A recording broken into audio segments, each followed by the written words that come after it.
Are we ready? I know I am. So, whether or not you are, it's time for another episode of the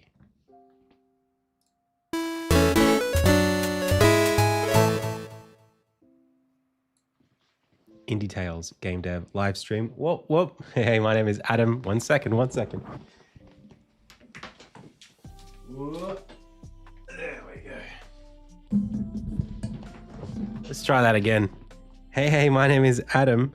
You are the Pixel Pals. I've already said the name of the show. So without further ado, it's time to go. Welcome back to another episode of the stream. Today, it's the Thursday edition. We're doing some more Insignia dev. I want to say a big welcome to everybody who's here in chat on YouTube and on Twitch. And I want to say a big thanks to our most recent follower, Slap Me Left, and most recent subscriber, Hushman Kim the Key. Welcome. Also, a big thanks to Slap Me Left, who subscribed just earlier. So, yeah, literally behind the scene. Okay, so today we're going to be working on... Oh, so many people in chat already. Welcome. We will be working on some map features. So I was able to get through what I needed to.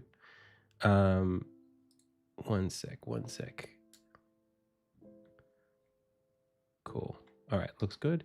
Yeah, I was able to get through those things that I was kind of stuck on for Insignia content last time.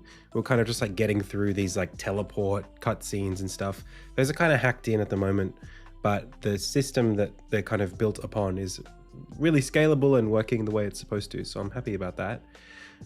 Now I'm just working on kind of a feature that the game needs to have that it doesn't have, which is one that I'm going to show you in a second. So let me bring up the game. I've been getting started with some design work with Luca this week. He's been helping me out with some ability design stuff. Doing a lot of archaeology dev on Wednesday. I feel like we made a lot of progress on that. But today, Insignia. So let me show you what I've been doing. Oh, today I was working on a map.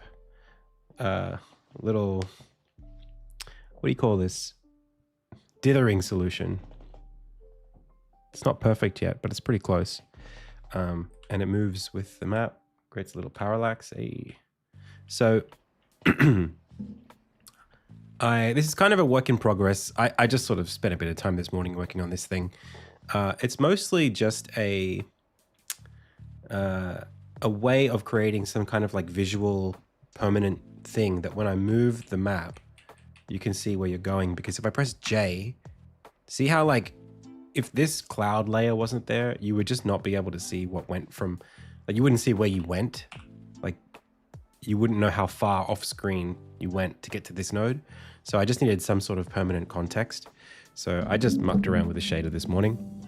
And then from here, there are some things I'm trying to work on. Like that's not supposed to happen when we zoom, but you know, it is what it is.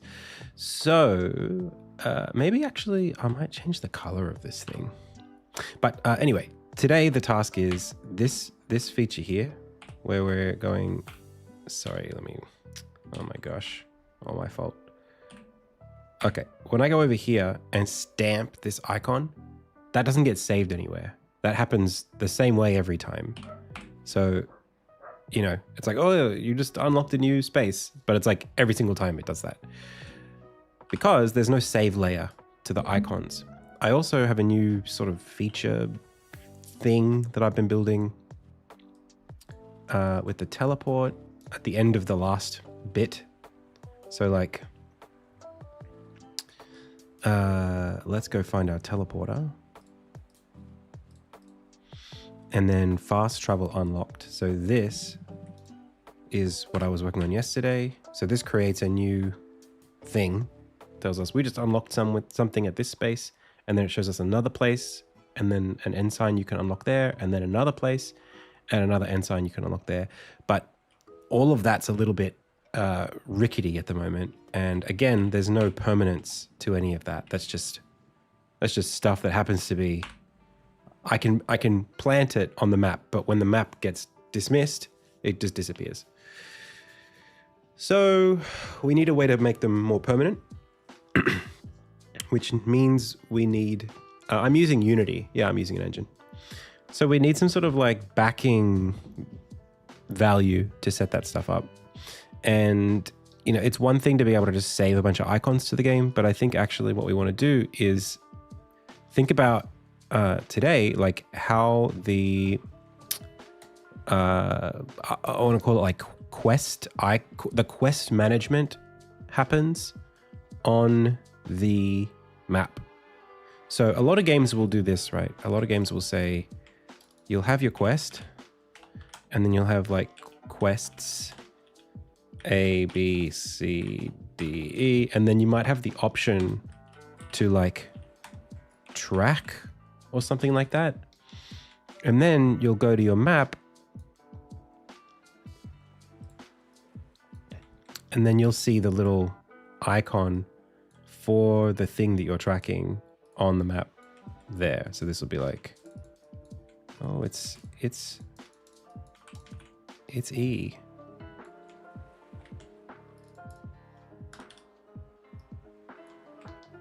And that'll just be that. So when you're working in the game, when you're working on the game, playing the game, working through the quests, you'll just see the quest that you're tracking right now. What's happening with my mouse, man? It's getting a bit jittery here. I don't know if it's the CPU or the Bluetooth. I think I've got too many signals happening, too much infrared. Let's see if that smoothens it out. Definitely better. Oh, bit of skipping. Still a bit of skipping. Better. Okay. Hair in the laser? I don't think so. How much hair do you have? Is that arm hair or hair? Pubic hair. Anyway, so as long as it's not pubic hair. Beard hair, right? So,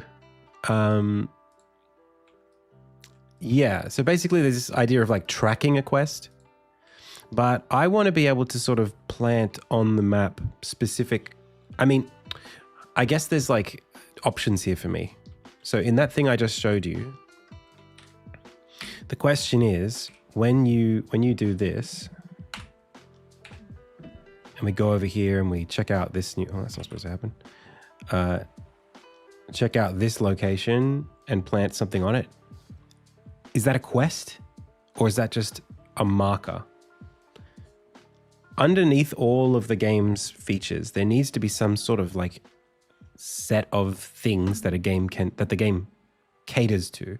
Like it either has markers that are arbitrary or it doesn't. If those things are quest related, how does it make a distinction between quests that get to be on the map and quests that don't? That's what we haven't designed yet. We haven't decided the logic for these things. So the idea of like, there's like quests have locations. This could be next point. I guess it has to be next point. We've already determined that, I think. And then can we, oh my gosh, can we have locations marked on the map that don't relate to quests we currently have?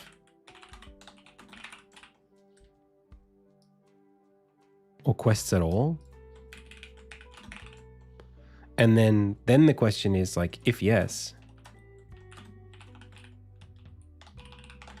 how do they get there? Where are they saved? When do they go away? So I think it's important to make a distinction between, I guess, the idea of a quest in the game that the player understands as a quest, like it is my duty as my player character to go to there, versus just like things that share the quest structure, a destination that you have to go to, a quest flag, for the game's sake. Like, maybe the game recognizes that those two places we just found are quests, even if the game doesn't tell the player explicitly that they are quests. Maybe they can't be looked up in the quest log, but they're still technically quest objects. Nonetheless, we would need some way of satisfying these things.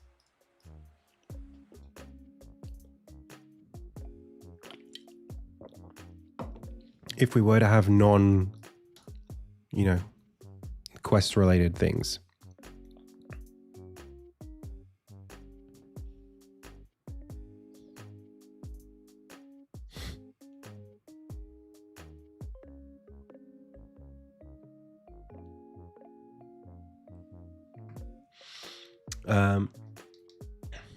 So, I mean, for me right now, I guess we could say, maybe we just call it like fast travel locations.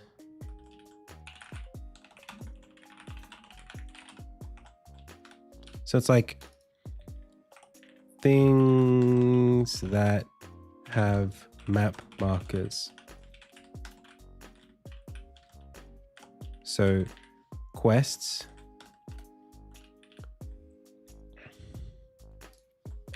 fast travel locations.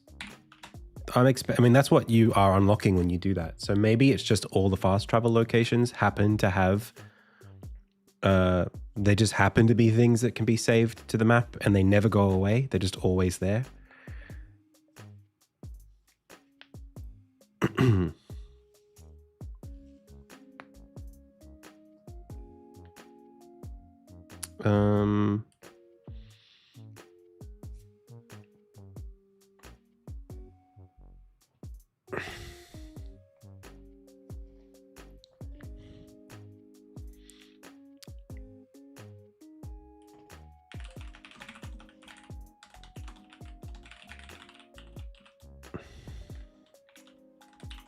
We could even just have like quest flags.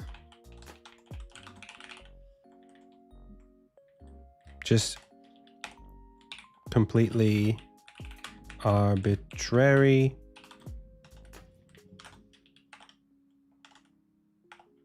Disappear when the flag is set to true. No. Set to false. Appear on the map as long as the flag. We could say saved somewhere on the map. Saved somewhere on the save file when added to the map. Removed when flag is cleared.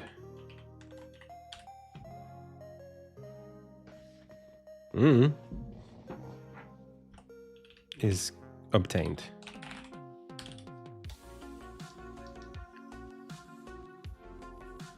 And then you just need some sort of condition that takes it off.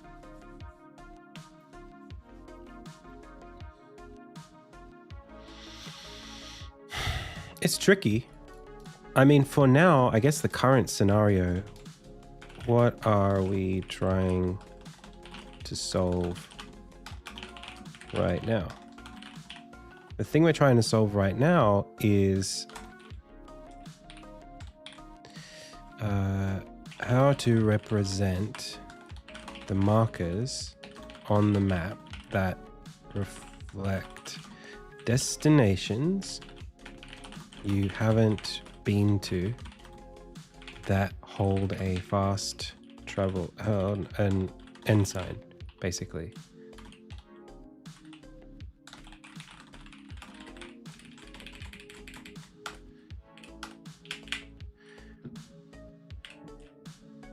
So again, this could be a quest. I just don't know. I just feel like I don't know if it's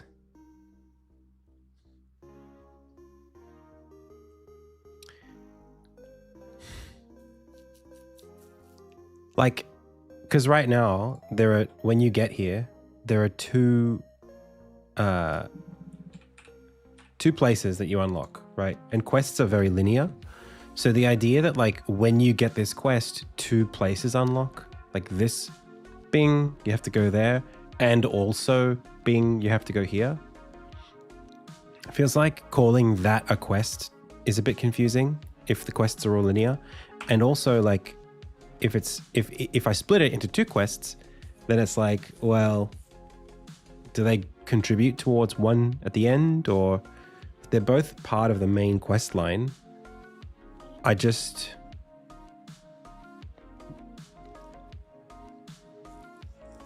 don't know if they're supposed to be. I don't know how I want them to be reflected in the game. And it's really important because this is technically how I'm going to be teaching the player to think about the game. So do I want the player to just follow points on the map when they get them? If I give you a point on the map, you just go there because like I told you to? Or does everything that contributes towards main quest progress in the game have to be a quest? That's this is where systems design, it's not something that you can, if you want structure in your game and you present that structure to the player, you can't be wishy-washy with it. You have to be quite explicit about it.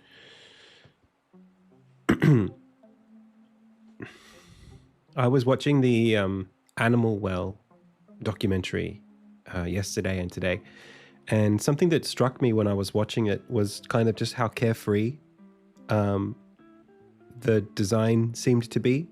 Like Billy Basso just kind of seemed like he was just having fun with the design of it. And that's so like monumentally different to like what I'm making with Insignia because of how explicit my communication is with the player. Like how to proceed in the game, in my game, is not a puzzle. It's never like, I never want you to wonder, what am I supposed to do next? Whereas that game is full of that. So there's no responsibility as the game designer when you're designing a world that's just meant to be explored. You don't have any responsibility about telling the player what they're supposed to be doing next, because there is no supposed to be. It's just up to them to figure it out and to explore at their will. Whereas in a game that has exploration and a linear story, it's like, I need for you to know where I need you to go next. I can't just say, figure it out, because you're going to get lost and you're going to get upset. Or just bored. You're just going to go, I don't know. I was running around and then I sort of lost where I was supposed to go next, and then I sort of just got over it. I don't want you to feel that way. So, I mean, to some extent, it's okay. Like when I've got dungeons, it's fine. But I think this game it's becoming clear that like it's too important that my story gets told the way that I want it to be taken for me to rest on exploration as like a core motivator for the whole game. Like maybe there are parts of the game where it kind of opens up and you play at your discretion, like Final Fantasy VII Disc 3 kind of stuff, but like not at the beginning. There's so much more urgency than that, and I need you to feel that urgency and to know where you're going. So with that in mind, I guess we could make a distinction between quests and like curios or whatever. For now,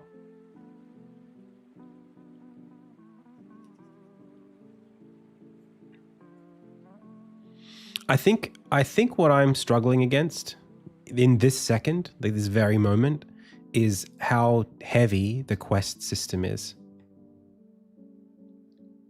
Not the system itself, but like if I need to show you that you unlocked 2 quests back to back in this version of the game, currently there's this big da da da da. Maybe that's not a big deal, but I feel like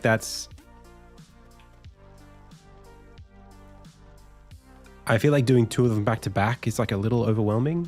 Not sure.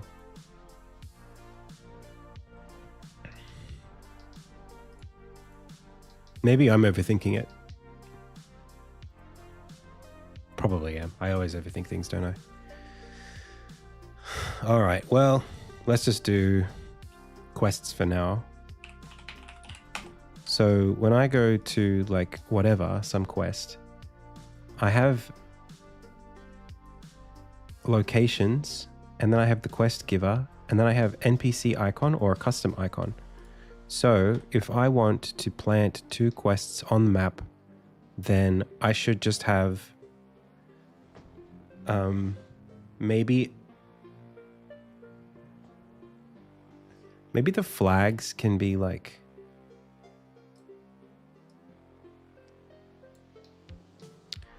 no, it doesn't interface with that system.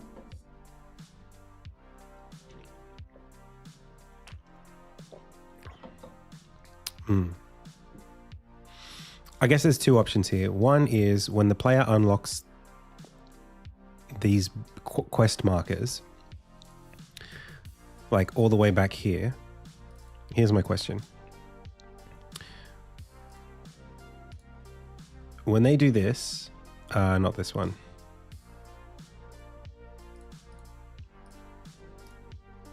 When they do this, do they get markers that say go somewhere?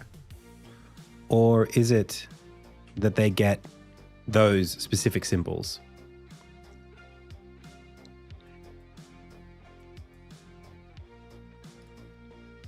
It'd be really cool if I showed like all of the ensign symbols like spreading across the world.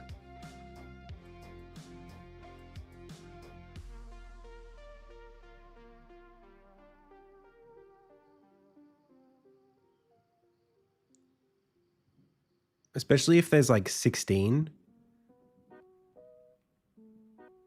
I guess this is a question of me as a designer. Do I want the player to know how many ensigns there are? Is this its own kind of quest or like quest marker thing? They're obviously the fast travel locations. So I think I just need to be okay with there being certain constraints for the game. And those constraints, in this case, I'm still trying to figure out how to make this decision of what to build here.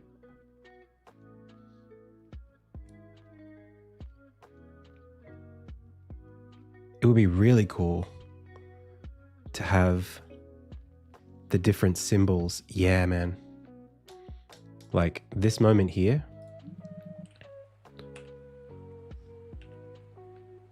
When I go like this, rather than just the camera moving from A to B, like over there, actually have a little ensign go bonk. Like a little like jump out of where we are and like land here. That'd be cool. Then you sort of understand exactly what's happened. Like, oh, the abilities that were all in a big, that were everywhere have now, some of them have gone, one of them is here and the other one's, the other one's over here.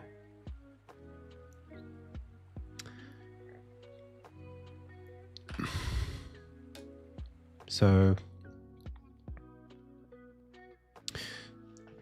I've actually technically got the fast travel menu has a series of meta. These are rooms that you can go to. So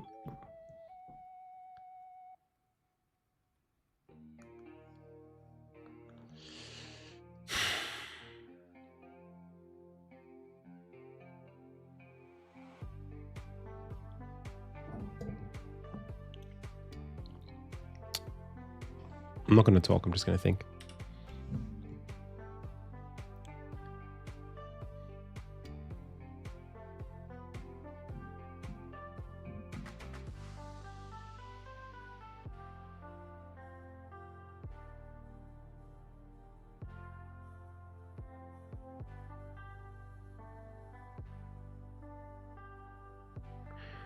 Okay.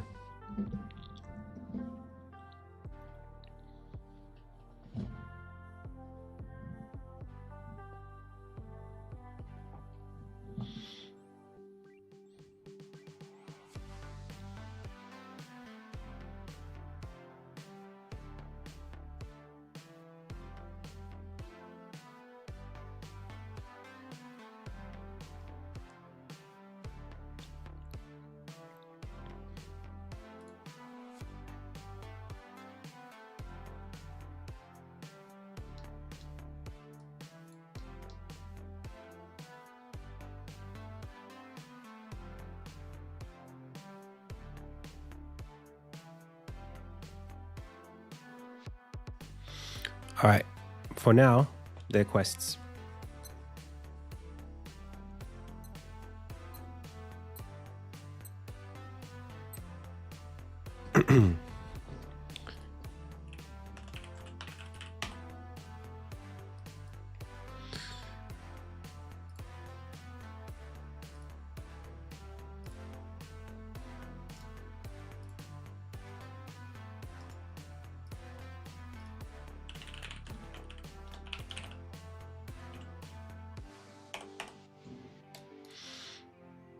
So the first quest is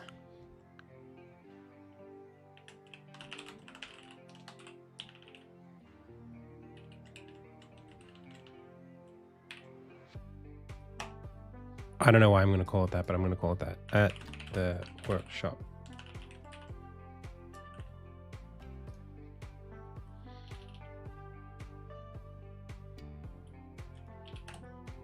And technically these locations can now be metas.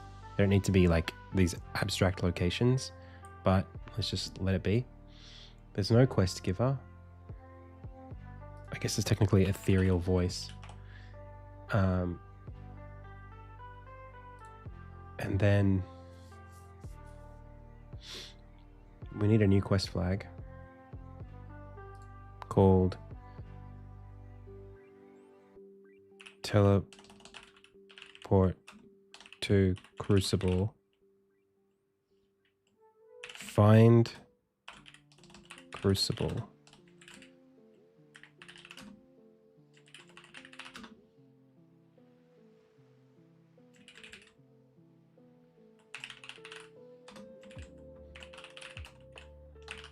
Teleport to charge Crucible.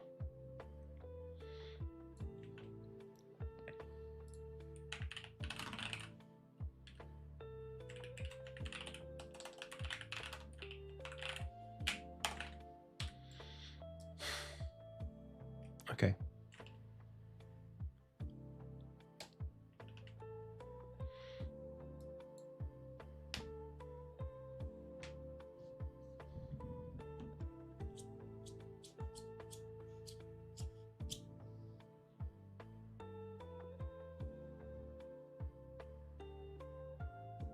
So what do we want to happen in the moment? Let's go back to ability unlock UX flow right at the end here. So we need to fast travel unlocked, bring up that plant crucible icon onto node. That's, yeah. So technically now we need all of the fast travel locations that the player has unlocked. We need to store them somewhere. And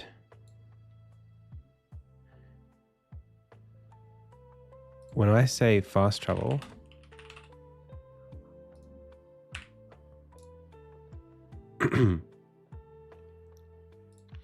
technically what I could do is just check that we have visited the crucible scenes, because you can't leave them anyway until you've saved it. So technically I could say as long as you visit a crucible scene, the corresponding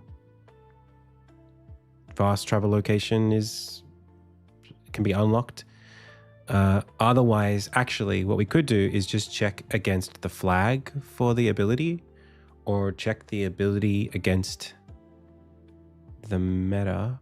So the idea being that the fast travel locations populate based on abilities that you've got. So when I go to fast travel menu and I see metas, this needs to be something different. This needs to be a serializable object of all of the abilities in the game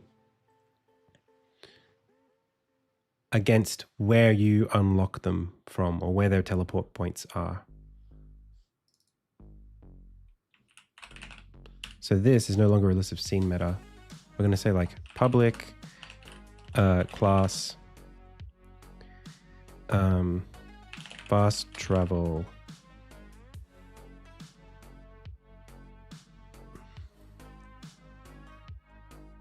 condition. I don't know. This is a serializable. Oh my gosh, system.serializable. And then this is public ability scriptable ability. And then this is public scene meta. We could do a dictionary of key value pairs, but this is just as easy. It's a little bit slower, but it doesn't matter. So fast travel, maybe condition is the wrong word here. It's just like fast travel.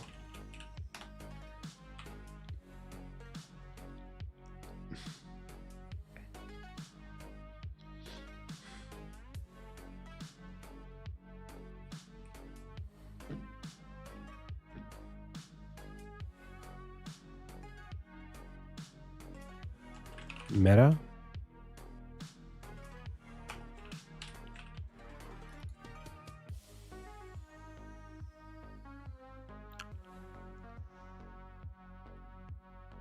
I had a word. That'll do. So instead of this being that, this is a list of fast travel meta.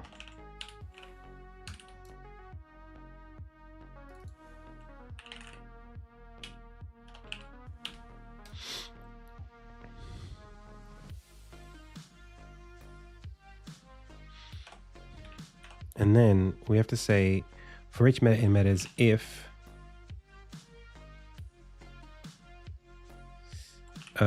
quest manager dot check quest flag meta dot ability dot unlock flag if we have the flag,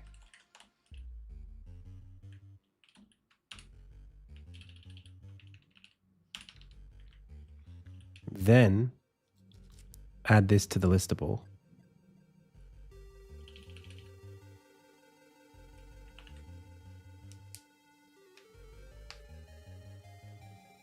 And then this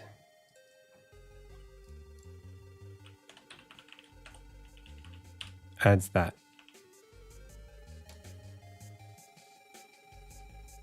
So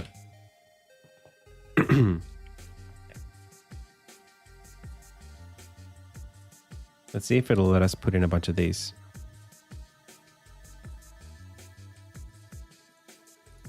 Yep. So there'll be 16 of these at the end of it. For now, there's only 3. So the first one is scale, which is where we are right now, which is Crucible.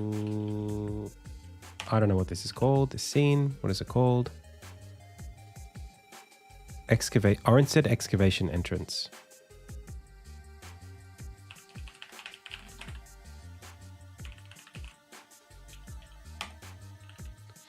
The next one is the ability charge, and that is do you know what? We could store inside of the ability the place where the fast travel point. That would be easier and would be more consistent.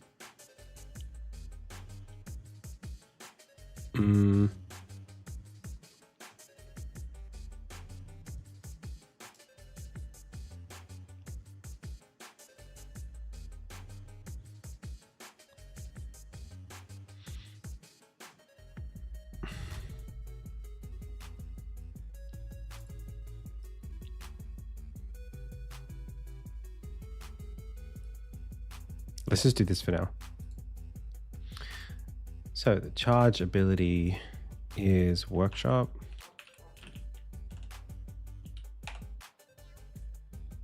And then the next one is the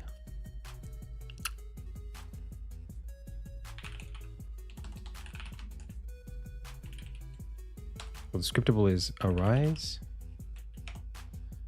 And that's bridge Z side, I think. Okay, so for now, that's just what that is. When I leave here, I guess what I want to do is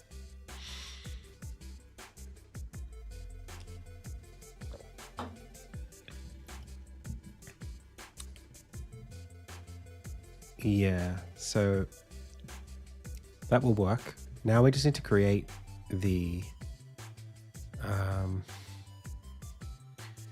we need to create the quests, have the quests, they have the flags, so we need to set the quests when we exit here.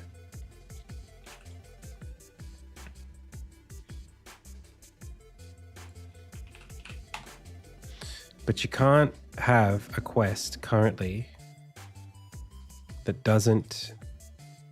That's really annoying, isn't it? I can't give you a quest for which you don't have the first flag. That's annoying. It'd be nice to be able to just give you the quest and not worry about whether you had the first flag or not. Makes for fewer flags in general. So I just give you the quest and then I give you the flag. I guess the point is though that the quest...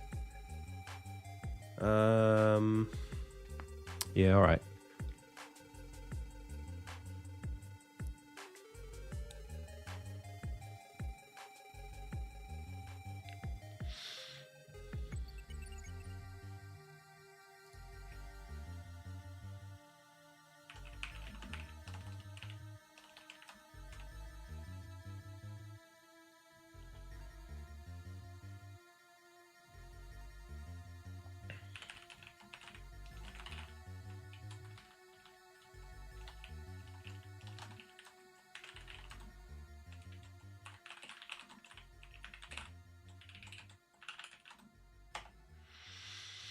I just hate adding flags for no reason now. They're starting to get really, really complex. There's starting to be a lot of them.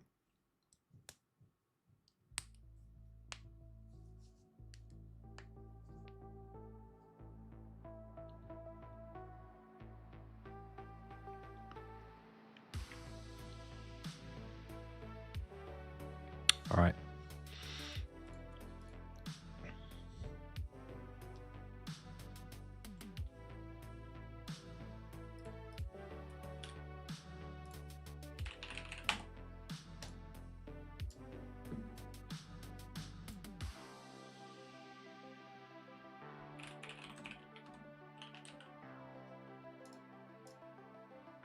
What is going on?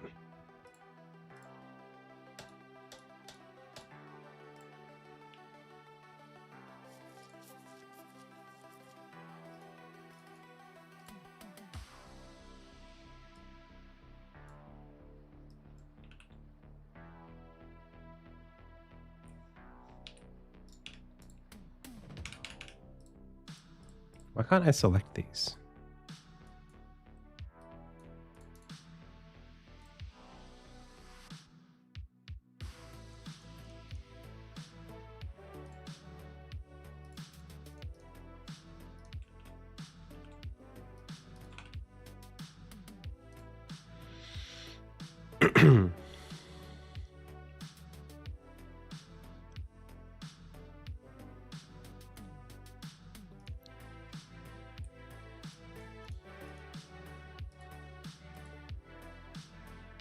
So is all refs wrong? What's missing here?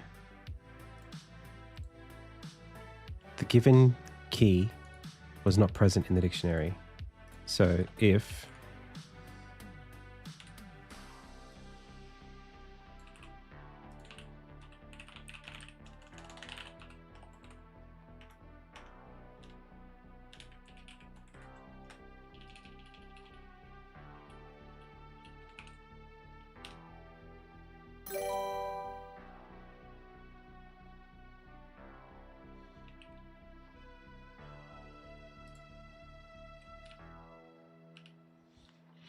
hey, Freshwater Fern, welcome. Thank you so much for the raid. What's going on? Still no good.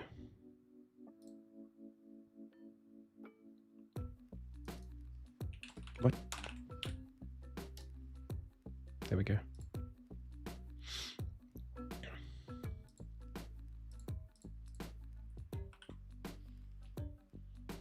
Oh, that's very kind. Oh, why is that? What did you like about it? We are here, we are queer. I need to know what it is that people are interested in so that I can make sure that I'm not losing it as I grow. Okay. So at the workshop, gets this, does that. And then we need to basically have there be a condition here on level entry. Maybe when we teleport, it's not very good here that I'm stacking so much stuff on the teleporter.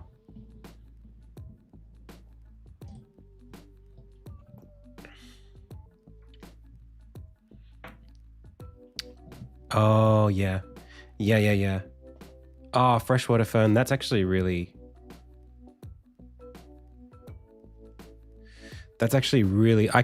I'm glad that you said that, because I feel kind of like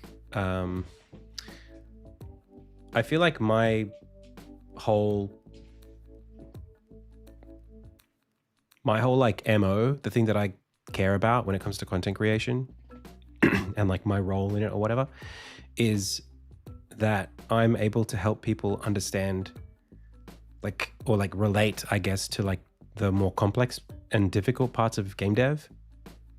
Like that's what I relate to, is like the parts that have been hard for me, and like that those parts that are hard they're like you can't avoid them sometimes. Like if you're trying to make something specific, you almost inevitably run into the same kinds of problems that I run into, where you're like, how do I make this happen this way?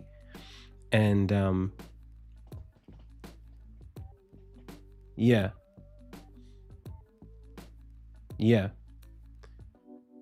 That's right. Indie Nintendo is exactly how I would put it. I guess I did say that in the podcast, but that doing that is different than making Balatro. They are different, and there's something about them that makes them really, really hard to do right. But that's what's inspiring me to make games. So on this journey, I'm like doing this thing that's just complicated for me. And I think that like I yesterday watched, I was saying this earlier before you raided, I just watched the Animal Well documentary. And when I watched it, I was feeling like anxious. And I get this way a lot, actually. It reminds me a lot of like the way I used to feel when I used to scroll Twitter, which I don't post a lot on there anymore, so I don't feel that way. But like, there's something anxious that I feel. I think it's what happens when you start identifying with success before you have it, right? Like for me, I've been making a game for so long, and I'm making the game with the expectation internally that it's going to be something that people want to play. So in my brain, I'm like supposed to be the guy who's making a fun game. And whenever I'm not making the fun game, or if I'm struggling to make the game fun or anything, it's like something's hurting inside of me, because it's like, but I'm the guy who's supposed to be making this game, and the game is supposed to be fun. So if I'm not achieving that, then like I'm not doing me very well, and I'm bad or whatever. And when I'm watching people who have already succeeded, it's really hard to feel good, because I'm kind of like being reminded that I'm not there yet. And I force myself to watch it, because it's like, I know that this is a me problem, and that exposure to things that like, this is important. It's important that I am able to consume this kind of media and play other people's games or whatever, because that's what I love about, that's the industry, and I love this industry. So like, if I'm so intolerant of my own whatever incompleteness that like I can't engage with the industry and I can't enjoy watching other people succeed, like that's a problem I have to solve for me. But even that, I'm sure lots of people are feeling that. There's no world where the rate of imposter syndrome isn't higher now than it ever has been. I just feel that's the case. Like there's so much deluge of like social media and like personal marketing that you have to do. And there's so many expectations that you have to be doing X, Y, Z in order to be worth people's attention that I don't know how anybody else is able to like think of themselves as wanting to be a game dev, actively trying to make games and not feeling like it, you know, vulnerable when they watch success. That doesn't mean that like, I mean, my feelings towards like Billy Basso and towards Animal Well are positive exclusively. I loved that game. I'm so proud that I don't even know the guy, but I'm just proud that he was able to achieve his vision. It's more of just like a self-hurt, you know? Like, it just hurts me, you know? I want everybody to succeed, including me. It's not envy. It's just self-hatred. Hey, Freshwater Fern, how's it going? Thanks for the sub. Like, I never feel bad looking at other people's games because of the games. I don't think like, oh, that person didn't deserve it and I do. It's not like that. It's more just like, ugh, why did I make it so hard for myself? Why did I pick something so difficult? But at the same time, like, this is who I am. Like, this is what I chose. And the game I'm making reflects the kind of person that I am and the kind of games I want to play. And if I gave up on the game I was trying to make in favor of a game that would be easier to make, I wouldn't be being true to being the person who's bringing about the games they want to play in the world, because we would have fewer of those games. We wouldn't have Insignia, we would have something else. So, you know, that's life. But I think that's what you found valuable. It's like that maybe there's something relatable in me struggling to make something really big. And for everybody who's making something really big and struggling, I hope that they can relate to me, because it's hard. It's so hard. I was literally just like thinking in my head about like what I would say if Insignia ever like won some award and I got to like make a speech. I would probably spend half of the speech telling people to like, please be careful. If you ever try to make a game like mine, please don't. Like, please be sure about what you're doing and that you want to do it. Because this is so hard. It's so hard. And as it gets bigger, it gets harder.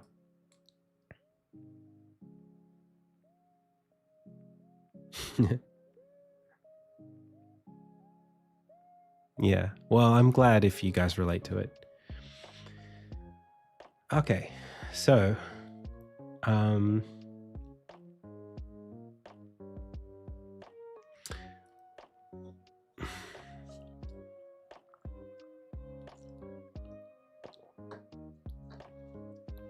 when we unlock fast travel, we have a sequence, and the sequence gives us a quest flag. Not this. It gives us a quest flag called first return to first crucible entrance. Correct. Save. And we've just added a quest, Ensign quests. This quest starts when we do that. So we should be able to just teleport in.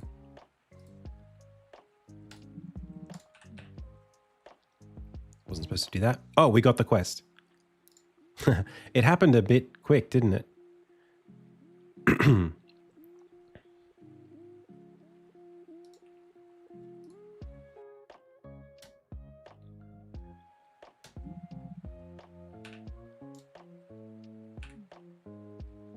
Now, dude, it's so hard. It's so hard. Like this stuff, even like me right now trying to do this stuff, it's so difficult. And you know, like, it's hard because like, if you're trying to follow a roadmap, like the problem is, this is the problem. You start as a player, right? And you start with like games that you like. And not everyone does that, but like most people who are passionate gamers who want to be game developers have a bunch of games in their head that they like, that were made by like 20 plus people usually. And being inspired by something and wanting to replicate that, that's not that's not even ground when you start. Because you might start at, I want to make an MMO, you know, and everyone says don't do that. But if that's what you want to make, like, how do you convince yourself to pick something smaller? And then there's the people who start by just tinkering with an idea and just following the fun. And that's like such a different world, because you just don't make things that you're not able to make, right? If you're just following what's working for you and you end up at a fun game, like, easy, right? As long as you just don't, as long as it doesn't matter what you were trying to make at the beginning, you're just letting it show itself to you. You'll make something, but you won't make something specific, like you won't make something that you were trying to make, right? And I think the thing that's hard in game dev, because game dev is so complicated as a thing, there's so many layers to it, and especially if you want story, that what's hard is not making stuff. What's hard is making something that you wanted to make from the beginning. Like, I want to make this exact thing, and it can only be fun in these ways because I said so. It has to be, the story has to feel like this, it has to play like this, and it has to be a mixture of these two games. That point in space that you're defining when you say that you want to make that is so much more narrow than, I just want to make a fun game and I'm just playing around with stuff until I end up with something fun. So it's not that making things is hard, but making something that meets a very specific set of criteria that you set out with, that meets a vision, navigating game dev space is what's hard. That's really, really hard. The more specific you are about what it is you're trying to navigate towards, the harder it is.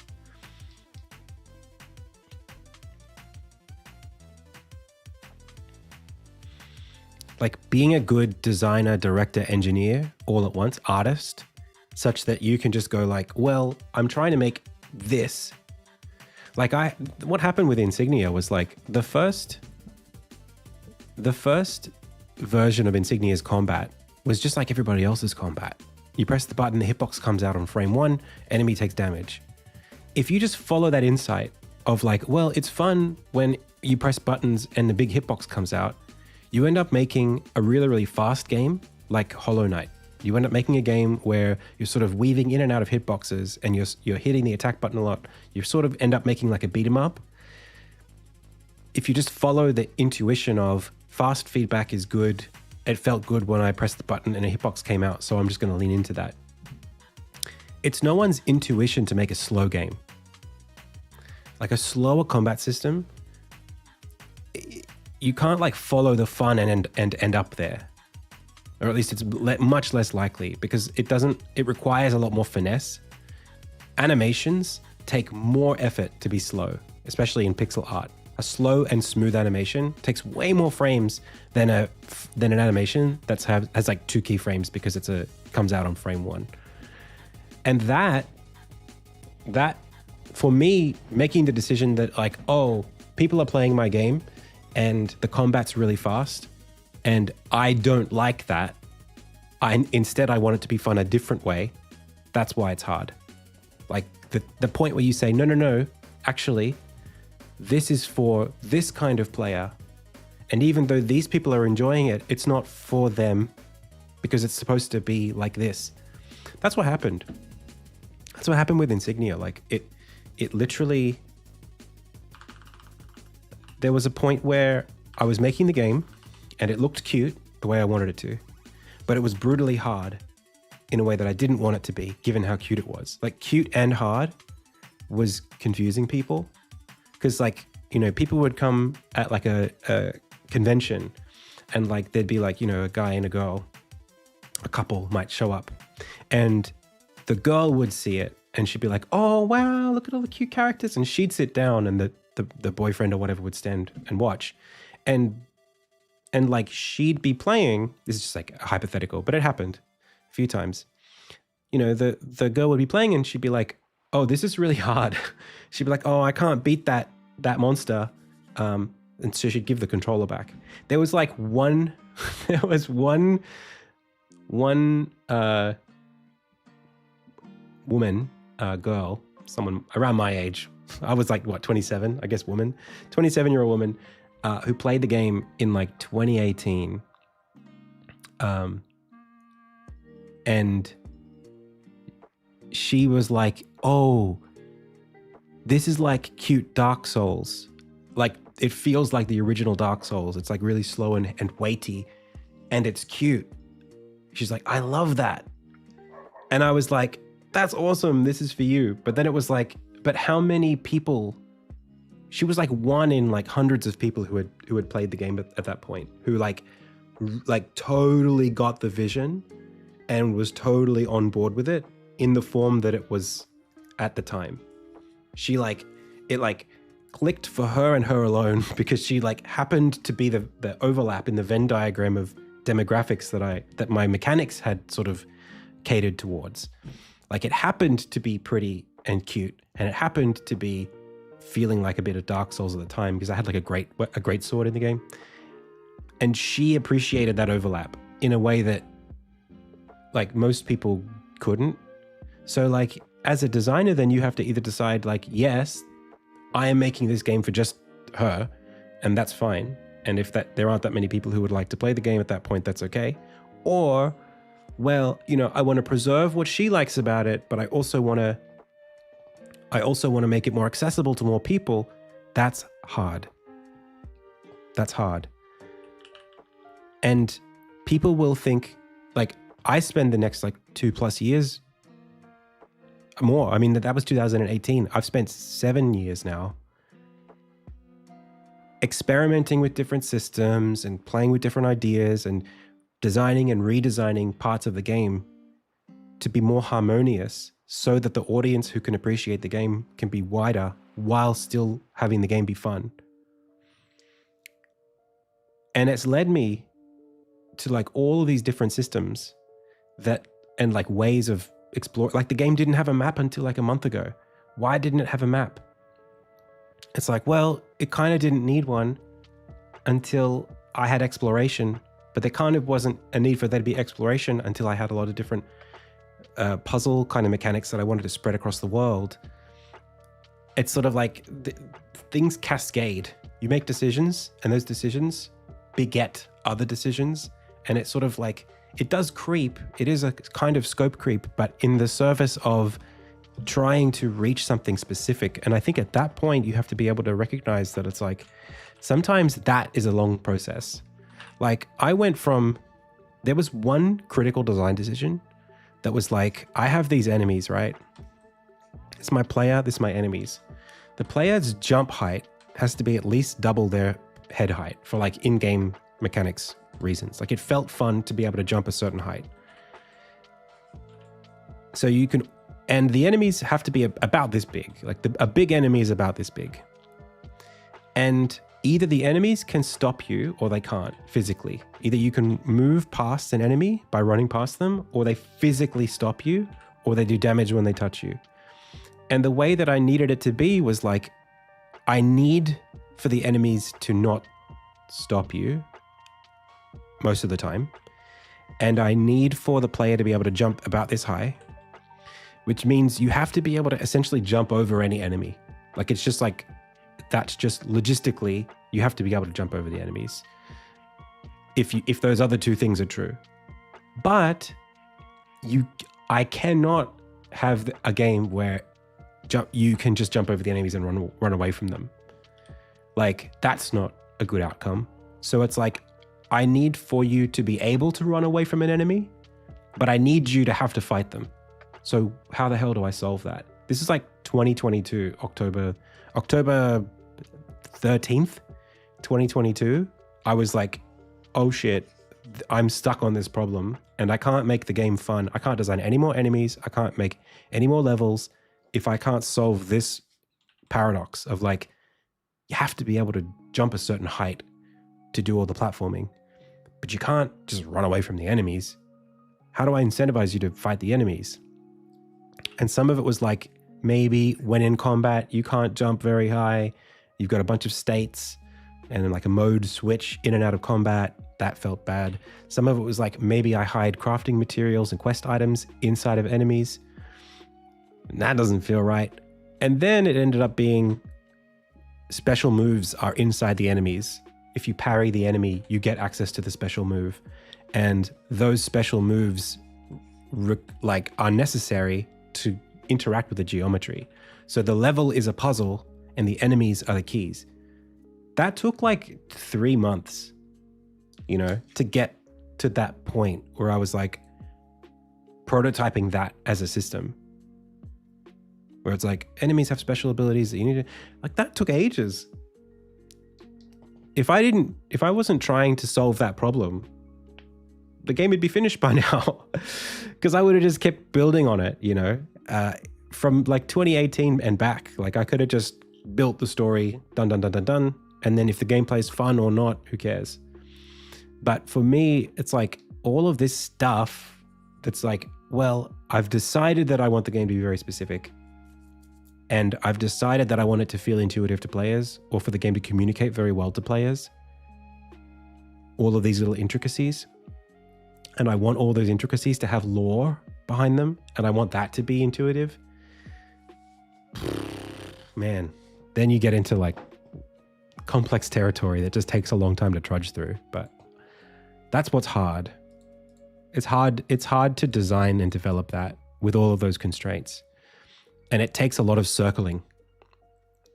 And it's not...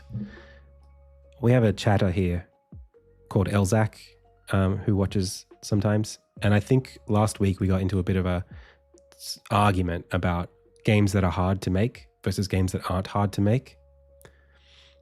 And I think maybe a big portion of what I'm trying to say here and what I was failing to say then was something like, there are game ideas that are harder to direct and require more iteration in order to find the fun. And it's not a question of engineering. It's a question of direction. And if you learn something while on that little direction, while on your journey, you're not learning how to make games better. Like, it's not something that you should have learned at university. It's not something that you would have known if you had a better mentor. It's actually something that you can only really get a sense of by directing games that need to be specific. And sometimes you're learning these things per game, like new things, because different games have different challenges. But navigating that terrain confidently is a skill that's not just... Some games don't need to be as directed, I guess is what I'm trying to say. Especially if they're derivative of other games or they just aren't as specific. I still haven't found a good way to explain what I mean by specific, because it doesn't sound like it makes any sense. But I know what I mean. I know what I mean. All right. So, for whatever reason, when I unlock this fast travel unlocked sequence, right? This starts up. It goes fast travel unlocked.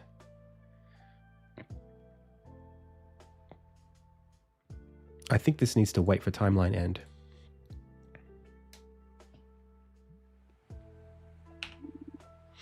It's case by case, but it's not all games are equal in that regard. There are games that are harder to direct because you're trying to do something that's less intuitive. But that's not a flaw. It's really hard for me to pinpoint what I mean. Yeah, that's right. We built Scene Graph. It's custom for the project.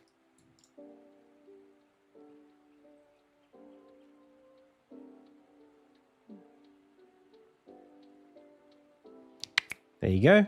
We did it. That's the global scheduling system working correctly. Do you see all of that? There's like 3 different cutscenes that just played back to back. And the player couldn't interact during any of them. It was perfect.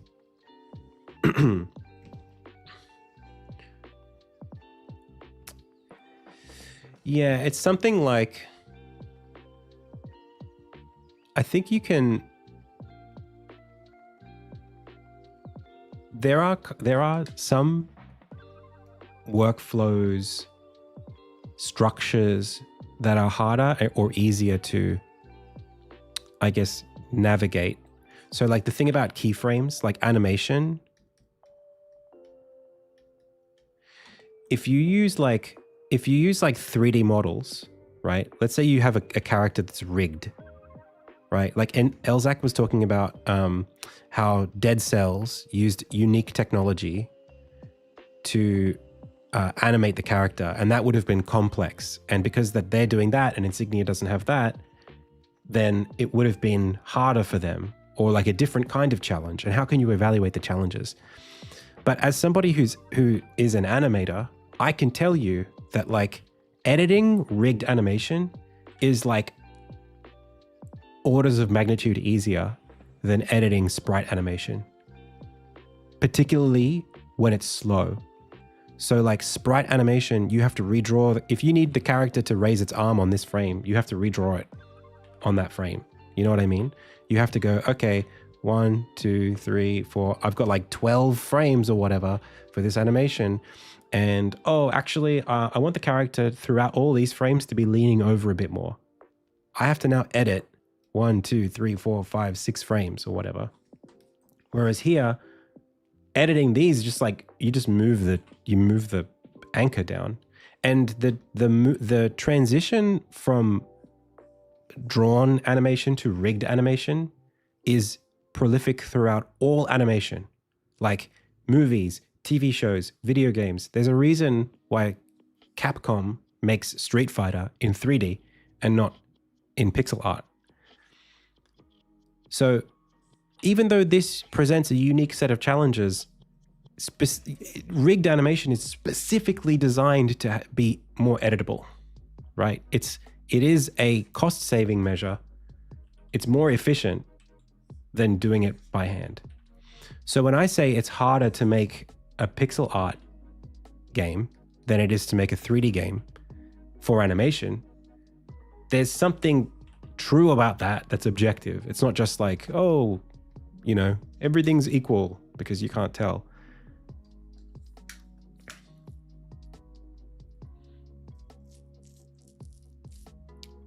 But like, no, like it really is a lot easier to edit rigged animation. And Dead Cells, that would have been a really good cost-saving measure for them to use rigged characters that then have a sprite shader over them, a pixel art shader.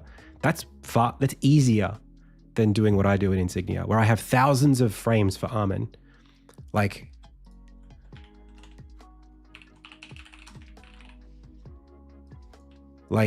imagine me editing these to make the character have blue hair. Like, sorry, like not gonna happen unless I use a shader. Okay, no, maybe we want to give him a shoulder pad, you know, a pauldron. Nope. Not possible.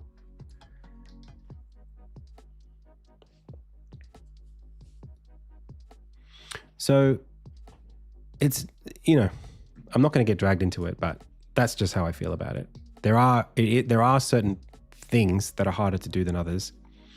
And when you want something, if you want a specific, if you need for the player to feel something specific throughout your game experience, and that thing that's specific depends on lots of very highly committal decisions that you make, it's extremely difficult to nail that.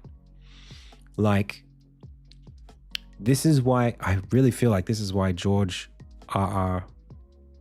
Martin is struggling with Game of Thrones to finish the books, because he has so many extremely committal choices that he's made about the characters, but he wants the ending to feel very, very specifically one way. So he has to be so careful about what he writes, because if it doesn't align at the end, it's over. Like, you can't just tweak something 3 books ago to make this make more sense. That's a different kind of complexity. It's a different kind of complexity than just learning to write books, right? It's not about him being experienced or inexperienced as a writer. It's more about just that he's building something that is complex. It's not complex, nuanced, right?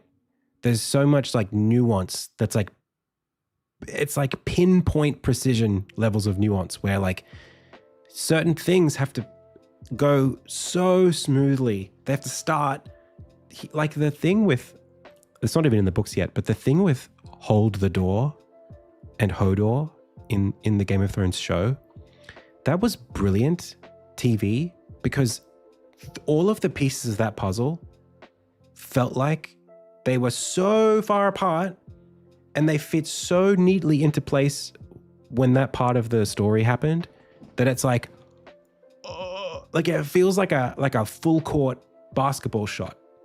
You know, it feels like someone threw that from like outside of the arena and it landed in the hoop, swish, you know, like that.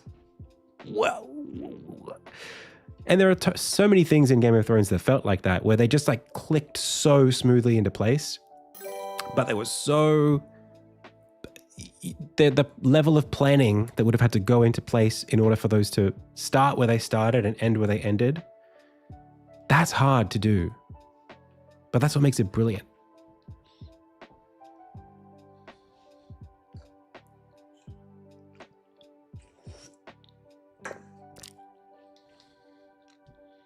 Yo, thanks for the follow, Mr. Yuan.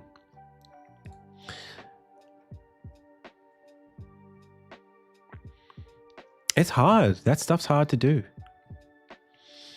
So, I'm going to do a couple things here. Let's go to like world graph. I'm actually going to focus now. Not that way. This way. So world graph, fast travel.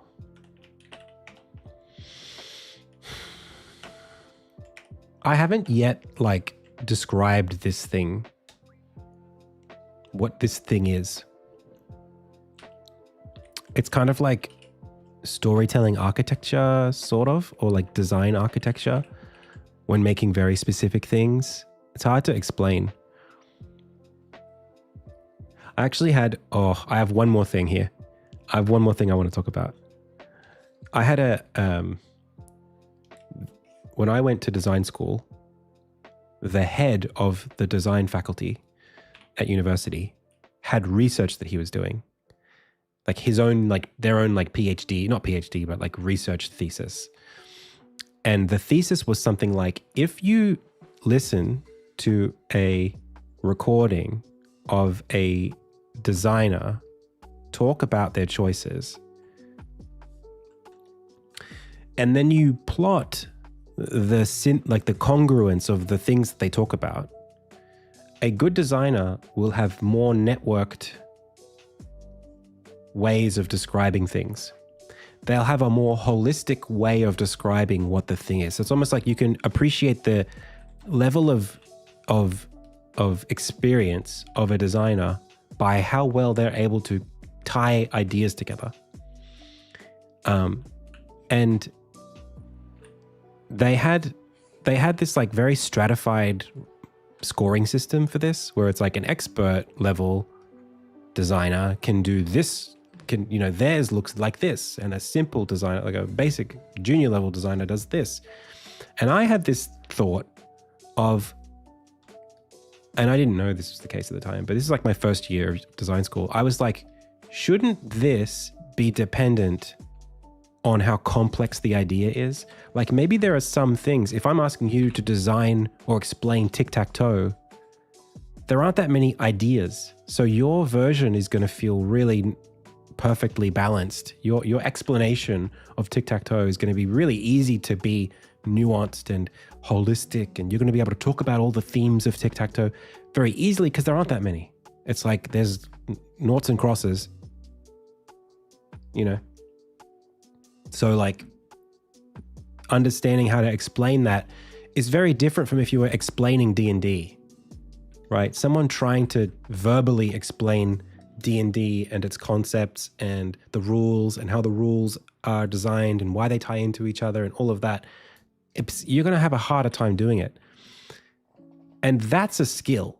The thing we're talking about is a skill, but it's modulated by the complexity of the thing that's being designed. And that complexity is the thing that I'm trying to describe. But it's something more like, it's like closer to the word nuance. There's something in there. Depth, maybe. It's not depth because it's not necessarily like that one game has more features than another. It's just that somehow navigating the space to arrive at the set of features that you have, like there might be games that are very simple, they have very few rules, but they were very hard to design. Why? That's what I'm trying to talk about. Like something it is simple. The closest word I have for that is nuance, but there's something like, if you were to design a game that was better than chess, why is that hard? What's the word we should use to describe that? It's better than chess in terms of simplicity, but better than chess also in terms of complexity. How would you describe why that would be hard to do? Elegance? Because it needs to be more elegant than chess, and making something more elegant is difficult? Let's ask ChatGPT this question. I'm actually super curious about this, how it would describe it. Intricate? That's a good word.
Elegance. Yeah, that's pretty much where I was at.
Yeah, specificity comes up there.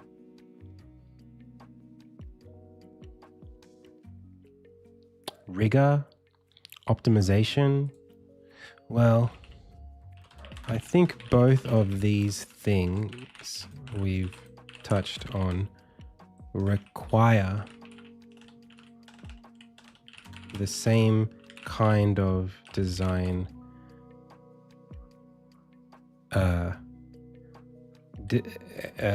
skill set.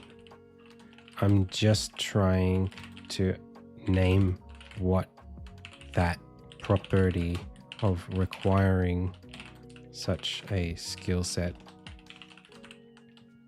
is.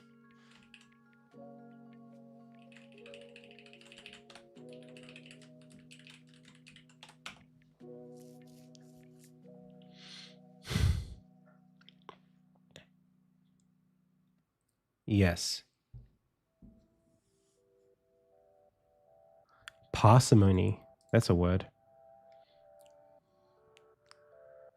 Ooh. Parsimonious design. Yeah, that's kind of what I'm trying to say.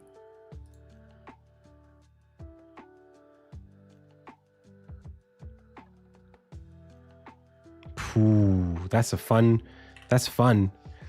Yeah, because I do this a lot. I find myself constantly in search of solutions that meet a specific criteria. And in my brain, I use the word elegance or like poetry. I use the word poetry a lot. And it's like, what does that mean?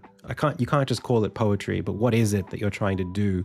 It's like, I'm not just trying to like make a game. I'm trying to make a game that's fun in this specific way with the fewest amount of things that I have to teach the player, but that has the most game depth that comes out of it. Parsimony. Economy, elegance under a constraint. Parsimony. Oh, what a word. Oh, well, that's not quite right. Miserliness? No. Parsimonious design? Parsimonious.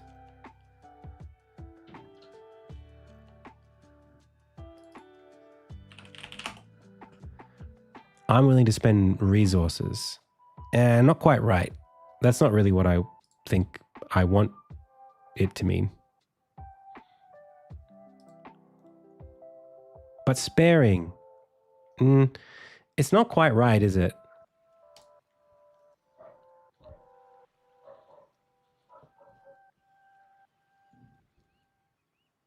Economy is a part of it. I can't get there. I can't get there today. And GPT doesn't know what I'm trying to say either. Rigor is really close. Optimization is close. Because I say this a lot about like, I'm trying to make it so that my car has a good engine. The car of the game production, you know, like our ability to navigate the terrain of design needs to be good. So like we need to be able to, yeah. Exactness. Maybe it's about being like the capacity to be exacting. And it's tough because, you know, like we were talking a lot about Skull the Hero Slayer, and I was being very critical about it. And I don't feel bad about the criticism, but the criticism, it's like, I'm not trying to be mean when I say it. I'm just trying to say that it doesn't have whatever this thing is. So like if the text doesn't have to be pixel text, right? If this is just a normal font and not a pixel font, that's less of whatever this thing is. It's like you don't need as much exactingness to meet that criteria, right?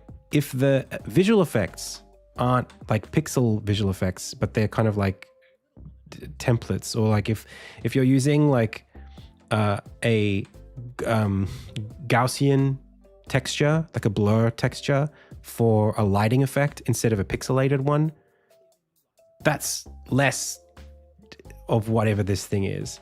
Like there's a bunch of animations we just watched then that sort of like they're using, like, see this red glow coming off of this? It's like, or like this green hue shift.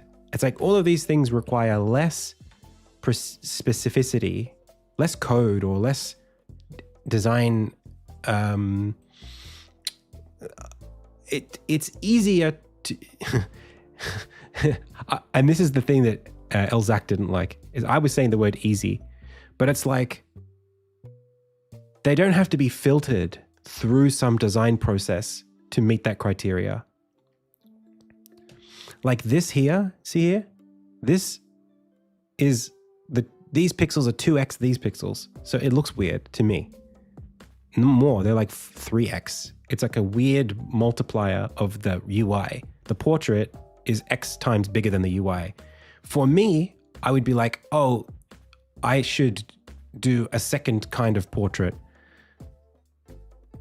So like this and this are the same sprite, right? For me, the standard requires me, it like compels me to draw a secondary portrait for this so that the pixel sizes can be the same. So when I say easy, I mean like if you don't have that standard, if you don't have that criteria, you're done at a sooner point, right? You put this in, you cut it out, you paste it there, you're done earlier. Whereas for my game, it compels me to do, I have to do more to meet my criteria. It's harder and it's like it requires more processing. It's so hard to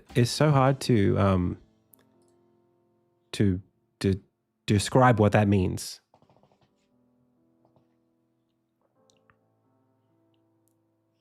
Like what, and it's not about anybody being better or worse. It's just like so much of me making my game. Even this, I did a shader today, and the shader, I'm using like a pixel dithering thing. It's like, if I didn't need that, I would have been done with the shader in about 10 minutes. But because I was like, no, I want it to be a pixel art shader. I want there to be dithering here. I want the dithering to be able to move with the map so that it does a parallax effect. Okay, now I've put like 3 constraints on this shader. The shader took like 2 hours to make instead of 5 minutes because it was more specific about what I needed it to do. I didn't just throw a noise texture under it and just let it go. It's like, no, it needs to be scalable. It needs to be modifiable. It needs to be, there's more constraints. So what do you call that? Or more is not the word I would use.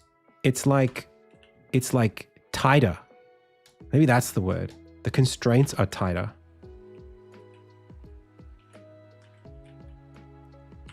I think maybe that's the word. Anyway, now we're going into focus mode. I promise.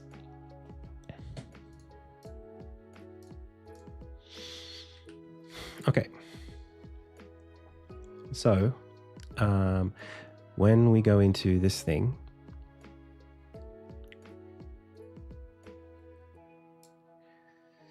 when we focus node from fast travel, set player icon position, stamp flag icons, place icon at node. So this is part of this, which is a new stamp flag icons.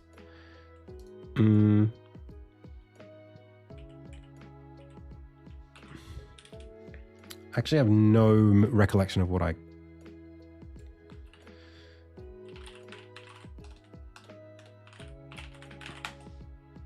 Unlock fast travel.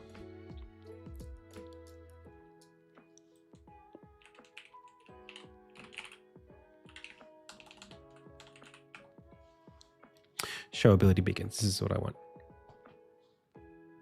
Okay. So Yeah, I got so defensive about it the other day, and it hurt me that I couldn't express what I meant without seeming like I was offending people. I've always struggled with that when it comes to like having, communication and like people's emotions with communication, because I care a lot about it, but I'm not always very good at it. Okay. So move to my application, reveal node, and then does this have a custom? Nope. The stamp icon does though. Okay. So it's not, we have this scene beacon, which we pass in here. Show ability beacons. The teleporter has this here. And I need to figure out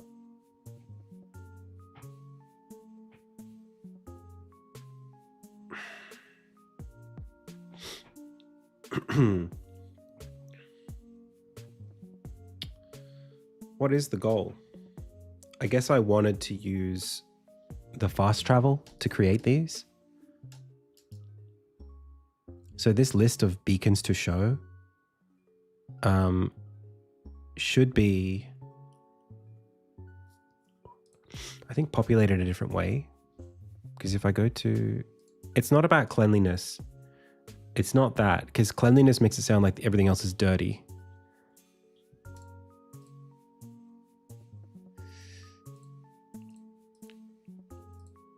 I think exacting is maybe a word that I would use.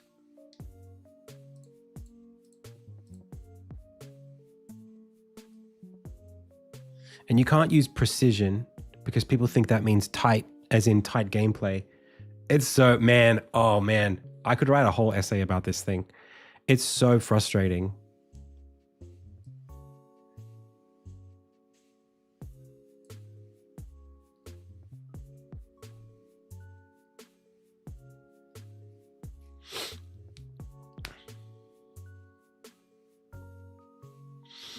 So instead of showing these beacons, what I can do is I can place 2 quests here, and the quests,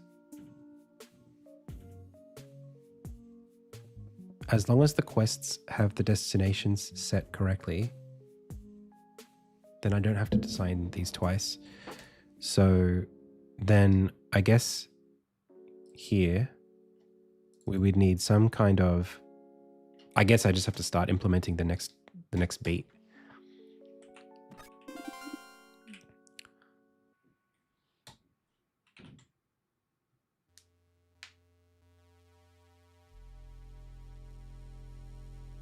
This is tough. All right. So how do I do it here? Let's just start with modules again.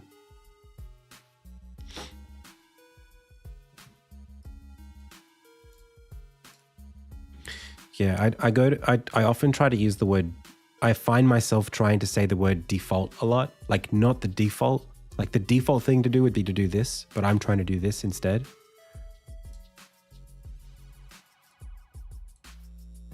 So hard to talk about.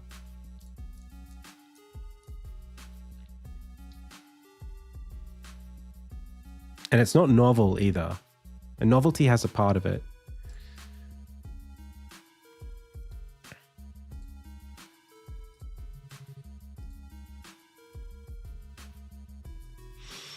So, okay, this thing here, what makes this teleport away? I guess we teleport away, there's an object, the object has a condition. So, okay, let's just see if we can build it out in Magnus's workshop. So this is like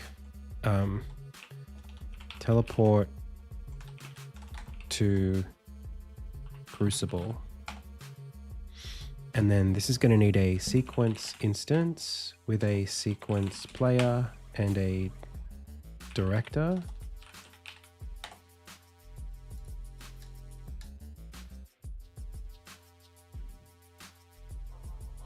Yeah, maybe I should just be okay with calling myself a perfectionist. Like,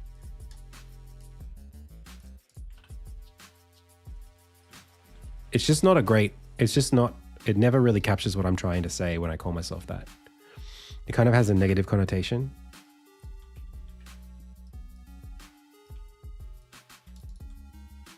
People think that it comes from when someone is a perfectionist, people look down on them because it's like they can't tell. It's impractical, is what it sounds like. It's like you can't help it. You're unable to control yourself and make something that's good enough. Instead, you have to go too far. You know? And I hate that. That makes me so upset. It's like, no, I'm just curious about this thing, and the thing happens to be more specific.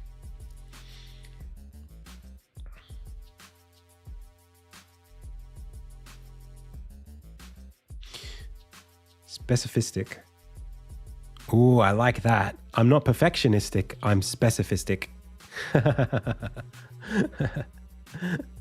I just have niche interests.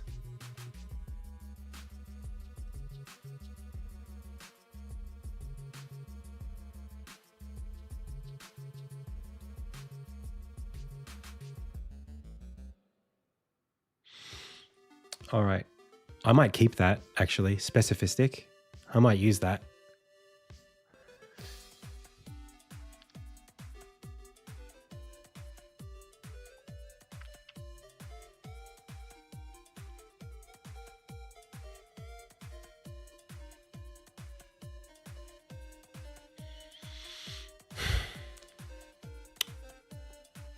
I will be going to LA this month. It's not long now. Okay, so I'm going to enter the Crucible at Magnus's workshop. Okay, in order to do that, we need for there to be a ensign in the workshop, which is dependent on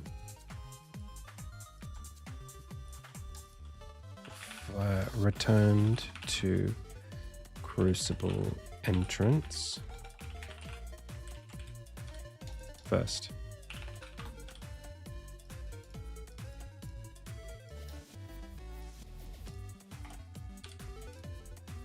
Okay, so this is a flag.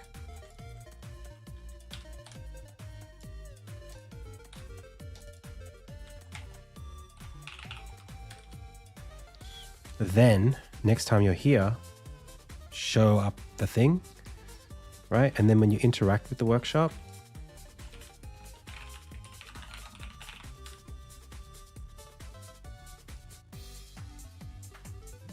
and then teleport to next Crucible. Okay, that's relatively straightforward. I can do that. So this flag already exists. This I just can create right now. So this is a empty game object that is a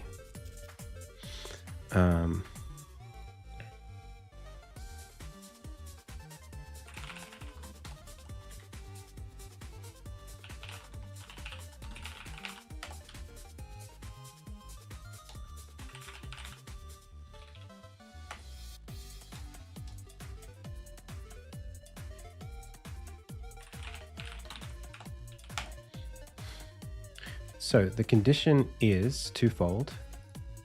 The condition is that we have visited the first Crucible. We've returned from the first one.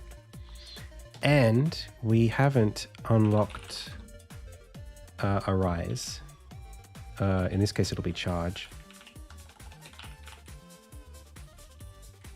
Flame charge unlock. So this is true and this is false. That's when the condition is true. That's when we're allowed to show the stuff. And we can do it on load only.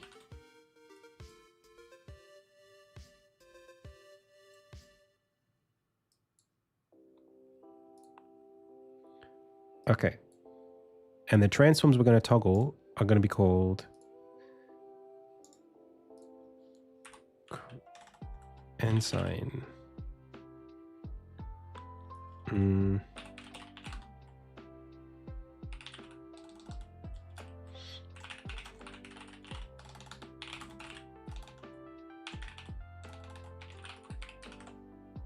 we'll call this wrapper.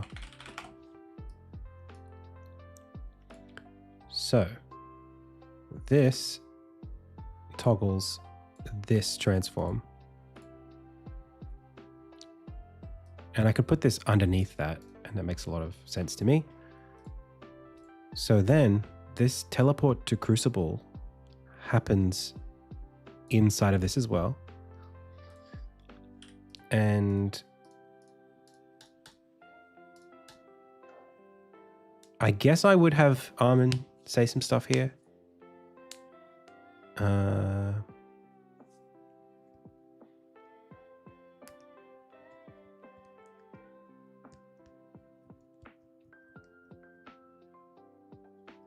For now, I mean, either way, there has to be something that happens. There has to be something you can interact with as well. So this, we need like a teleporter in the scene.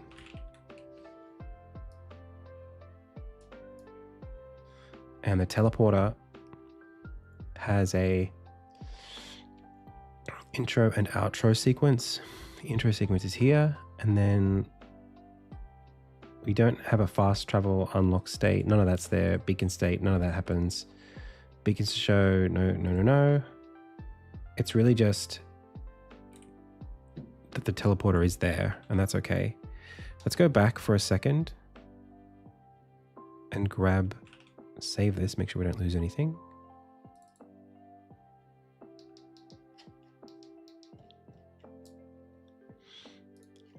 And this is the interest. So this is the thing. When we interact with it,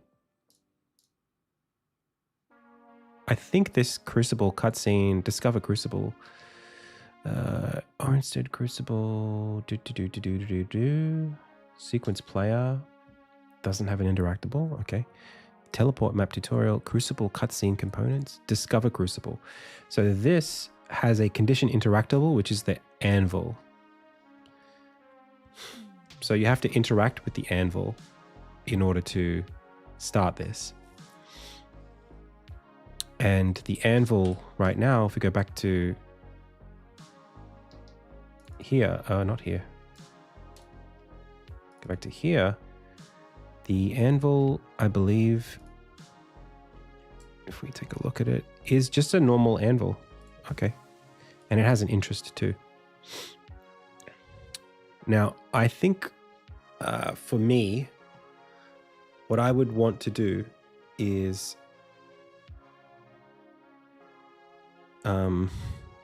have these toggle.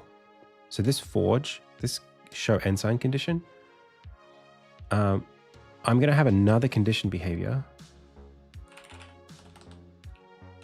Maybe it's like hide forge condition. And then this is the opposite of that. So if this hide forge condition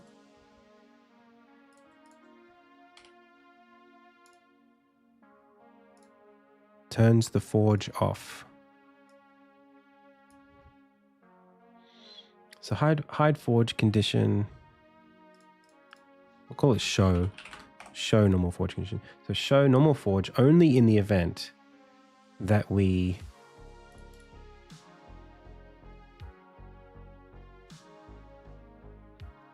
if it's not the case,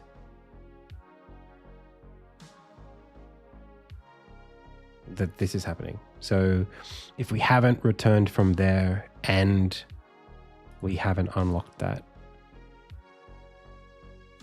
if this and this is false, I think that makes sense. Hey, Kelsolodroma. Welcome, Kelsolodroma. Return to first, true, and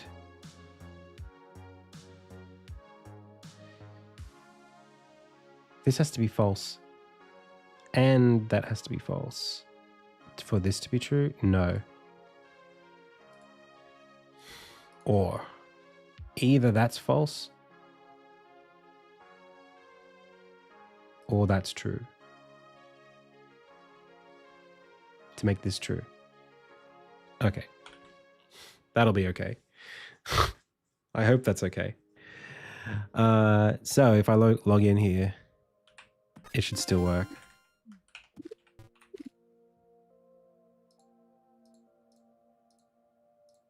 I'm certain that's typically the right way to do it. Okay, but this has an anvil too, this forge. Oh, okay, no, hang on. Teleporter to start. Wait a second. Oh, we've already got a teleporter as part of this anvil because it's part of the regular anvil set. So now I'm a little confused. Now maybe we shouldn't delete this because the anvil's already got a teleporter in it. Where is the teleporter? Hang on a second. Hang on.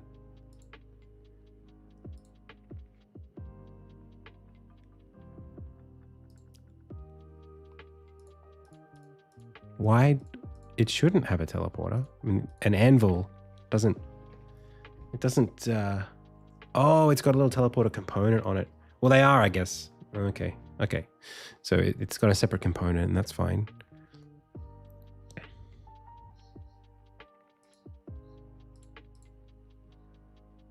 Oh, I see. Okay. So then this is like... Oh, hang on a second. Okay. Let's discard all these changes. And let's go back all the way to here and see what I did. Confusing myself now. Because this has an object that's an anvil interest. And the anvil interest has a teleporter on it. It's not just that anvils have a teleporter. It's that this specific interest happens to have one. But separately,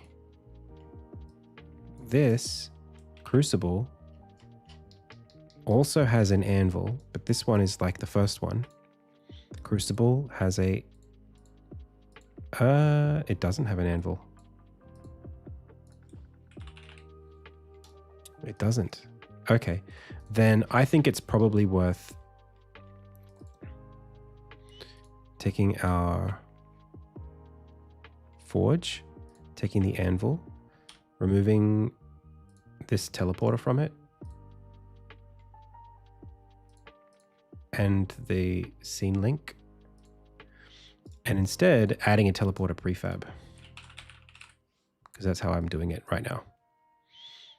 Okay, save that. This has already got all the stuff it needs, so we don't need to do anything. It's just better that way.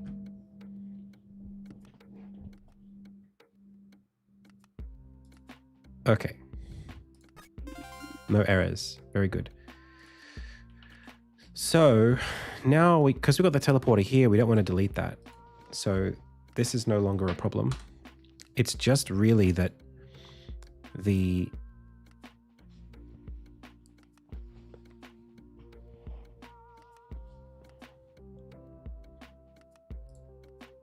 in order to use the teleporter, you have to have a cutscene, which is going to be in here. And when I want to use that cutscene, I guess what I'm trying to do is turn off the anvil menu, or like make the anvil not... basically turn all this stuff off. Even like this, these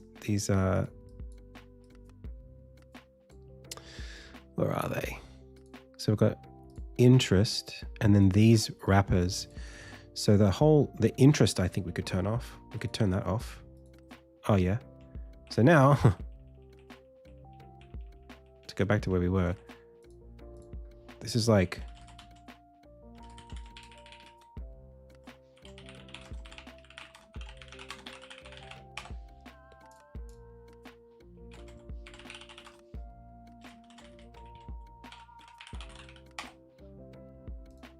okay.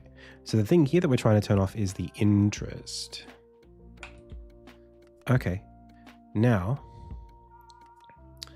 return to first crucible entrance. I'm going to set that to true in my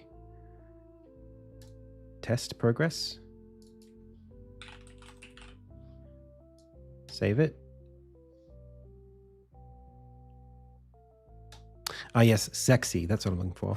So the point here is that I can't interact with this forge like a normal forge right now. That's the perfect... That's what I want to happen. A couple other things. We have 2 forges now.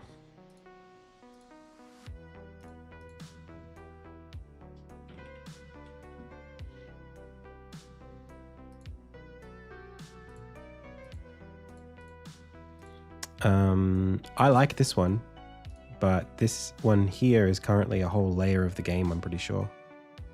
It's part of the foreground. Magnus Workshop. I mean, we could just take it off.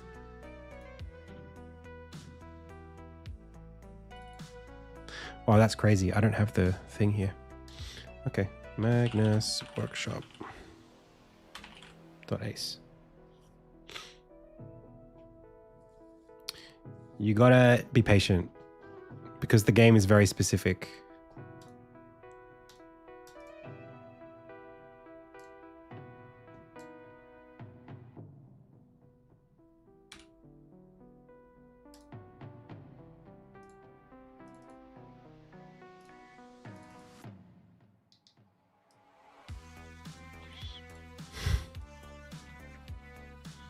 Okay, so file, save as, and we're going to save this in the actual Insignia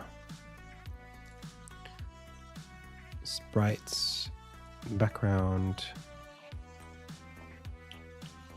workshop. Okay, so oh cool, I had it actually on this thing. That's kind of interesting. That's going to go away though. Let's just go and do this now. So I had foreground, background. So the anvil, as much as I love it,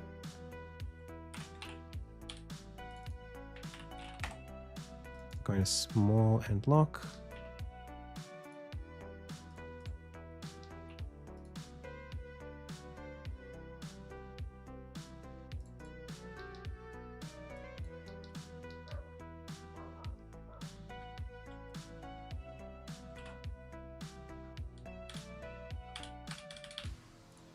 I don't need this. Done. Control Shift E. And then this is the actual new files.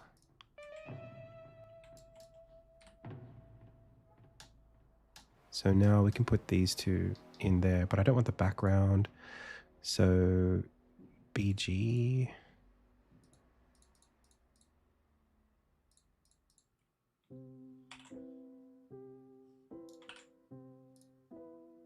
Okay.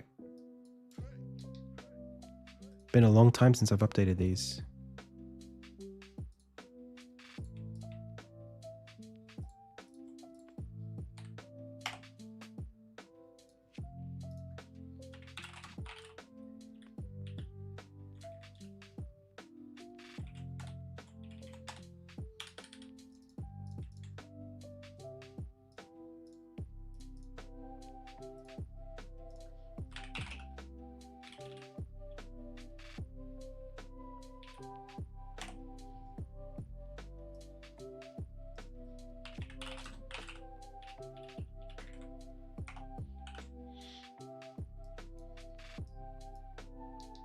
Okay.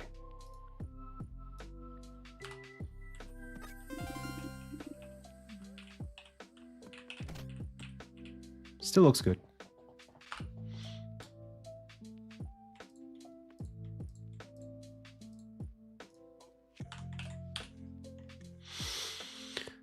Okay. So this anvil now, this needs to toggle this on. So teleport to Crucible. It doesn't need a teleporter anymore. This is going to show us our sequence player is going to be interactable with as long as we are interacting with the interest of the forge. And then we just need our sequence player to have a sequence. So back to Crucible sequences.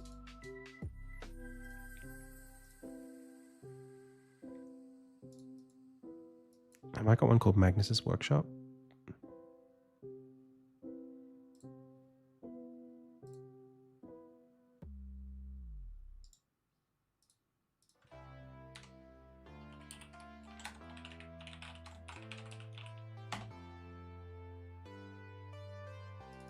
Okay, new event sequence. And this is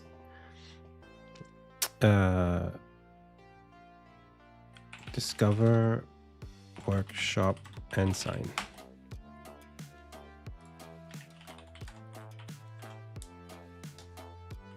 Amazing.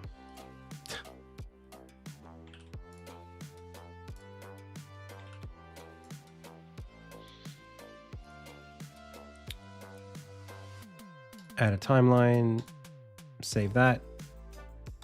And then this will be, this gives you the quest flag that I was looking for before. So it's like find magnet. It's like charge crucible. Teleport to charge crucible. Yeah. Okay, save all that.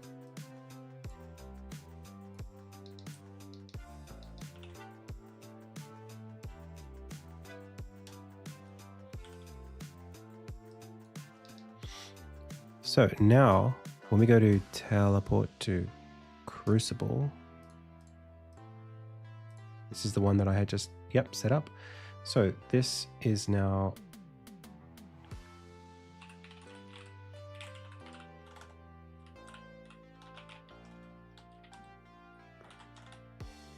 discover workshop ensign, validate timeline data, save that. Now that's here.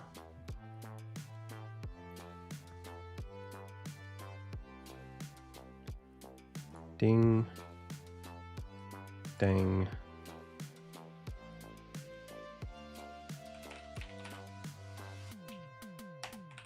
Dong, don't play on awake. Save, save, save.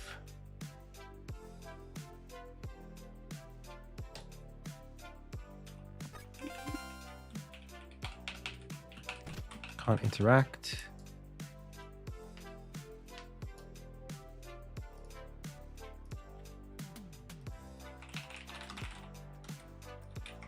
Can I do that and still have it work?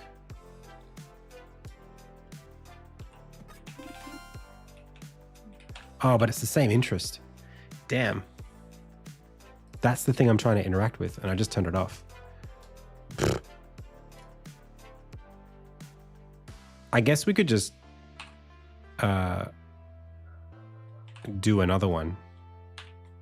Just put it here and have it be exactly the same minus these two things.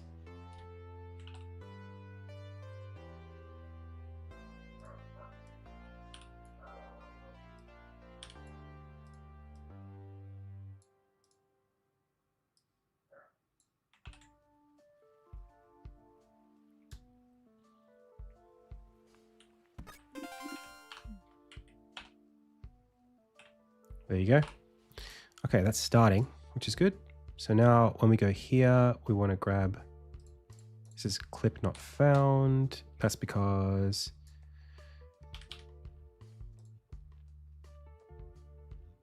discover. It always happens to me.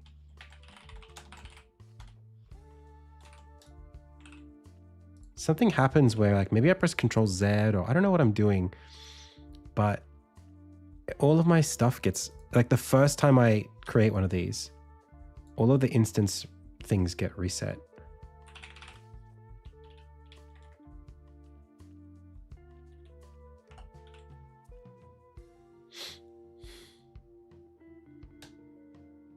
I don't know why. Like I'm saving it, I'm pressing save. I know that it does the editor, whatever.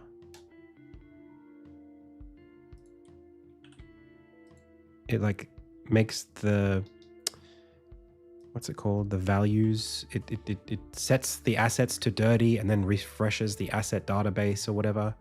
Save asset database. I know it does all of that stuff. Cool. Okay. That's a good start. Okay, so the next thing we want to do is from here, we need to add a schedule track and we need to add a schedule clip. And this schedule clip is what I just designed in this.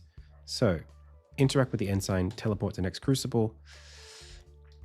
We kind of need to copy and paste a lot of the stuff from the cutscene where Armin discovers crucible.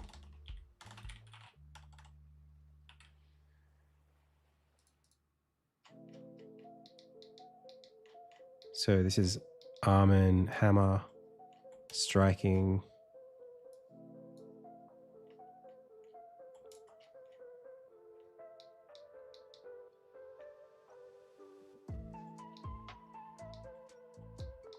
Basically just these. And then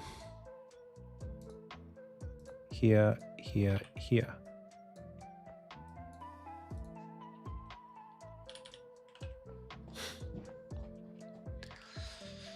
Now, this can be Armin if we want. We can go here and then validate timeline data and just save that. That'll work. So now when we go over here, interact with this, he's going to do it. Yay. But we need to teleport him away.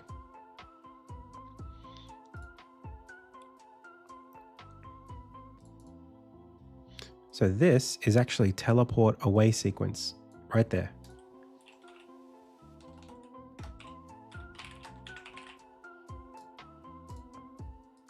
Right like that.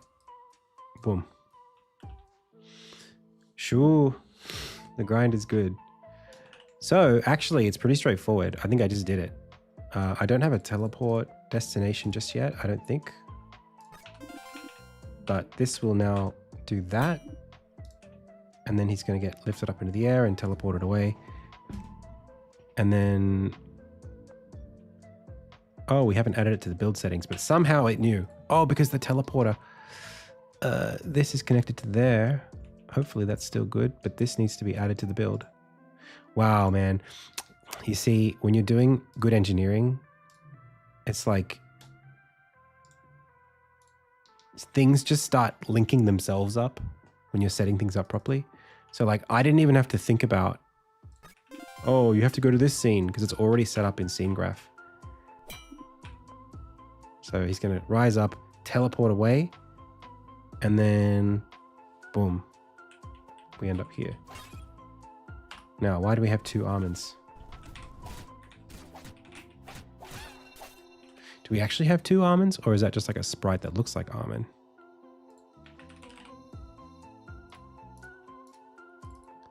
Armin dummy. What are you doing here, dummy? Crucible teleport platform. Crucible teleport sequence roll. Multiplayer confirmed. Okay. We're really close. We're doing a whole bunch of stuff right here. The problem is this and this aren't connected the way that they were in the other room. So like this... crucible forges. There's 3 of them now. And this is all really complicated. So what I'm going to do instead is go to my first one that I built. And I'm going to take this one.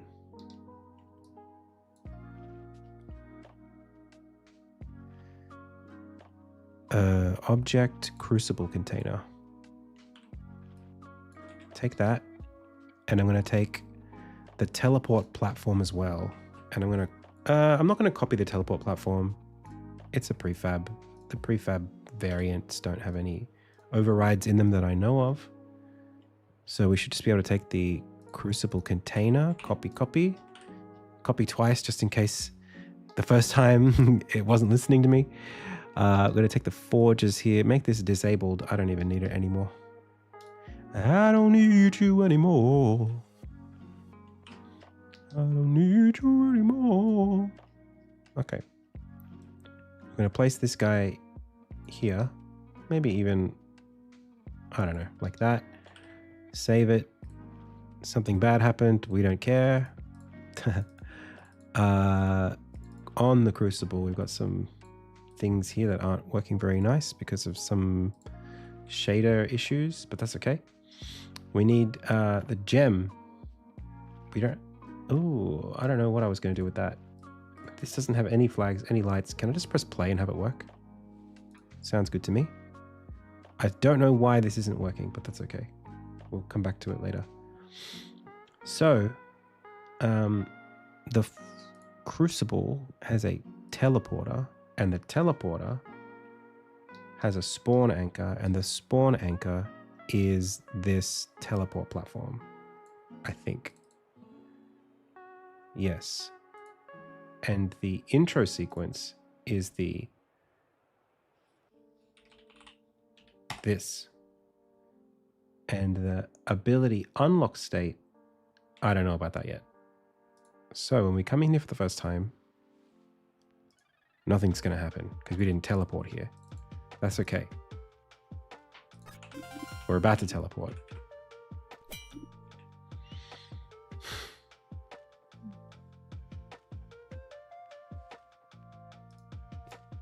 Okay, still didn't work. We're going to get there. So first of all, the teleporter in this room, which is on the anvil, this has some logic on it, and these things don't have some of their things plugged in. So this Armin static track, this is designed to hide Armin, and there's this dummy object here, but the dummy object is gosh knows where. Yeah, this teleporter's in no man's land. Let's fix that. Boom, boom, boom. That's why it didn't work. Not because it wasn't showing up, but because it was physically off screen. Okay, we go again.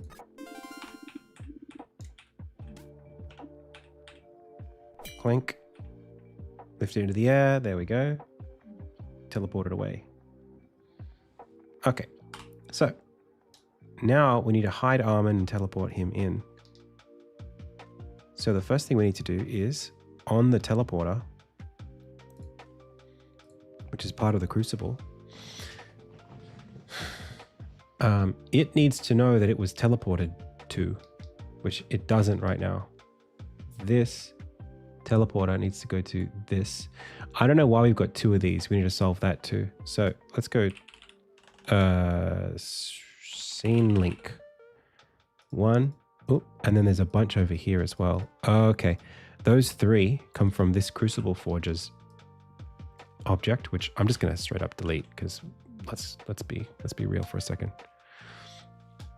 Okay, so now we know that's connected to that, which means we should be... I mean, it was already probably in a place where it should have worked. If it was teleporting to the right scene, then the teleporter should know what's happening, but let's see what happens. Oh, there we go.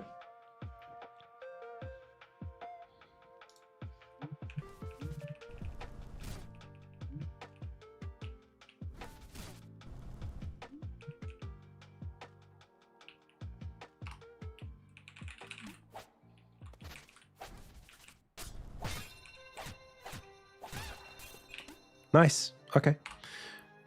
So we correctly fired up the right cutscene on entry. Everything's facing the wrong way.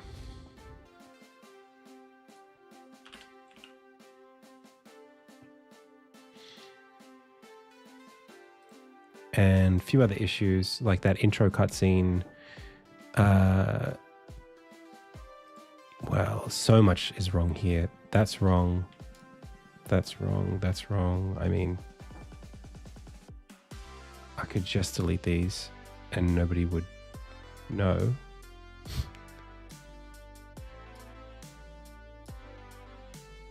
Yeah, literally all that's bad.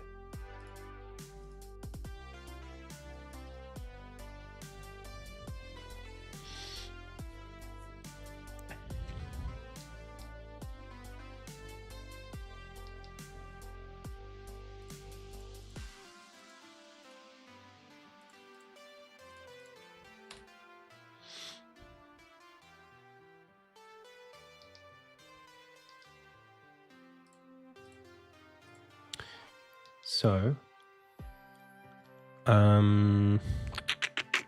this teleporter is here. Probably shouldn't be there. Probably should be here. And the teleport platform, does it have our cutscenes on it? It does. So there'll be some missing things here, I guess. Teleport ability, unlock state container, reveal unlocked ability. And this thing, oh geez, how is this being spoken to? This is where things get a little bit murky. I think it's on the teleporter is where I put this, which is not where I put it, should have put it, but it's where I put it. Crucible teleport platform. Inside the Crucible, there is a teleporter. The teleporter has the ability unlock state. That would be ability unlock state container, I think. This thing is the unlock state. I need better names for these things. And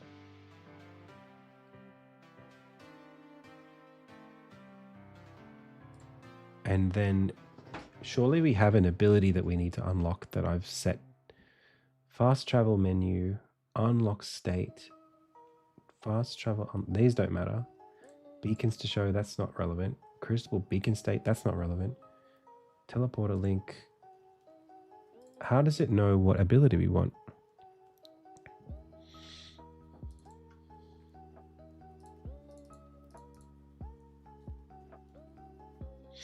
Oh, I think because the ensign unlock, the ability unlock flow, I just placed it in there. So in this case, it's charge, but it shouldn't be like that. This won't work in the actual game.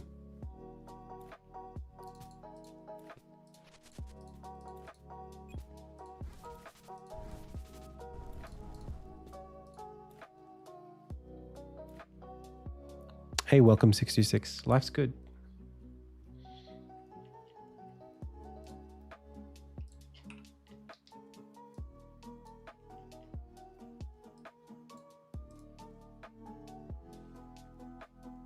So going back to where we loaded in, teleport platform, it is the teleport platform and it's the sequence in roll. So can I force that to play? Yes. Okay. So this happens. We load in. He's not supposed to be able to see me.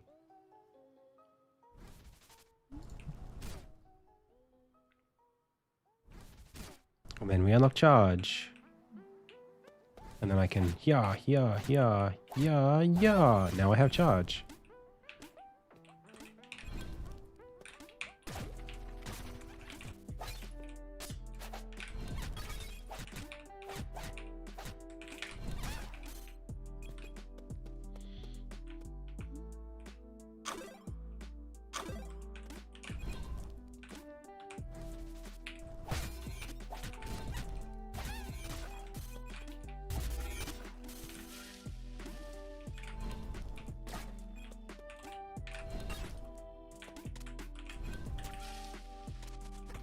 You can buy food with the coins, but merchants can carry lots of different things.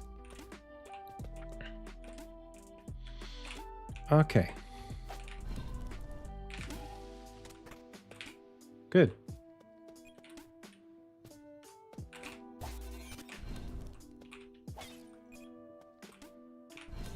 I mean, I use Copilot to help me with like some like programming things, just like as an autocomplete, but I don't really use Copilot. I mean, I don't really use AI for any dev stuff, like design or anything like that. I started working on this game a long time before AI was even practical. Nobody was using LLMs in 2017.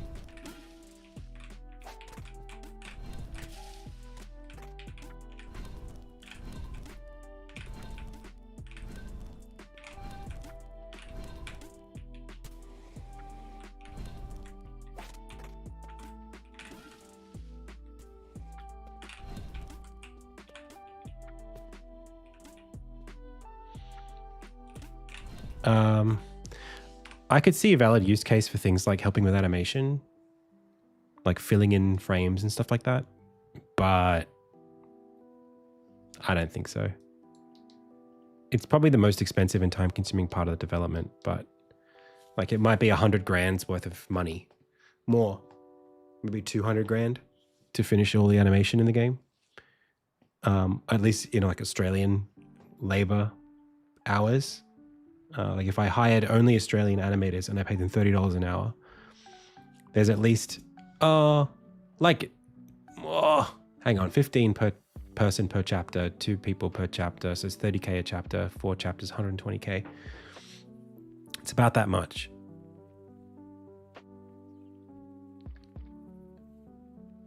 So, if it was worth $100,000, but it would have to do all of the rest of the animation to be worth it. It seems like a lot, but yeah, and I think my game, like I could train an LLM on all of the existing sprite info. It's probably, but then if it doesn't get it right and I have to edit it, immediately it's not worth it. I'd prefer to have a human responsible for it right now, just from a risk perspective. Maybe on a different project we could try it, but not for me, not right now. Okay.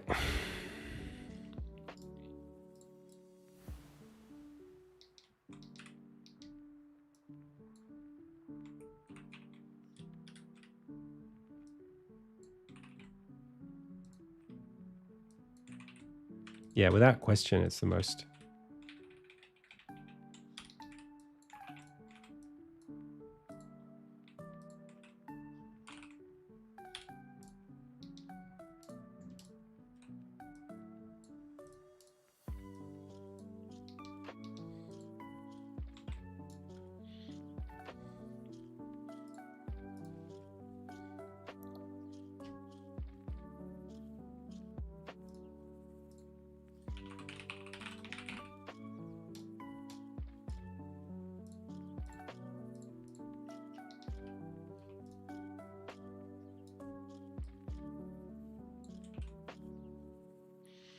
I mean, engineering is expensive, but that's more, I guess it is time consuming.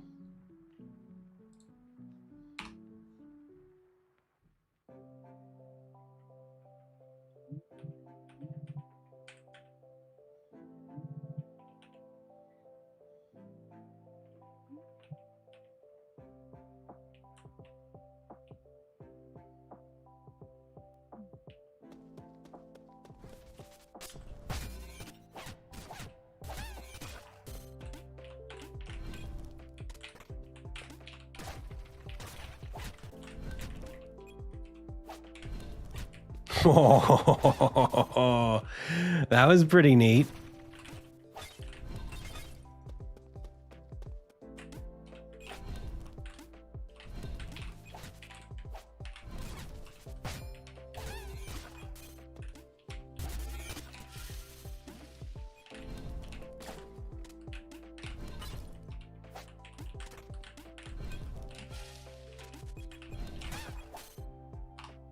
Sick.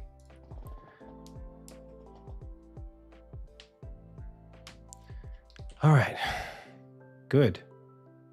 So let's go to fork and call this first pass. Adds first pass, teleporting into Magnus, into charge crucible.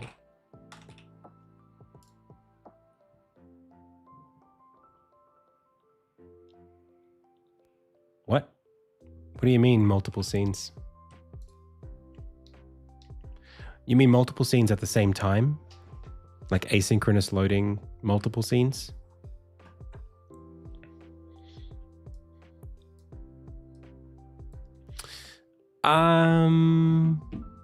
Yeah, I don't think it had the feature when I designed it, but I also don't have a real reason to.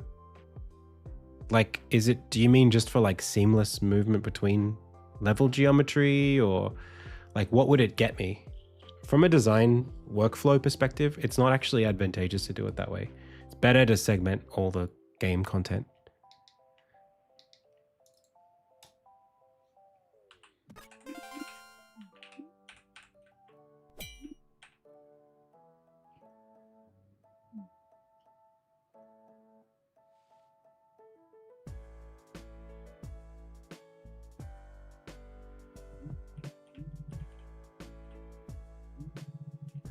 Oh, yeah, I've got that. That's what all this is. The do not destroy on load scene.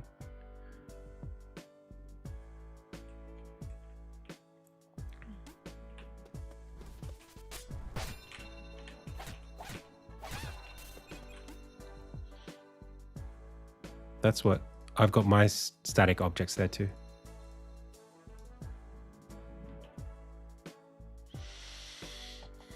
So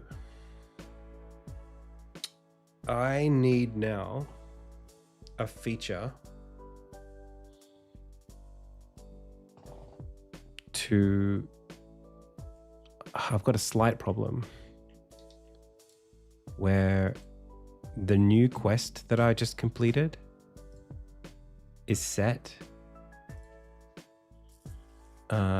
Technically, so like, this is what happens. We click this, we go into this, we complete a teleport away sequence, and then the sequence ends. And when the sequence ends, well, actually two things happen. So let's go back to this, and then this, and then this, and then,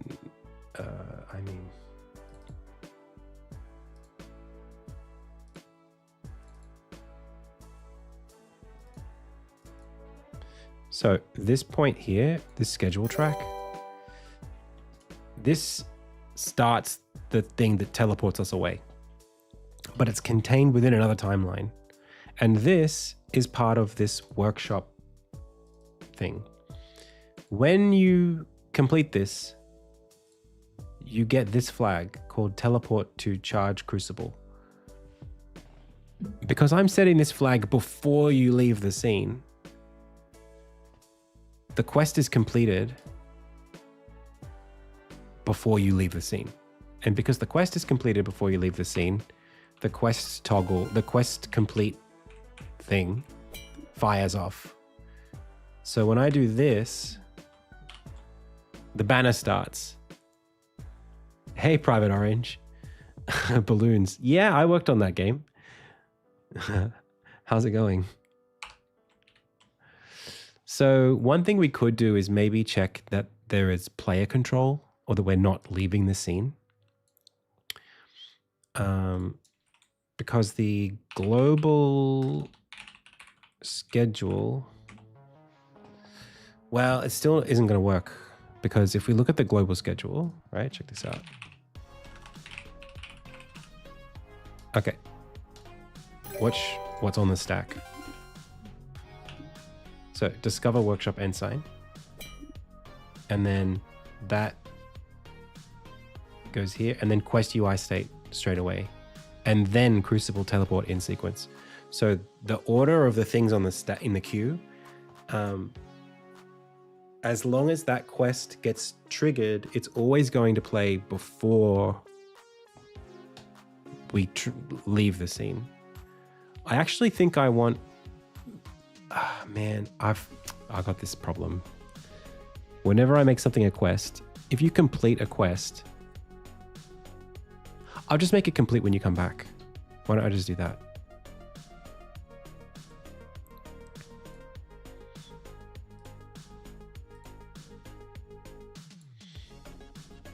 So I'll just make a new quest flag and call it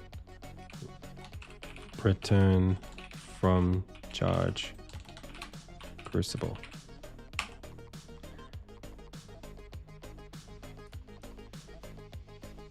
Done.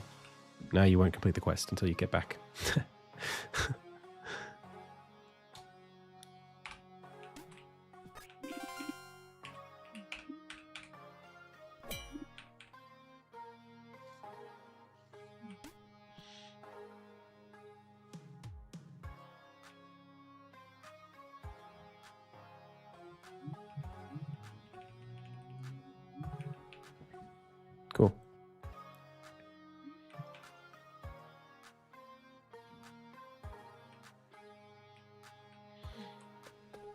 All right, nice. So the next thing we want to do is make it so that we can determine which ability we're going to get when we go into the next scene, because this is using a singleton, and the singleton has an ability on it that's just queued up that way, but we need to assign it earlier. Still working on this game, that's right.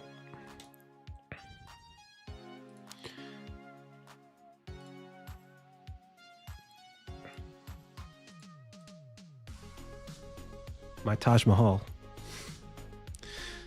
All right. So I guess what we could do is queue it up from the forge.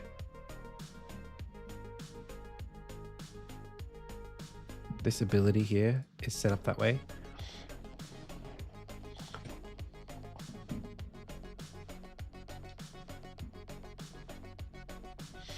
And when I go roll in, this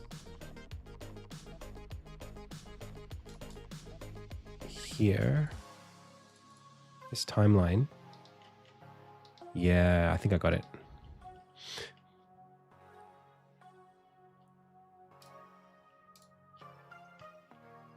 Teleport ability, unlock state container, reveal unlocked ability.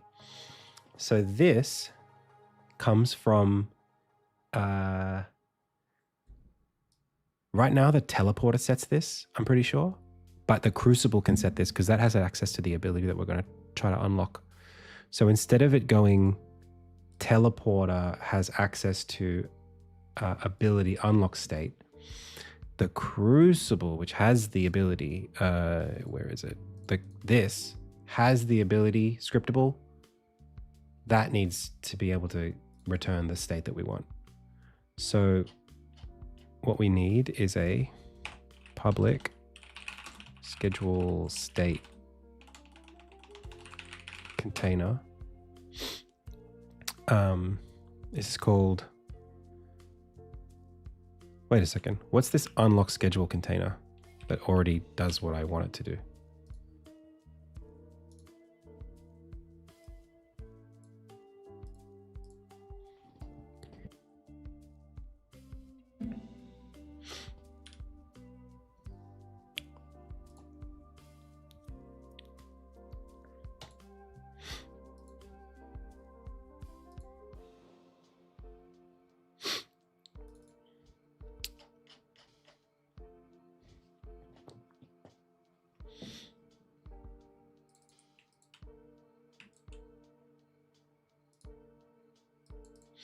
Ensign mastery menu, get unlock state. Oh, okay. So this is going to be called, it's similar, but it's actually before that. This is unlock ability modal container. Very similar.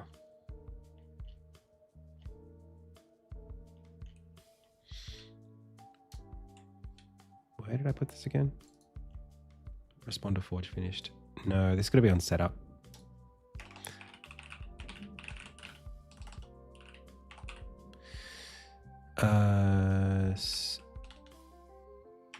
Setup, and it's not Ensign mastery menu. It's actually it's ability unlock schedule dot not instance. What have I called this? I think it's engine unlock schedule.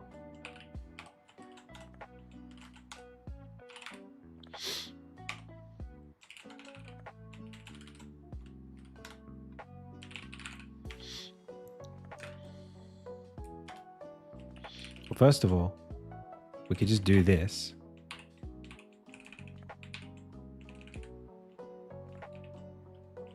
Hang on a second. Why don't I just do that?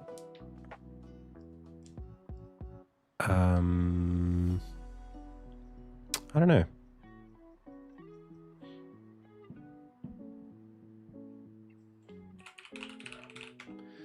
But this also says ability unlock state, ability unlock state, this thing here, and then engine ability unlock schedule get state. Okay, so this just goes away, and then this goes here, and it's technically it's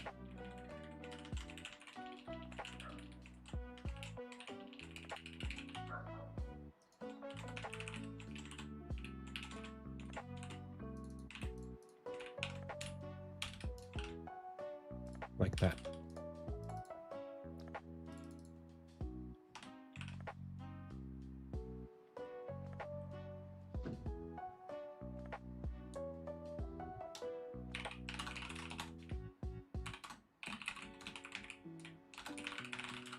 Yeah, exactly.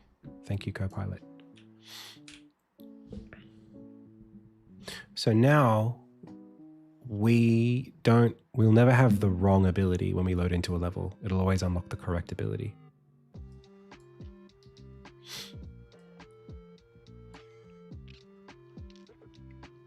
So when we go to Crucible,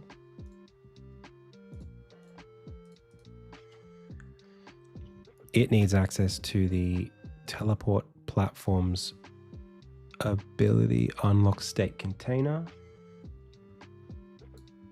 Just like that.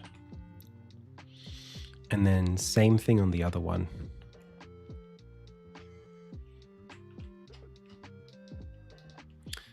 A little bit of mucking around here, but that's okay. Only needs to be done a little bit.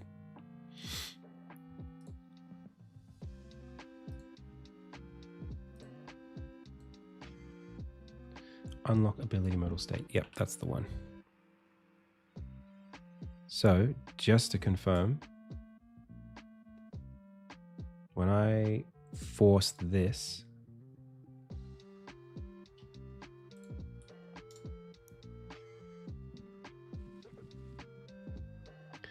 is it a tool? I made it myself, actually.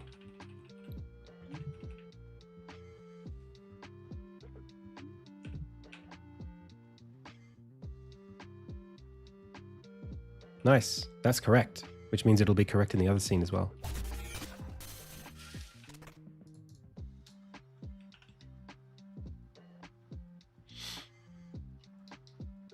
So if I go here and do the same thing,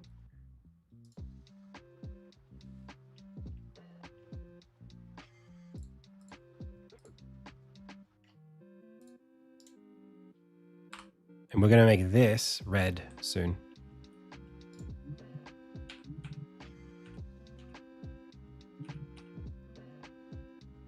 Is it open source? It's not open source. Maybe it should be. Damn it, it's the wrong one. What? Wait, did I make this the climb crucible? That would save me. Crucible, You are, please be climb. Yes, it's the wrong one. Good. Now it's charge. Which means, hopefully, when I force this, it'll be the right one. It is doing hierarchy callbacks. Yeah.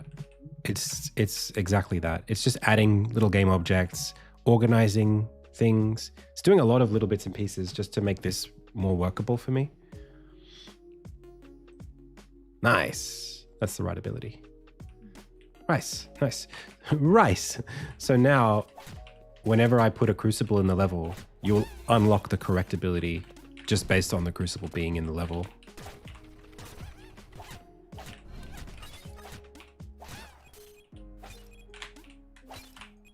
I don't have to hard code it anywhere or do weird overrides.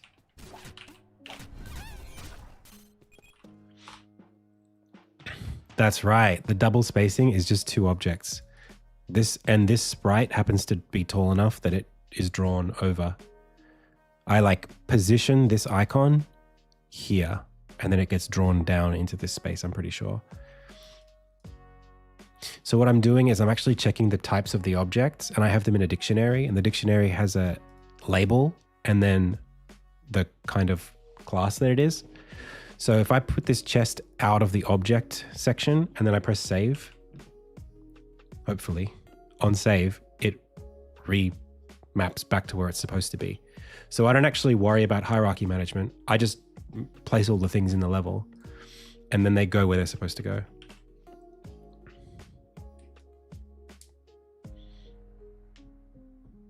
So if I was to find a scene that's old, in fact, they should all be correct now. I don't think there are any ones that are incorrectly structured. But like, oh, this one, okay. If I hit save, there you go. It just created all the objects, placed everything in the right category. And now I just look at this and I can go, oh, okay, here's Armin, my character.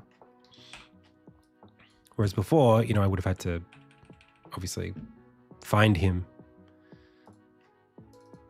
Like, yeah. Did I get lucky? There was only one? Yeah. So this is what it looked like before. Save, done.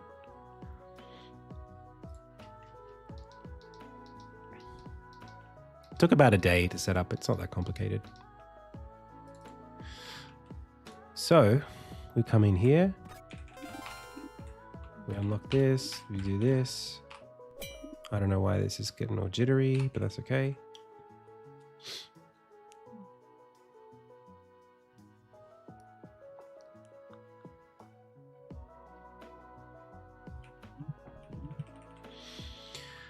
This sequence isn't correct, but that's okay. It is what it is.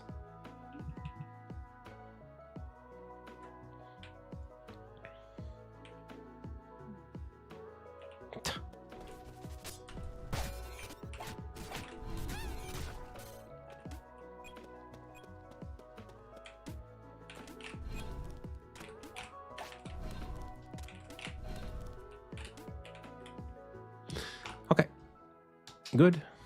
Good. Moves.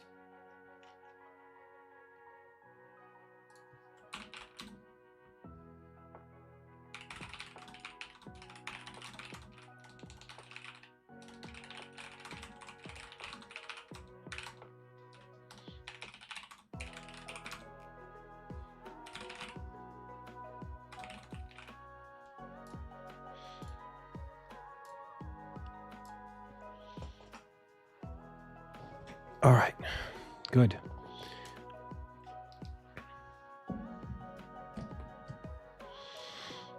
So,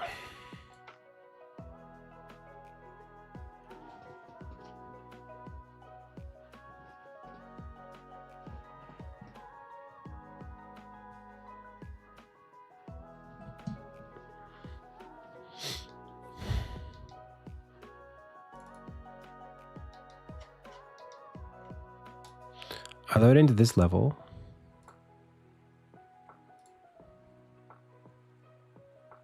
I have my teleporter.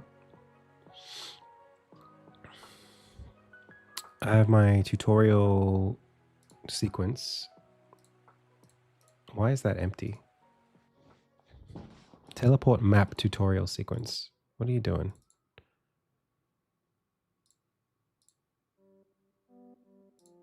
Does the teleporter have one? Weirdly, it has a fast travel unlock sequence. All right, so then I force this to play. Why is it so framey?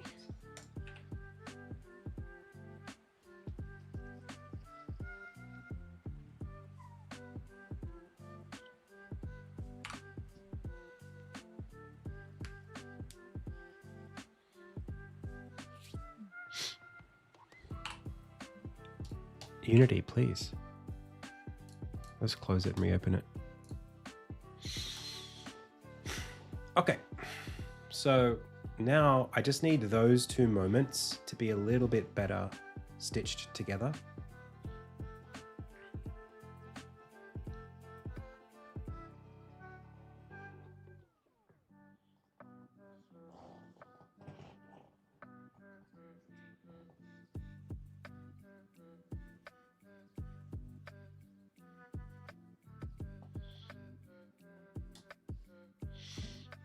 So how do we do that? When we go to the anvil, anvil has a teleporter, teleporter has a fast travel unlock state. fast travel unlocked has a menu state. It bothers me. We do it on save. So when you save the level, it retakes the screenshot. And it can tell if the screenshot's old or not relative to the last time it was saved. So it's not grabbing all of the scenes every time. It's only just rendering pictures that we've saved to disk.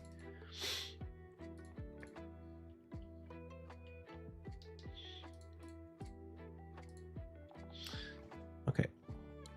So when we unlock this, what annoys me about this is that these things here, I don't know what sets these. Like this logic, this is a container for a state that's set somewhere. And this is set here and that is set there. But I don't know from where these get set. So I know that there's some logic, and this is going to be a problem later in the game if I'm not solving this correctly. Ensign menu opens and reveals fast travel location on map. Okay, who does that? Who makes that happen? Where does this get set? I don't know. I guess it's here. Fast travel unlock state, fast travel menu state. But I wish I could somehow back reference it because it's annoying for me to not know. I have to kind of guess.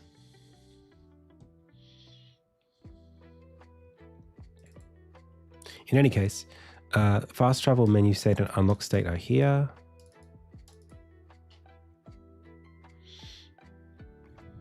And they come from the global schedule.nq. That's fine. Okay, so fast travel menu state is what we're looking at. World instance, unlock fast travel, false. Okay. I'm going to take a break. When I come back, we're going to keep churning through this. We're getting there, pals. We're getting there.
What's up?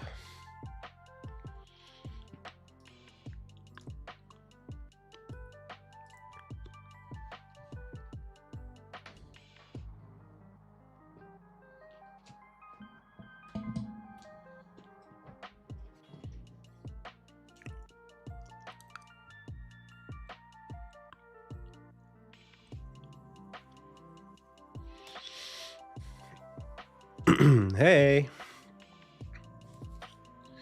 Okay, so let's get back to it. We're making some progress. Things are moving. It's good. Let's keep going. So what I'm trying to do right now is work on these map beacons that are in the title. So quest map features. What I want to do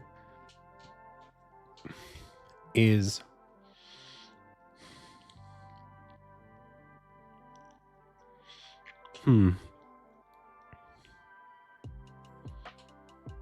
let's think about it. I've got to work it out here.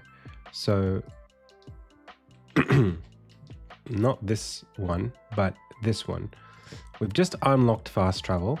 And what happens when we unlock fast travel? We return. So the first thing is we return from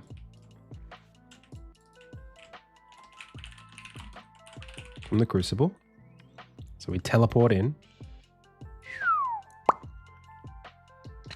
Then I guess we want to bring up the map straight away, but I expect there to be a cutscene here for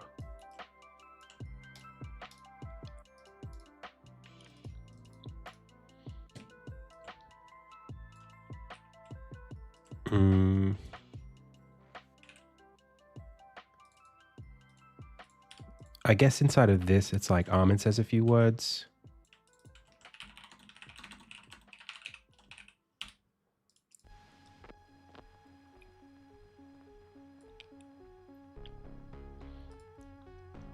We bring up the map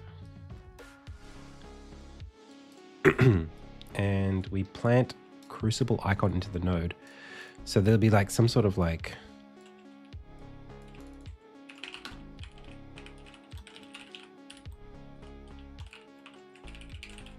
I don't know if it'll save. I mean, right now it says fast travel unlocked, but it could say something else. But what do I really want to happen when I do this? Because technically, I mean, it's in the game right now. If I just like let this go and then go fast travel unlock sequence, play, it says fast travel unlocked, brings up the menu. I don't know why it didn't fade to black. We go to here, we show the next thing. We're already kind of jumping ahead now.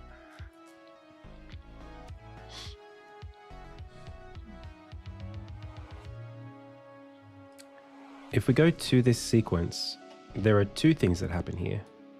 So maybe we have like fast travel unlocked and then we've got like another line of dialogue.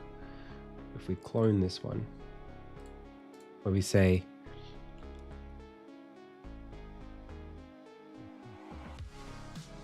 other ensigns, our ensigns have scattered, I don't know, our magic has scattered, our power has scattered throughout the world.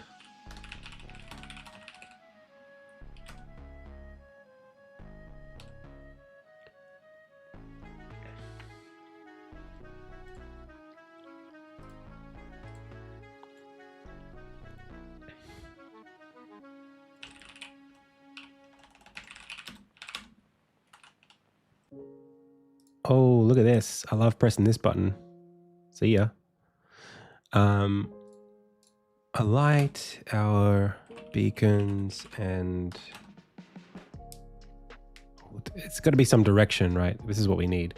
Something that basically says like, go and do the rest of these.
Okay, let's see if that works.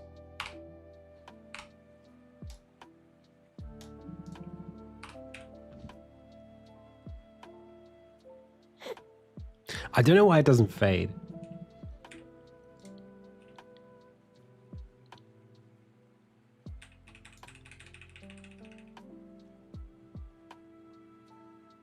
We can't continue this. Oh, okay, that worked.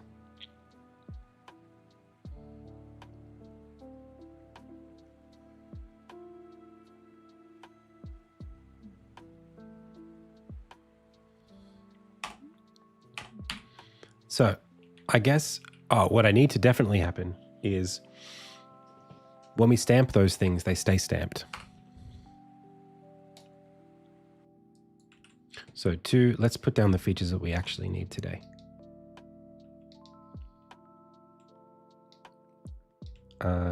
Where's our little to do?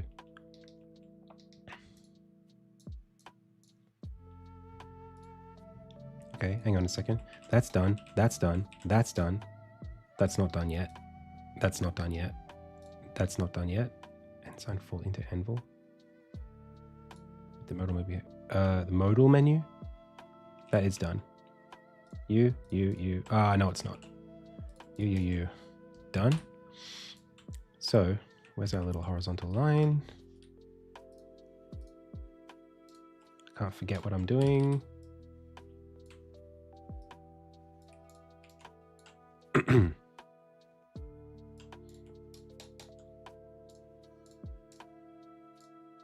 Okay, so we don't need this heading. What we want to do is make any map node that's set to visible stay that way. That's the first thing. Second thing is make any icon placed on the map stay there. Okay, perfect. If we do these two before the end of the day, I'll be happy. These are really important. That's actually what today's stream is supposed to be about. So, okay, this is an interesting one. So when we load up the map, before we do that, let's just do a quick commit. This just updates fast travel unlocked sequence.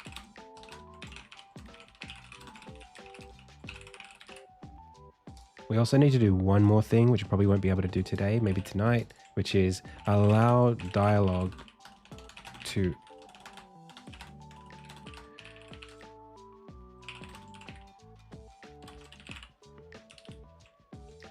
holy haircut. Okay.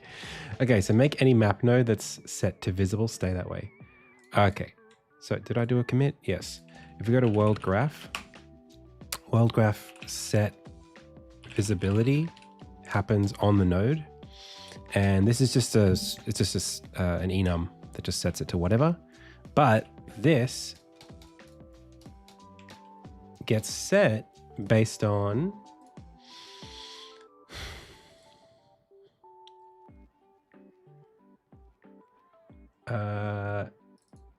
if the node does not equal the current node, set its visibility to visited, but I don't think that's right.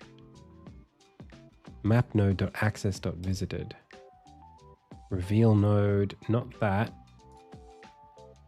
Set visibility has to happen somewhere. Access. Okay. And access equals what? When we set the state on setup, surely we have to check something. Here it is here. So if the visited scenes contains this GUID, this is the only, so bool visited equals that.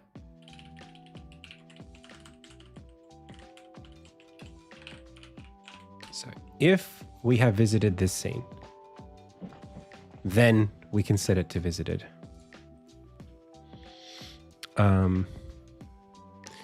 But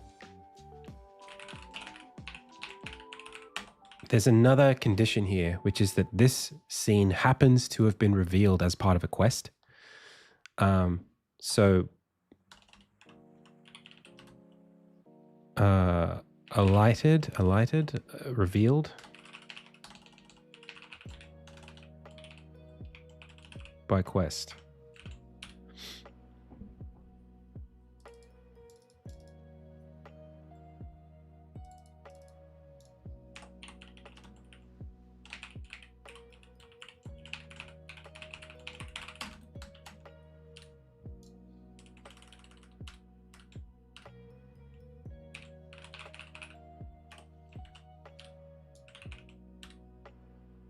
What is P in this case? Oh, we can't do that yet.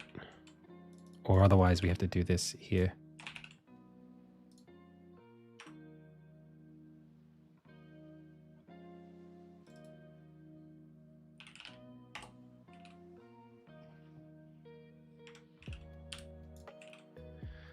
Okay. What's up, peace? So, revealed by quest.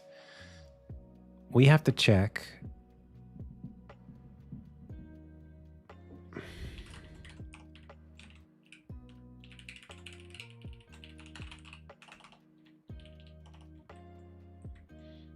I think this should probably be set. There should be a list of things. I'll do it here, but we'll definitely be moving it out. So for each quest queue in all quests.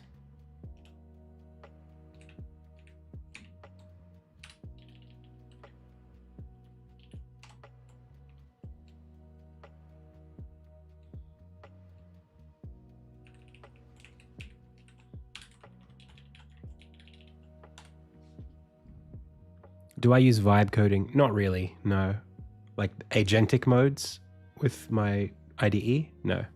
I do like the tab, I like the autocomplete, but I don't like prompting. It sucks. So,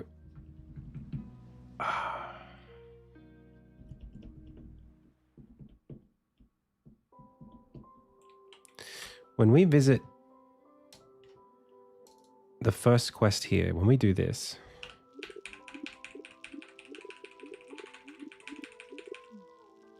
we get this quest to the Athenium, and then I want something to happen, right? Maybe we want to pull up the map and show Harriet's thing here.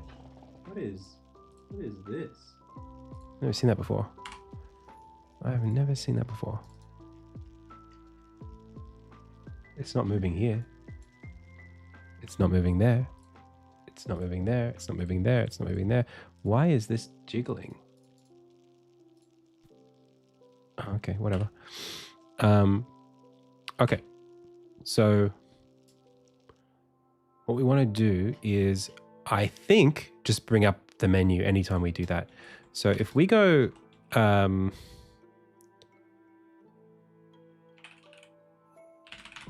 to the quest manager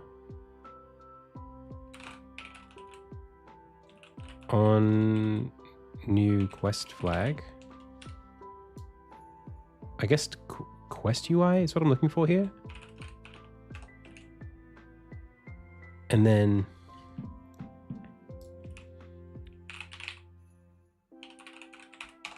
no global schedule here. What is this? Is this the banner system? We have quest UI state. Okay, so where do you get assigned? NQ, global schedule.q. This is on the quest manager. Okay. New quest UI state. And this opens and then listens for the exit.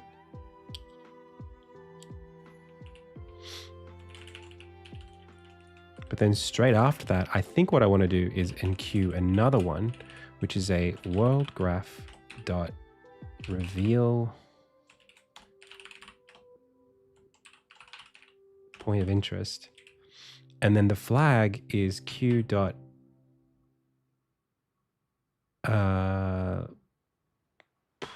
flags, the last flag. That's crazy. If that works, That's crazy. It might not have compiled, but let's see if it... No. Index is outside of the bounds of the array. I think this is just 1, not -1.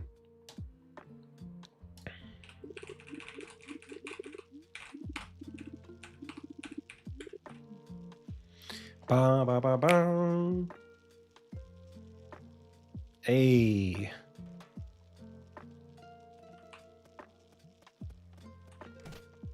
Now I want to be able to go and see that there whenever I want. And I only want to do this if Q is main quest.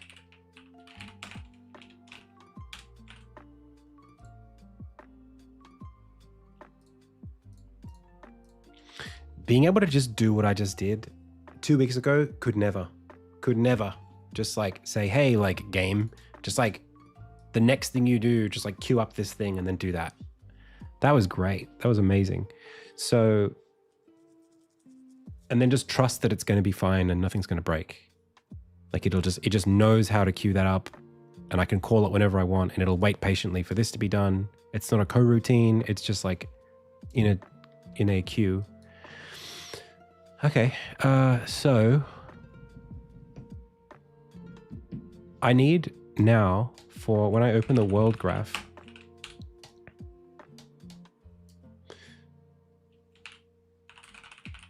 when I enter and I open,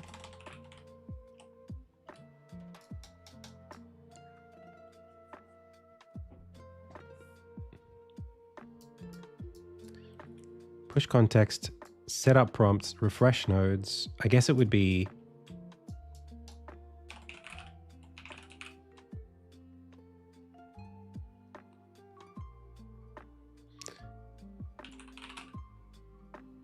quest scenes. Quest scenes? Set up beacons. Okay.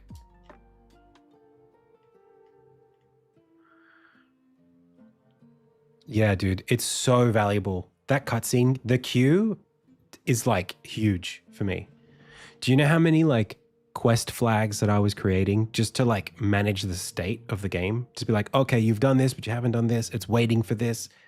Stuff like that. I just don't have to worry about it. I just be like, oh, yeah, just do that.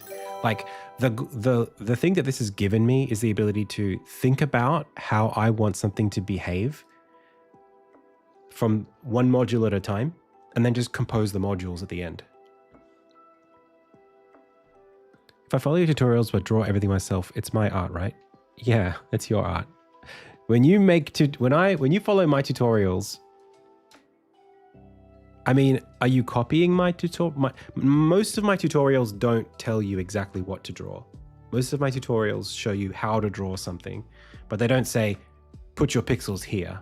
They usually say, think about how these pixels work this way. So as long as you're not like screenshotting my work and then just like calling it yours, sure, it's yours.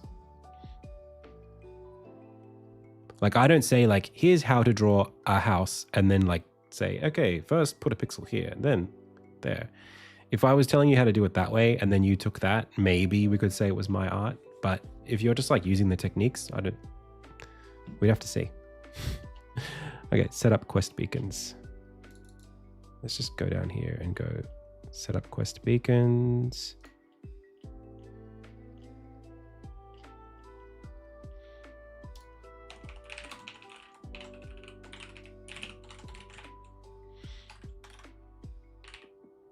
Okay, for every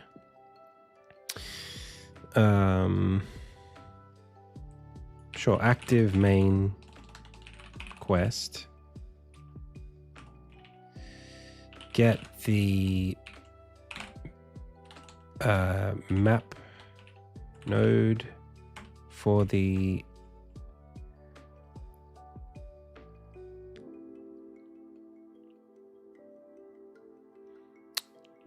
get the map node for the, I don't know if it's the next flag or the final flag.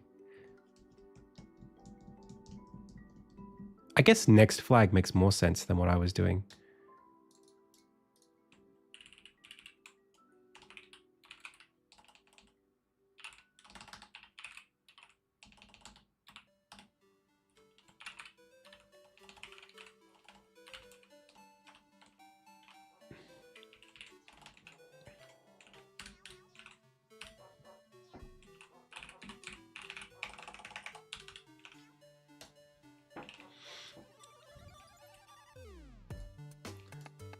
Okay, so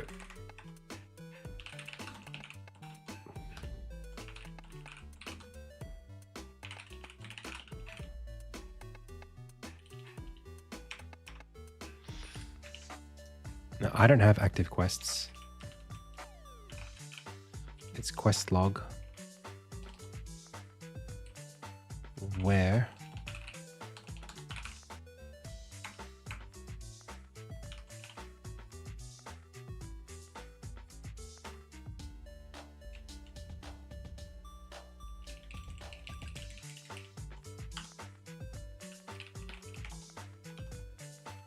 I don't think I need to do that.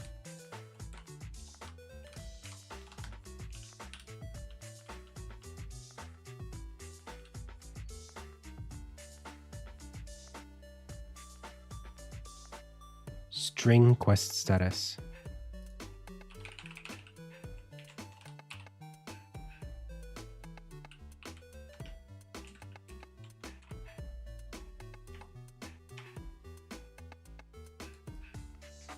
Oh my gosh.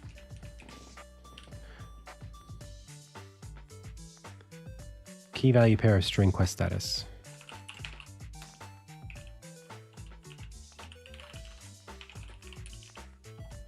Oh, this is just the...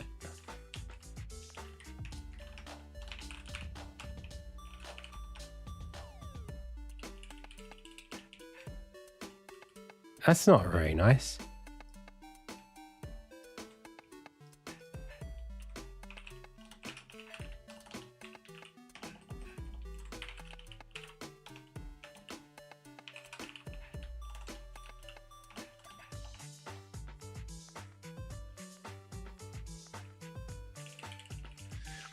I think there's a better way to do this.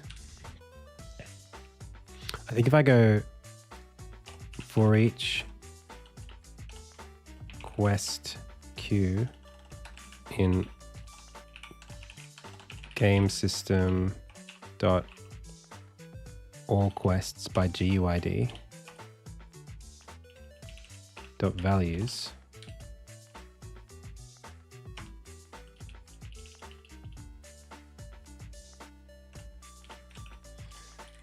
let's have a look.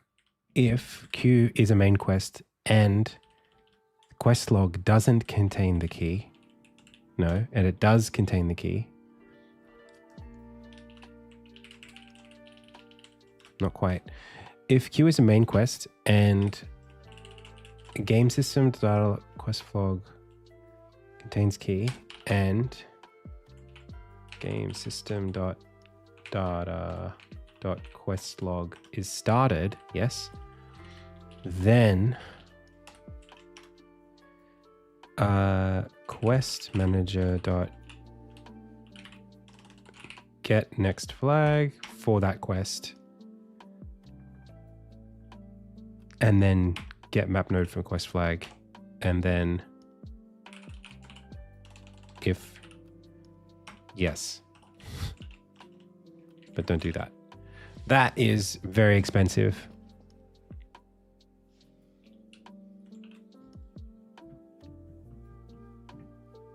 But it'll work. So when we set up quest beacons,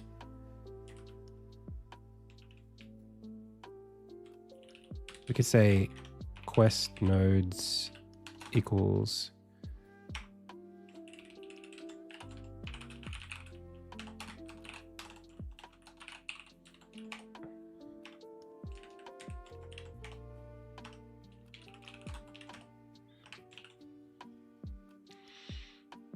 all right.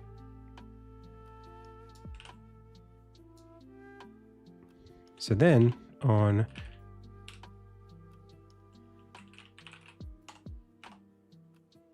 When we set the state, now we can say revealed by quest is world graph dot instance dot quest nodes dot contains this. And then we can say player has visited or revealed by quest. Oh, what a doozy.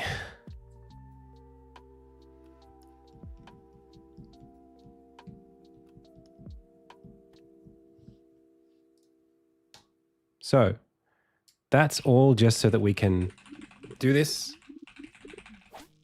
Oh.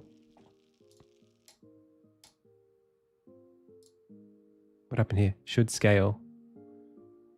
Why is that wrong?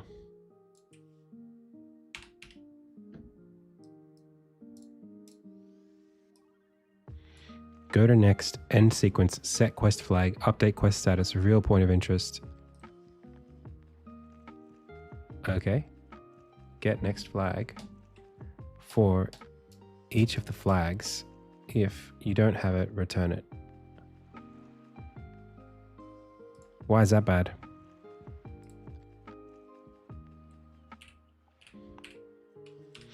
Have we met Harriet in this already?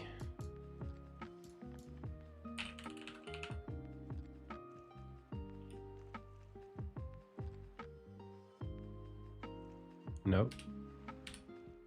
But to the Athenium requires us to meet Harriet. We don't have any of those, so that's no problem. That should be fine.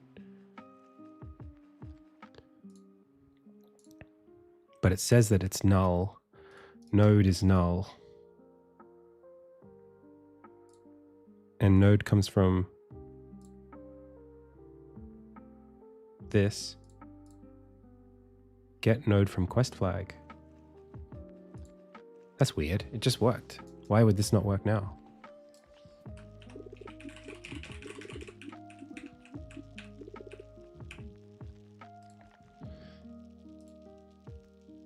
Unless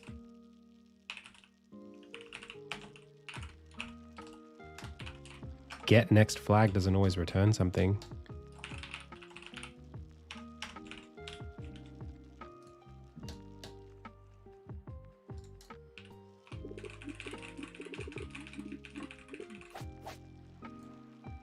What the heck?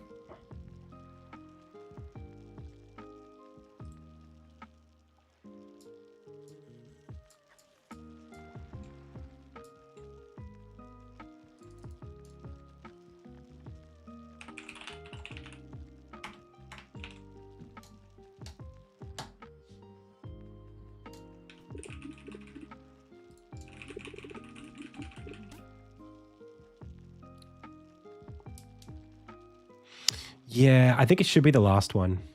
Anyway.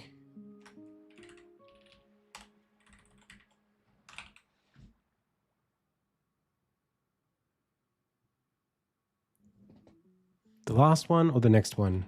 I'm not sure.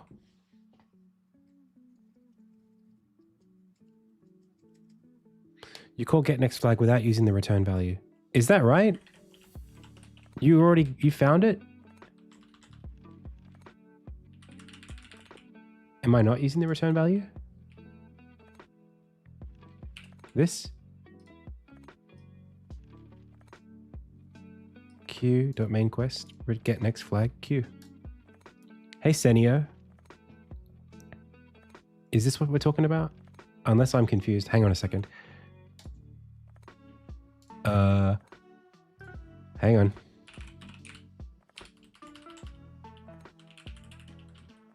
Oh. I don't know why that's there. That shouldn't be there at all. It's there.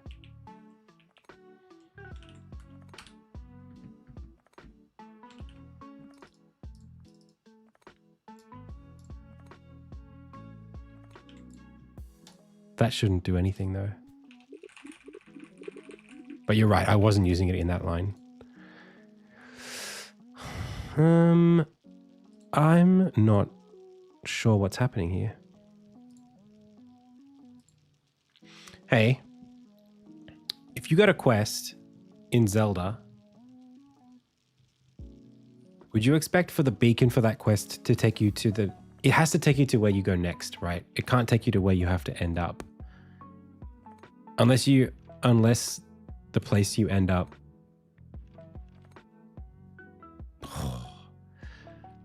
Like in Zelda, defeat Ganon shows up at the start of the game.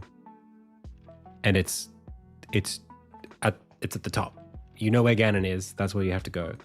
But even though there's a lot of stuff you do in the game, that beacon never goes away, right? So it's almost like for main quest things, even though in Zelda it is a main, like the defeat Ganon is a main quest beacon, and the very next thing you're supposed to do is go beat Ganon. The whole game fits in between there. That's not specified in the quest. Defeat Ganon doesn't update just because you saved the Rito or the Zora or the Gorons or the Gerudo. So in this case, it should be assuming like quests either should be simpler, that is one thing, or yeah. I'm going to do q.flags up 1.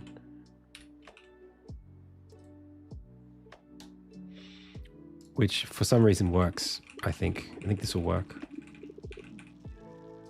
Yeah, I don't know why get next flag failed me then.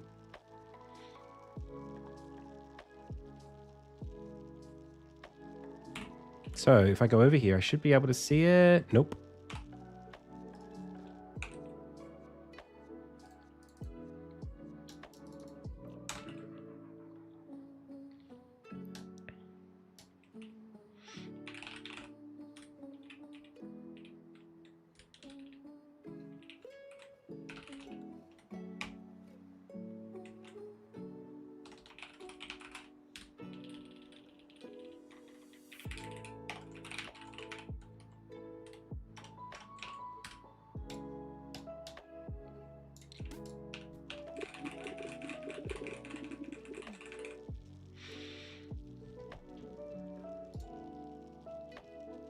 Okay.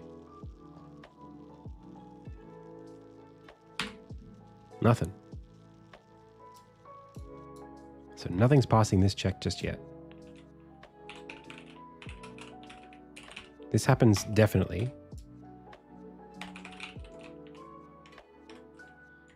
Let's go through.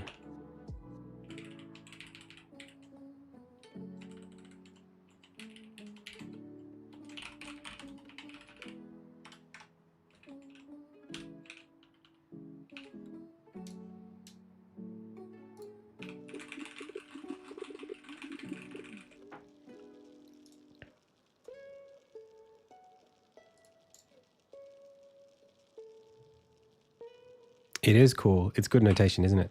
Okay, so this does go through all of the quests, including to the Athenium, which is what we want. So we're checking all the quests, but we're never getting deep enough to add anything to the log. So what's happening here that's not passing our check? Q is a main quest. Yes, it is definitely a main quest.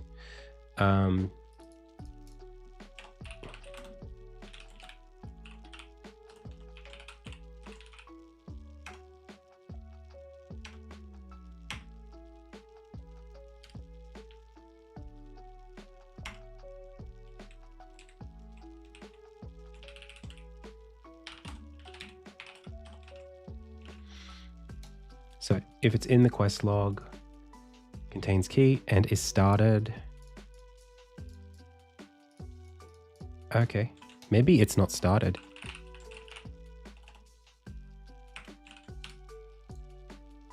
Even though it technically is started.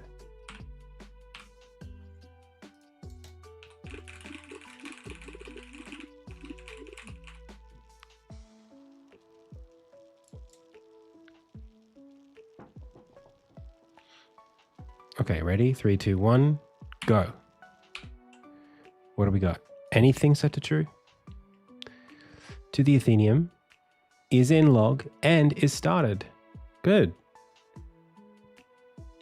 How do I write the logs? The way they auto-completed? That's Jeep. That's like Copilot. You are North Americano? Nope. Australiano. Not American.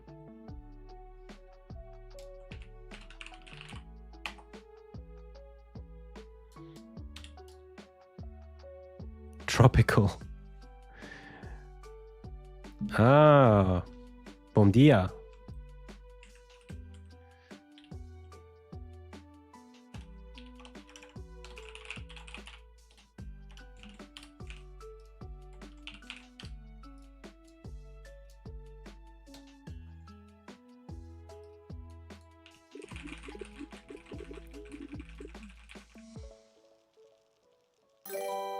Hey, Erend. Welcome.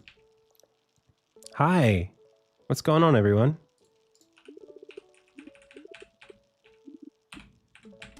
Okay, press M. So it does get this far, which means it's trying to add the beacon. It just doesn't get this far.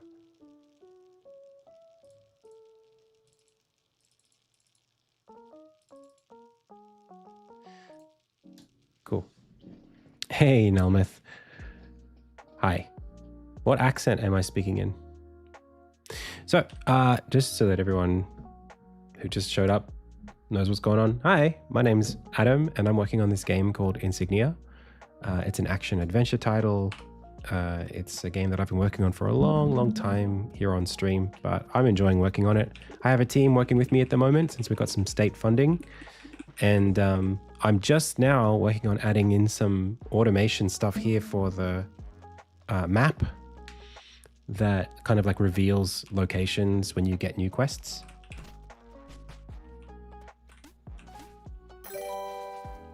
Yeah, so we got the funding, we spent the funding, and now this year was like pretty good for me, and I'm actually able to self-fund the second chapter of the game. So we're actually self-funding chapter 2 right now.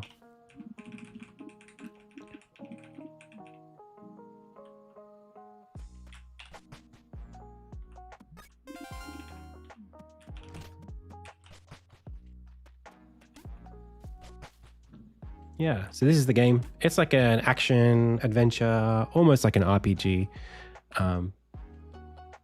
and it's got combat and all kinds of stuff in it. Let me just see if I can get you to some fun areas. You know, you got enemies like this, and you can do parries and attacks and dodge roll.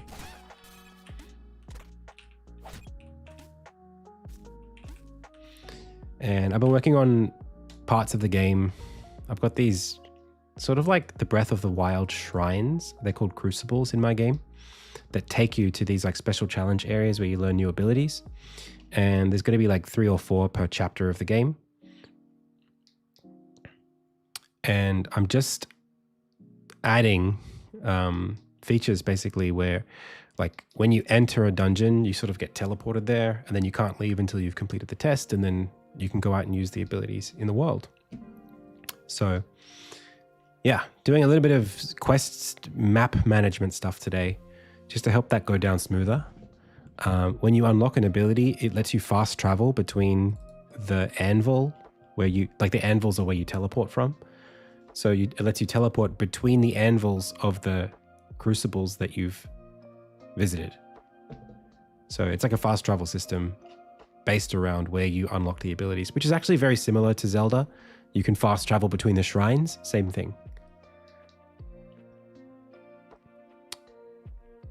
So right now what we're doing is we're trying to figure out why the compiler gets to here, but it doesn't get to here. So it doesn't add this, it doesn't pass this check right now.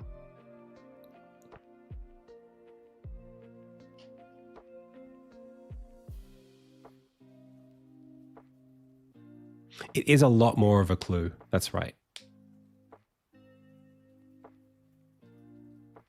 It's a big clue, but you don't necessarily know how to get to that box. The thing is, in my game, like, it's not an open world quite as much as Zelda is. Like, I don't expect you to sort of like stumble your way towards something. Most of the game's pretty like directed. So you kind of like, it's mostly for your sense of like for your excitement and attention. That's the reason why I show you on the map where to go. Because you might feel like, oh, like I'm almost there at that thing that I was trying to get to before. How does contains compare nodes? Let's have a look. So quest nodes is a list of map nodes. And node here is the node. This has to pass this check. Let's just see if this actually works.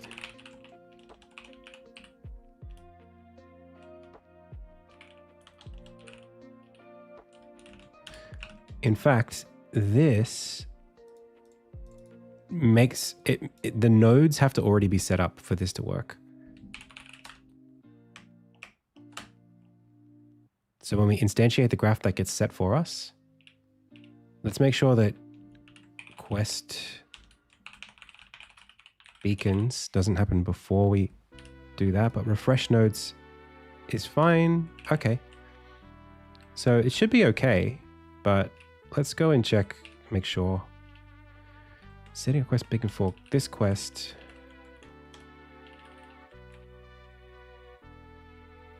We're going to try to log the node.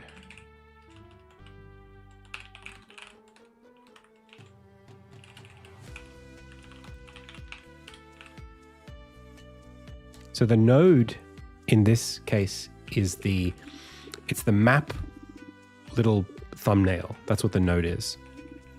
And I can use my system to basically, like find a level where that quest flag gets set. That's how I'm using that system. So this says found node from flag. It says that it did it, but it's gone when we check the map.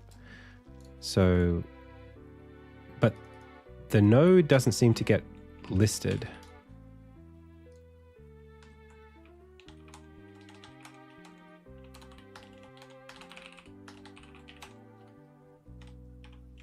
Which I'm assuming that's because the node is null. I'm almost certain that's the reason. Which would be weird because we're already, wow, it actually is null. Okay, why is it null?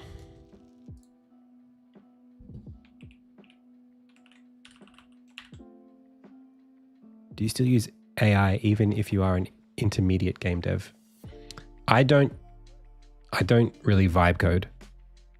I just use like Copilot to help me autocomplete lines that I'm already writing. It's not a question of skill. It's just faster to let it complete lines of code. Like if I say like debug.log, it's already figured out what I would be logging here. So like I can either type all of those letters myself or just let it do it. I don't like give it prompts. I don't like tell it to do things for me. I just let it suggest what I would be saying next and say yes if it would suggest what I was already going to write. Is now an okay time for an art review? It's not a... I'm on a bit of a roll. I'd like to keep going if that's okay. Would you be around tomorrow?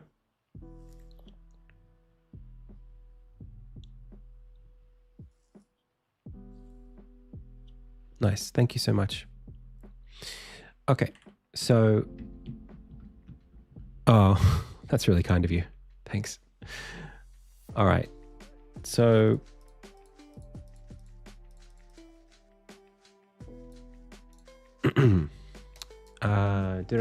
Why is this null? That's the question. Get node from quest flag. For each of the meta refs in flag preferences, get flag, get by value flag, the node is nodes.find that. I mean, that should be returning true.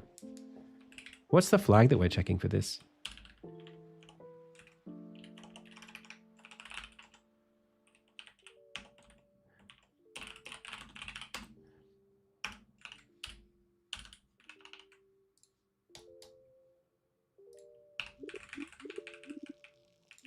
I played Hollow Knight today and couldn't remember where I was going.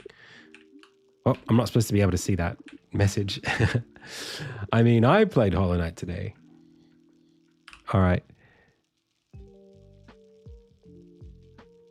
Oh, wow. Okay, so we couldn't find Meet Wilhelm.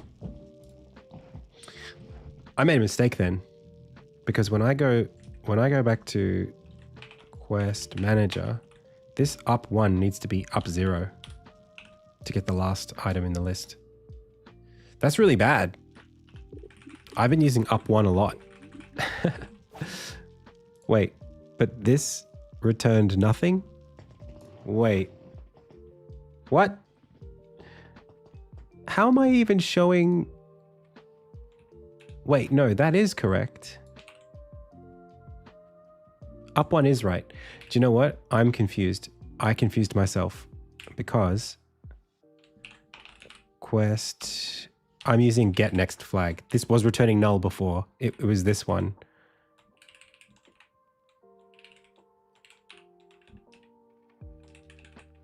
I'm using different checks for different things. It's like q.flags up 1. That's what we should be doing. I don't know why get next flag doesn't work though. We got to figure that out later.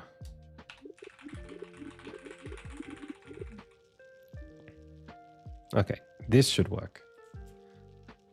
It already did it. It already did it. So it should be, there it is. Yay. All the way over there.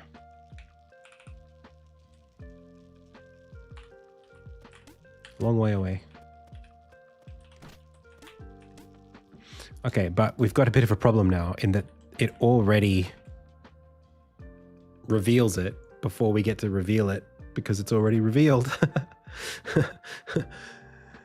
The condition that it's checking to know whether it should reveal it on map load is the same condition that it's checking when we do that. So how would we fix that?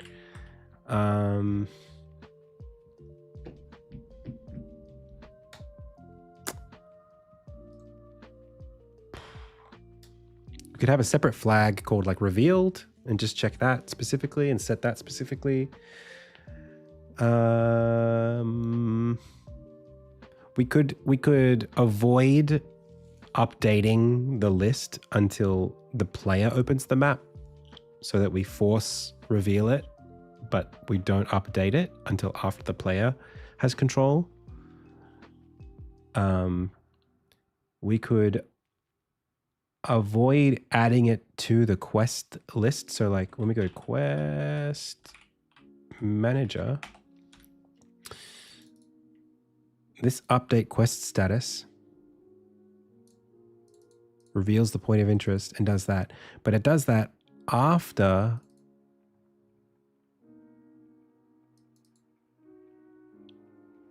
this stuff.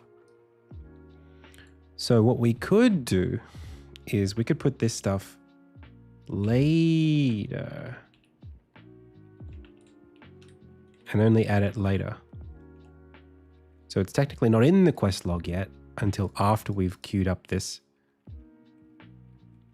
Now, that's not going to change anything because this is queued until later. So it's just going to call it and do it. I'm confused. It's not it's not a coroutine. So by the time this happens, it's going to just do what it needs to do. What I could do is go to reveal point of interest and add a boolean to check. So it's like bool force hide equals false and set this to true.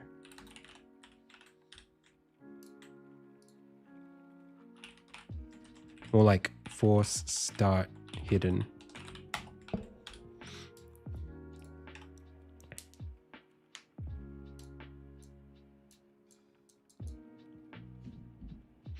But how the hell will I do that? Reveal node.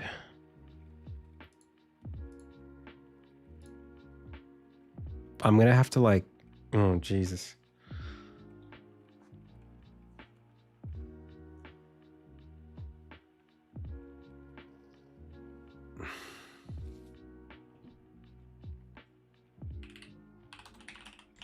I guess it will be inside of the menu, open.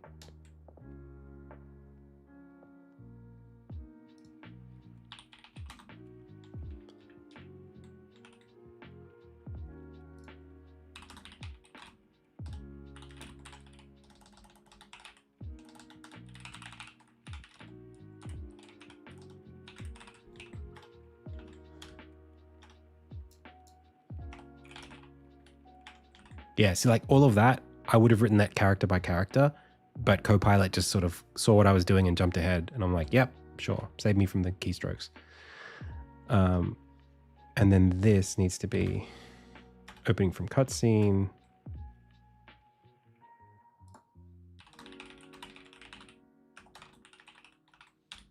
Okay, and it's just literally this.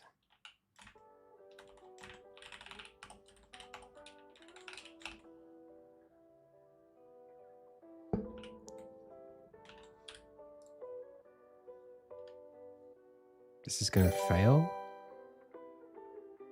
Should fail.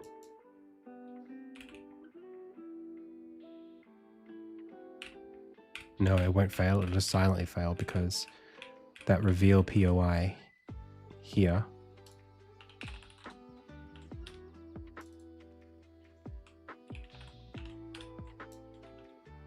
Yes.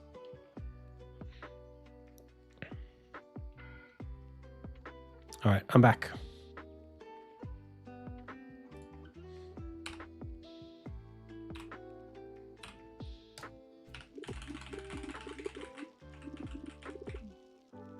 So we're going to open up the menu, and it's not going to be shown here because we didn't update the quest markers until after we did this. And now we can check and it will be there.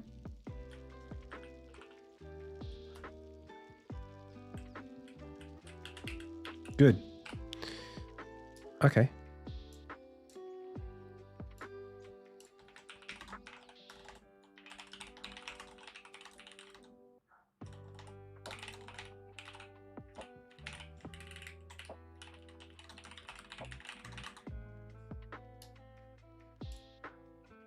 Okay, next, I want to show all of the beacons.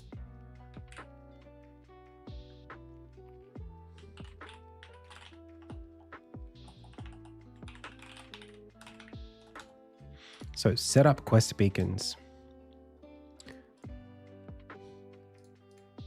That's what we're doing right now, actually. We're adding the nodes and then icons.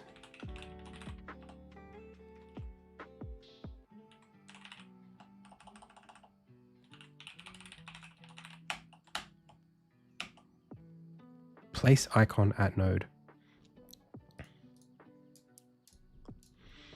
So this place icon at node is it's like a cutscene specific action, I'm pretty sure. For each quest in main quests, stamp flag icons. Oh, maybe I don't have this. Maybe this is what I was trying to do. Stamp flag icons. Okay, this is happening here. We're going for each quest. Icons.add Armin's face. And then all of the main quests. Get active main quests. Oh, that would have been good to use before. I'm kind of already doing that though. But still, quest nodes.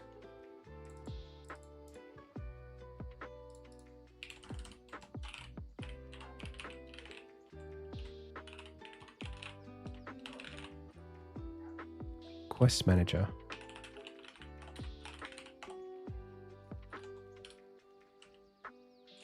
What was I doing before? All of them. I don't even need these. Or this. Or this. Wow, that's much better. Go me. Okay. It's already doing those checks anyway, though. Quests. Yeah, okay. So, still clean to look at.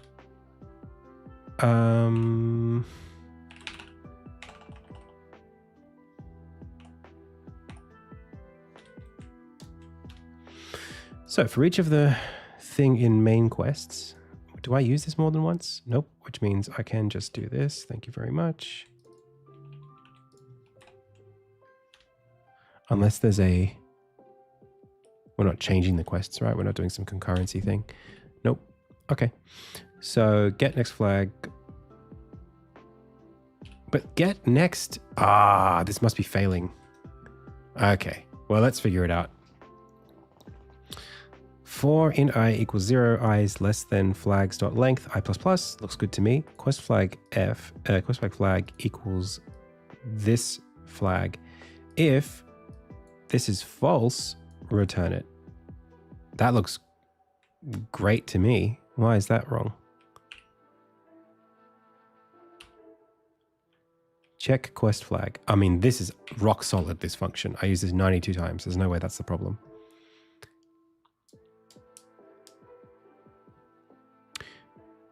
But there was something wrong with Wilhelm, actually. It was this thing about where we meet Wilhelm doesn't seem to have a...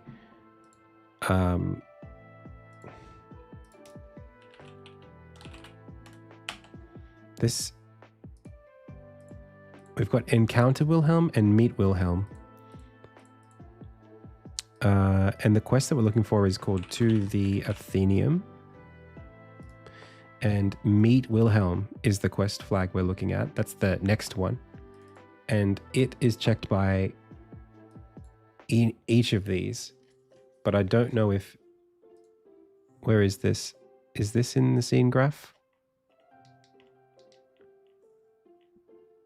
4.2 Watchtower tutorial? Yes. Okay. So what's the problem there? That's a node in the graph, I think. Unless I have it omitted from the graph explicitly by scene meta. Inside, location, there's the meta. Did I have an option where I wanted to hide it from the thing?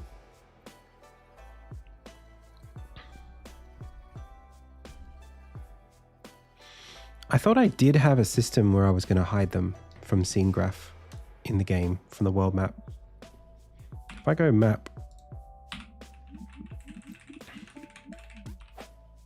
Nah, it fails. Why does it fail? It fails because this scene technically isn't...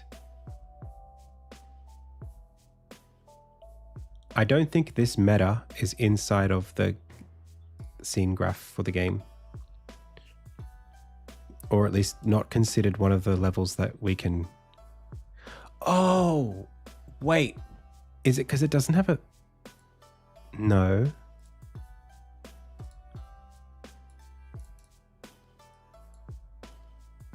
Why does this not appear in the list?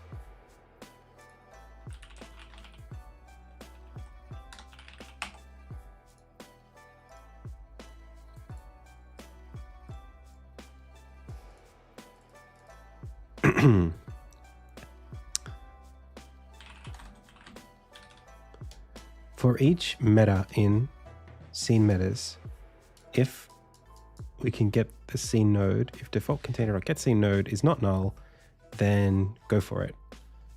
Okay. I mean, that doesn't seem, I mean, it's here, right? So like, but I think I have a thing that omits it. I'm sure of it. I'm sure of it. Because I don't think I show that in the game when you're running around in it. But I don't have a button to turn it off. So how did I do that?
.04_2.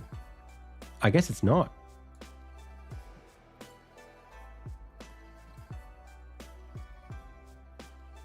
weird.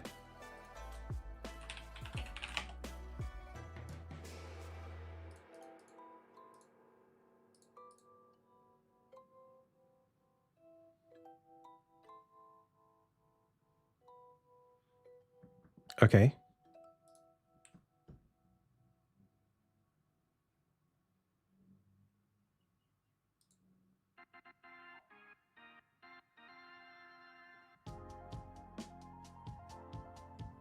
I don't know what that button did. I don't know why I pressed it. I don't know why I did that. I mean, it's here. It can't not be in the scene instance collection if it's here. Like, it's here.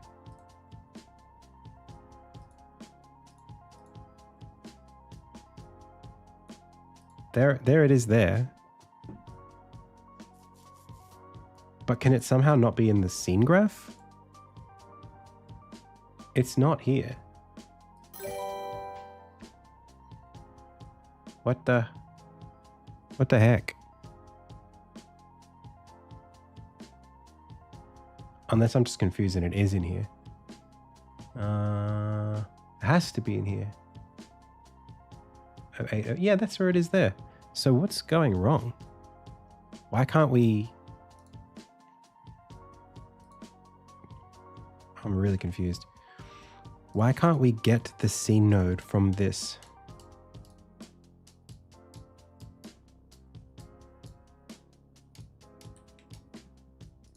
There's no like special thing where I'm omitting them?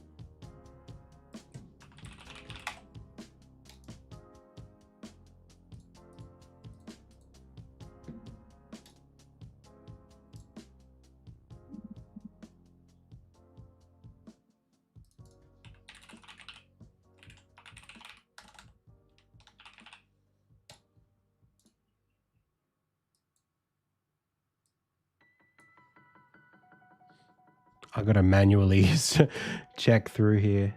There, it's right there. It's right there. Okay. So for whatever reason, we just can't get a node that gets set here for some reason. Even though the game says that it is, using the same feature that I'm...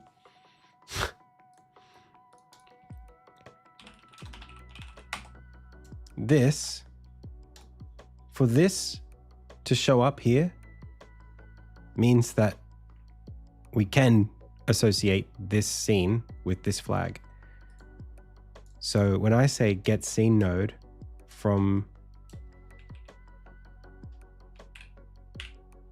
the flag, it should say sure. I'm bothered by that.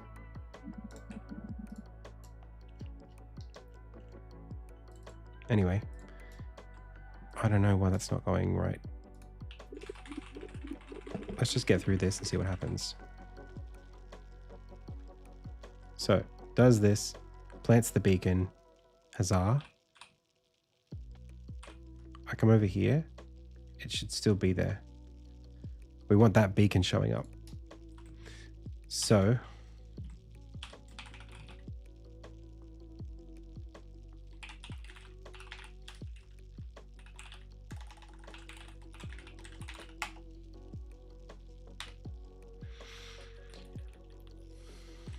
it's not get next flag anymore.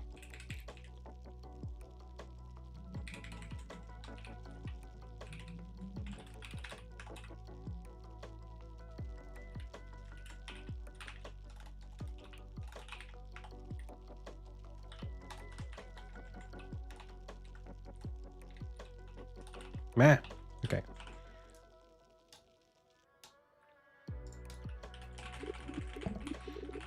I love typing. I love clicking these keys on my new keyboard.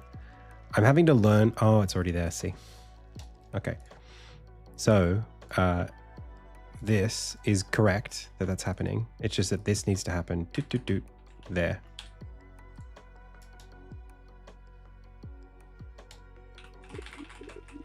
Yeah. I've had to get used to the fact that the keys are much lighter. They don't take as much energy to push. Damn it. Well, at least I know now when I zoom over here, it'll be there and it'll be doing what it needs to do. except it doesn't know how to scale itself correctly. Okay. So set up flag icons happens twice, and it's the other place that's causing a problem here. Set zoom. Yeah, unfortunately, set zoom happens whenever we load up.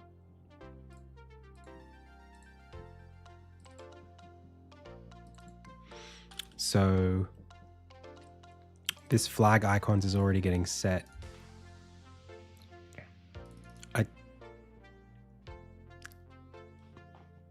I don't know how to fix it.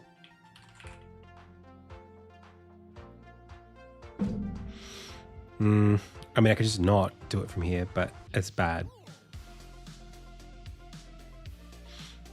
I mean, I guess I could put another...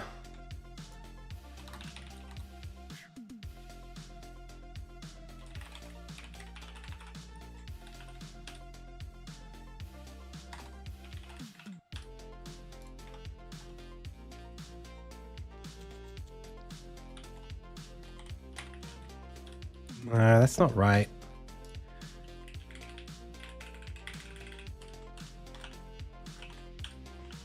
How would they do it in Zelda?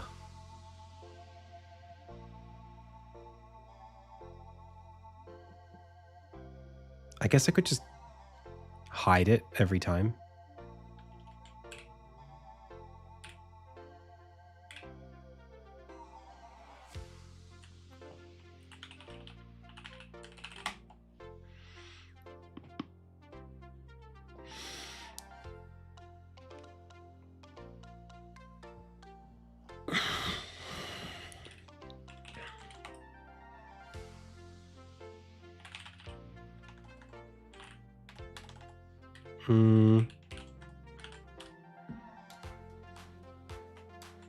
Maybe setup is not right.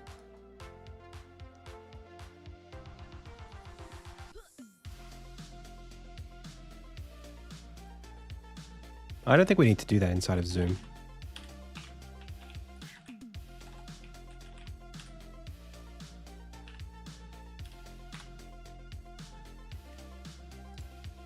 I think I'm overreaching it there.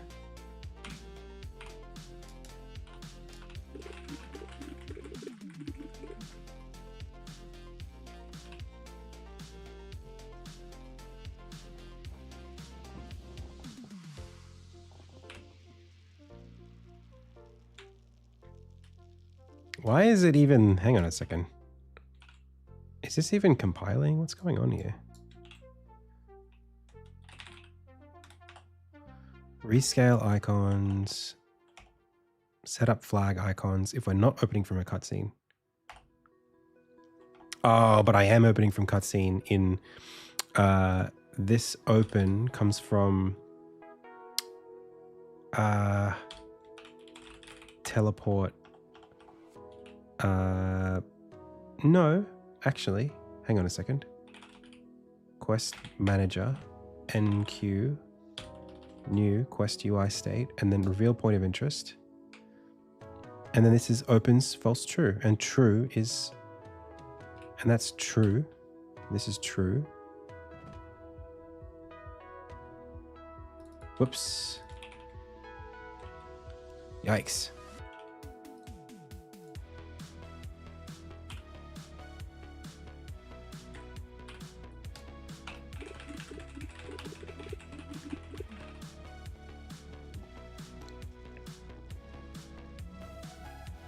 Yay!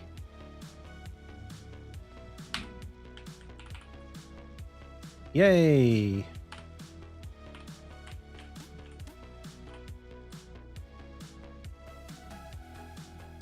Yay!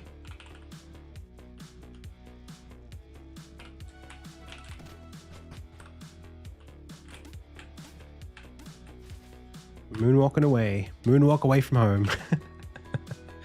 All right. Okay. Adds functional beacons, stamps, and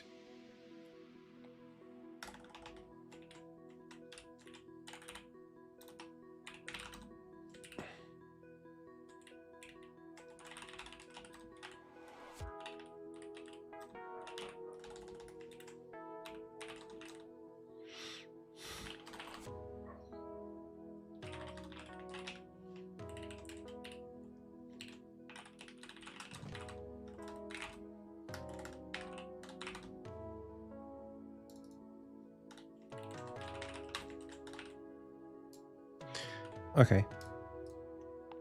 So that's all good. And if we go back to our to-do list, make any map node that's set to visible stay that way. Technically, that's true. It's just that when we go to this other context where we're unlocking fast travel, I mean, that's okay. I'm not sure what this is supposed to be, though. I don't know what we're revealing. I guess we're trying to reveal the fast travel state. Oh, okay. We don't have that yet. So that's the next thing. We need some sort of similar thing.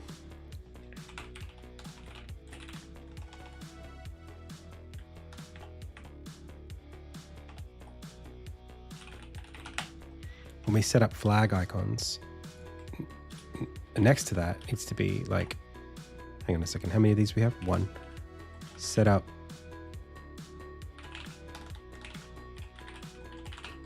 fast travel icons.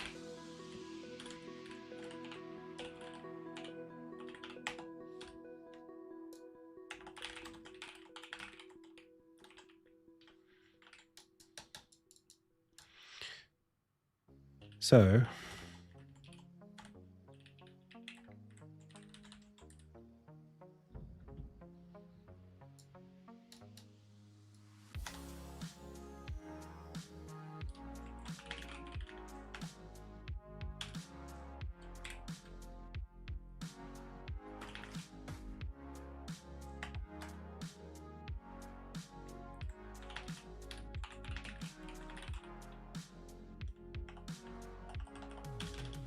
do I have a menu? Do I have fast travel as a menu?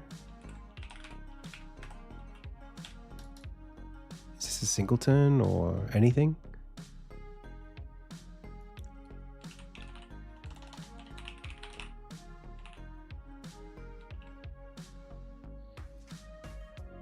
That's no good.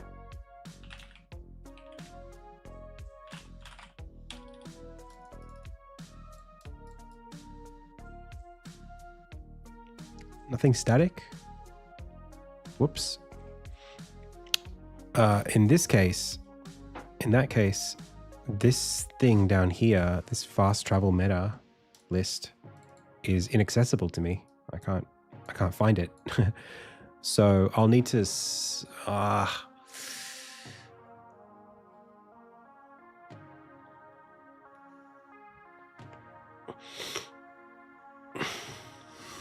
I will need to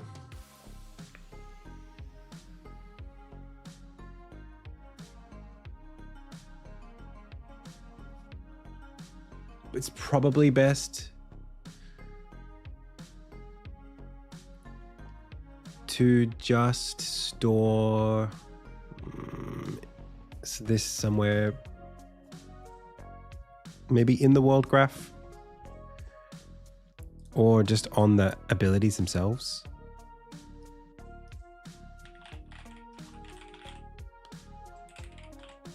Like here, this is the unlock flag, but I could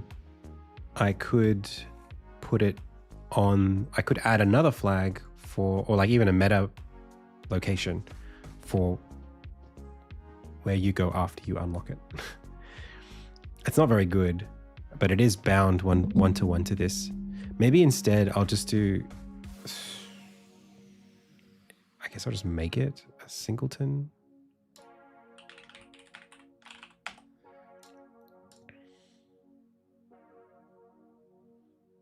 Like the world graph could just have a, oh, it is there. Oh, well, what am I talking about? I'm worrying about this too much. Okay. Okay, so it's called, if only I'd used lowercase, fast travel menu dot metas. Okay. For each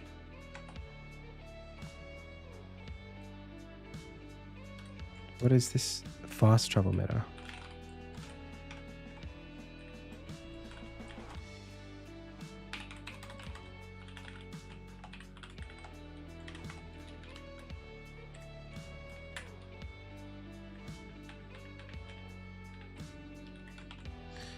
Okay. If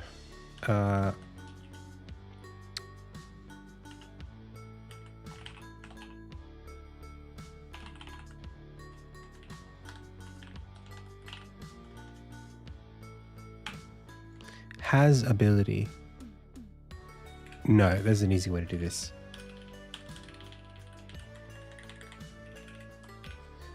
If quest manager dot check quest flag, and it's ftm dot flag dot ability dot flag. So if we have the flag for the ability, which means we unlocked the ability, then we should be able to get the node from quest flag.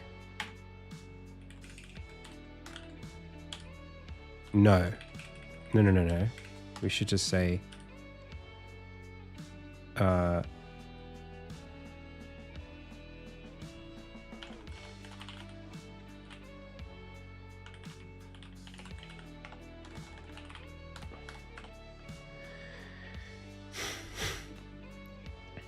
now this happens here as well. Okay, hang on. This should be set up icons. And then this should be like that. And then this is that. And then this should be that. And then this should be that. And then this should be not that. And then we go here, and then we can go here. Beautiful. Okay, so now we can go get node from quest flag, place icon at node. That's what we want. Where the node is ftm.meta.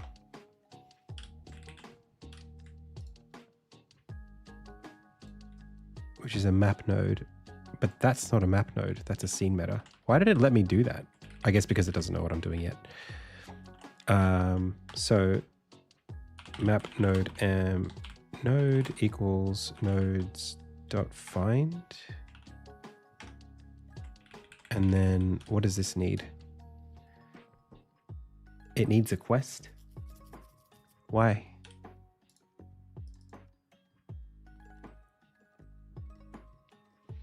Quest dot set icon appearance. Why set icon appearance? Quest animator anim.stop anim.enabled is false. What the heck is what in the spaghetti? Why is this here? That is so weird. Okay. Sure. What the heck? I don't need this to do this. And it's certainly not a factor of the quest. Why did I put this here?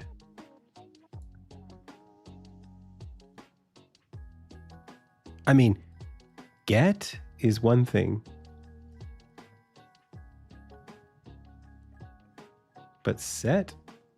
That's weird.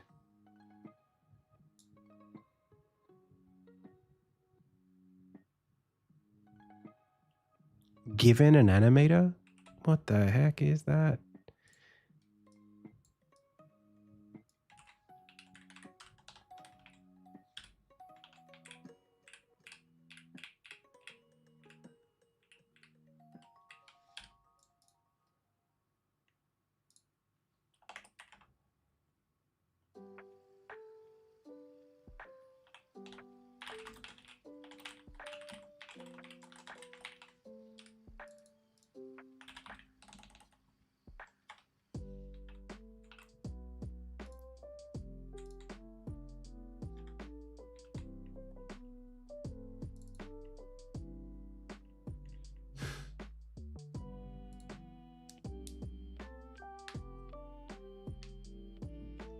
So actually, place icon at node definitely shouldn't have this here at all. This should happen. I think we should return the animator.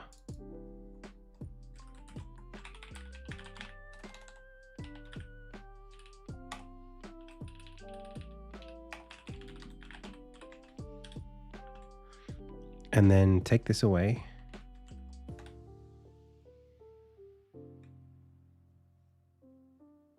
Actually, don't even, hang on a second. What is this doing? Getting an icon. Yeah, man. This doesn't need to be like this at all. What is the flag doing here as well? Flag icon dot transform dot position, but that's not the same thing as flag. Get pooled icon.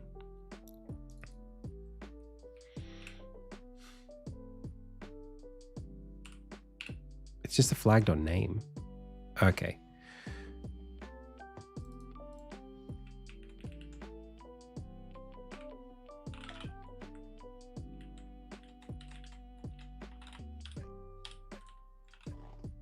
So I think that this should be, we should take these both away. And let's go back over here.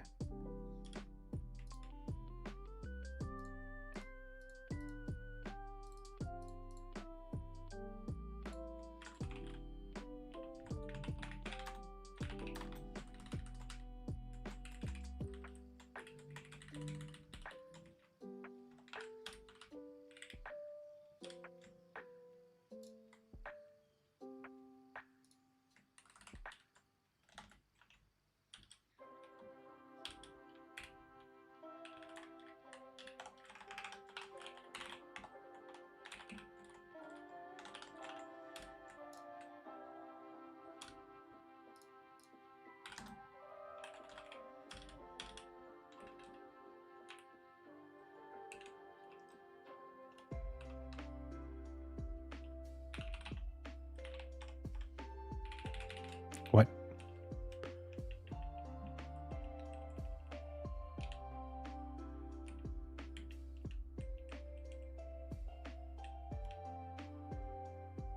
It's not, what? Fast travel doesn't have a quest, which means I don't need to do this.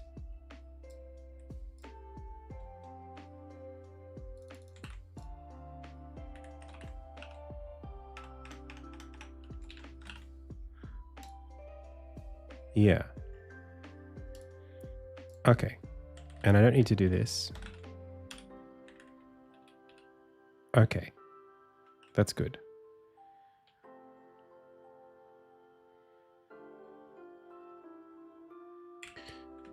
So when we set up the fast travel icon, we don't have an icon here yet, but we can say anim.stop anim.sprite renderer.sprite equals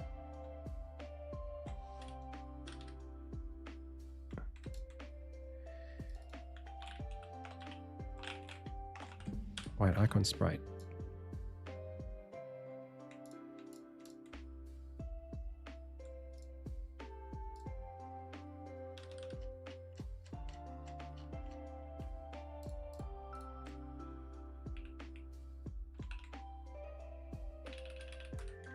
We could even say anim.sprite renderer.color equals ftm.ability.color if we want.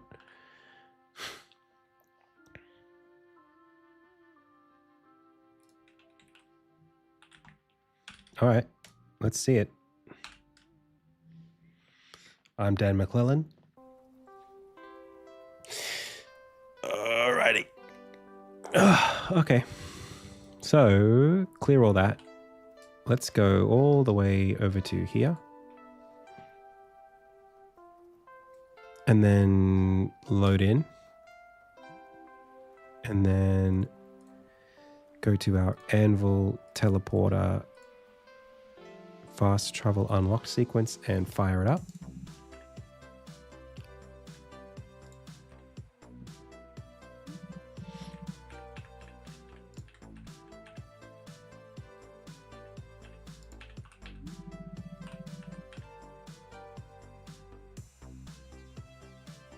Okay. These are wrong. But we're going to figure it out. So beacons to show. We don't need to do this anymore.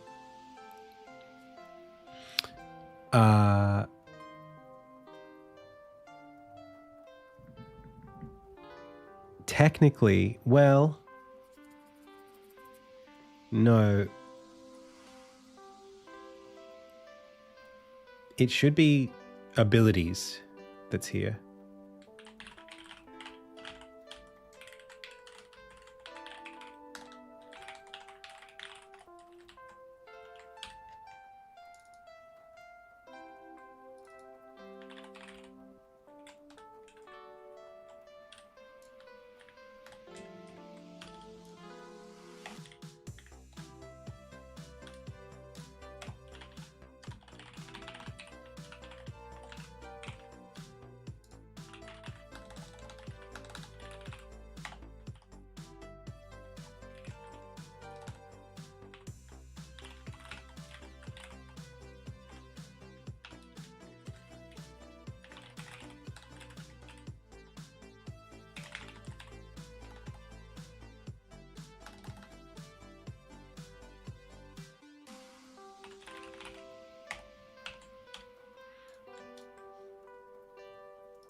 So this is like fast travel menu dot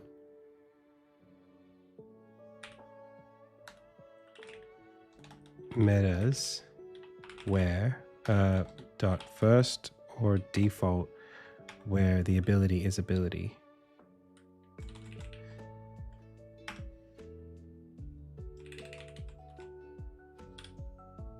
These are of type fast travel dot meta. Wait, they're of type fast travel meta.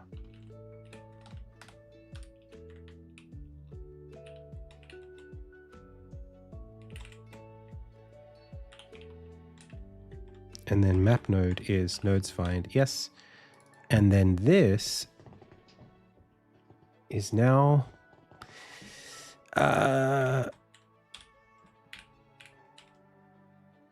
what does stamp icon do?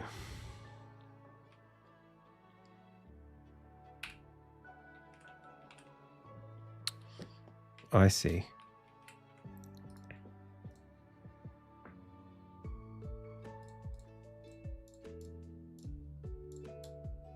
Gets the pooled icon for this. So, I mean, technically we could say white icon sprite and that'll do it.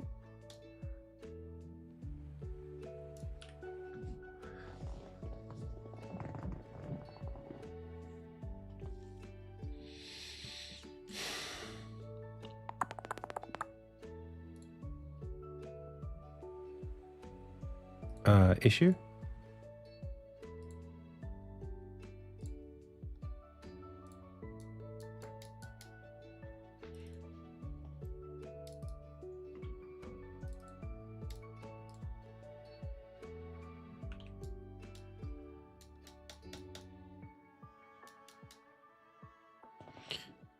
Oh, hang on a second.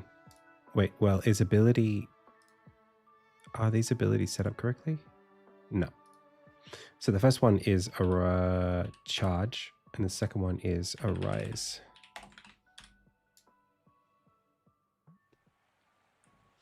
So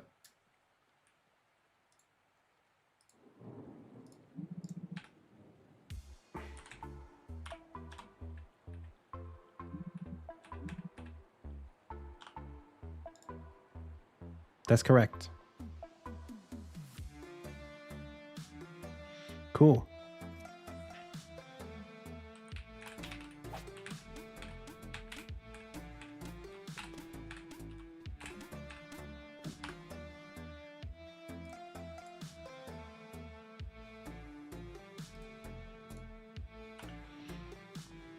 Okay. Next is...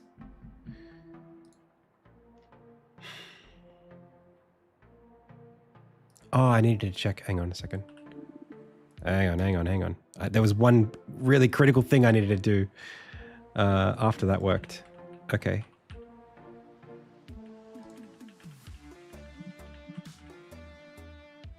So it stamps that there.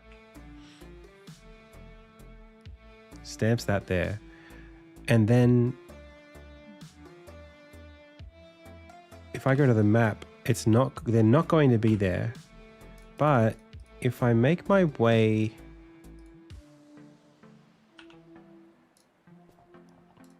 I have to check after I've unlocked an ability. And the only one I can do that with is this one.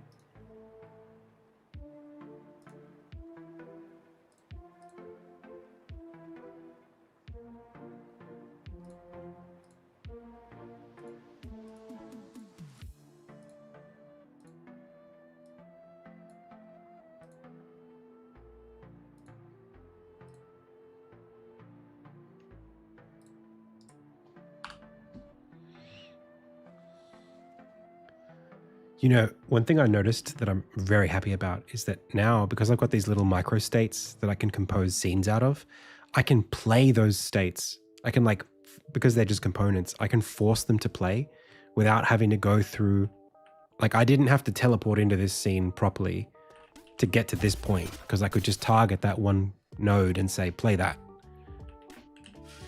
Which is really, really cool. It saves me a lot of time playtesting.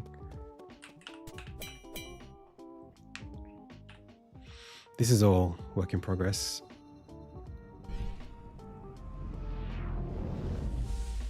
Ignore all this.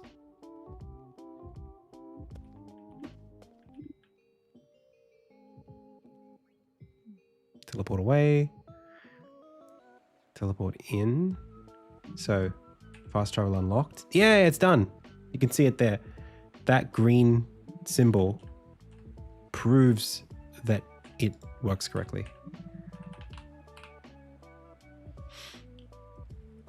That's great. So this doesn't yet do what it's supposed to, but because I'm here now, you can see I unlocked this ability here. I can see the color. I can see everything as it should be.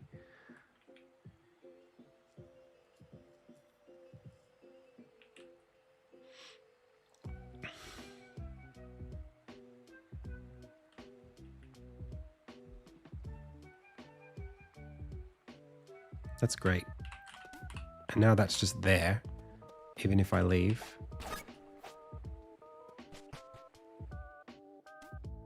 I don't know what that is. Oh, okay.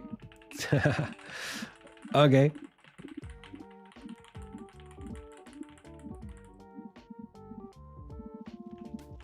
Oops. Everything's broken, but that's still there. So we got that working just fine. Can she talk to us while this is happening?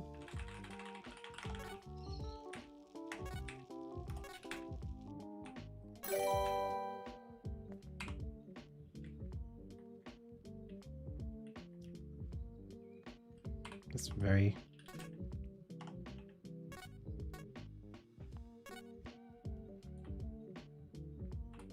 Okay. Well, we know it works, so that's good.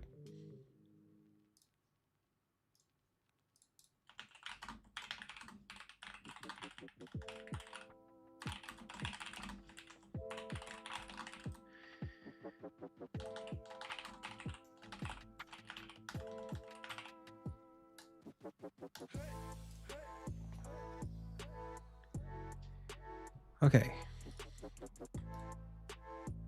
That's true. Except...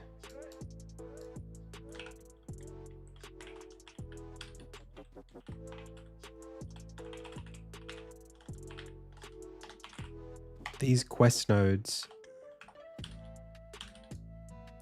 need to also include the ones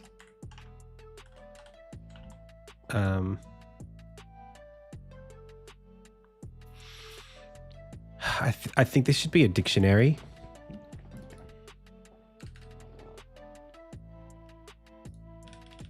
Okay. Or a hash set of these. And then when we set up the quest beacons, that's fine. I don't know why we have to clear this every time.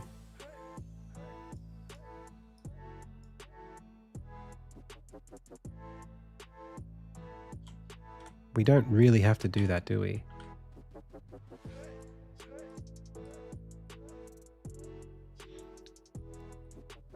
They're not going to change. We're not going to oh, we might have removed them.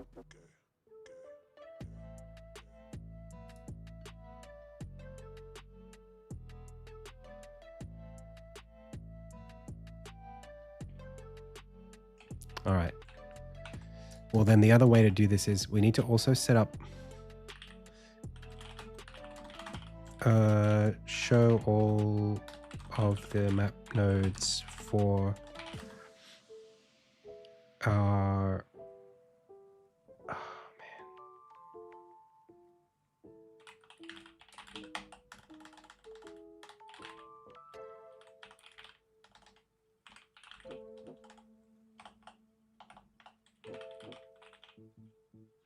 fast travel icons.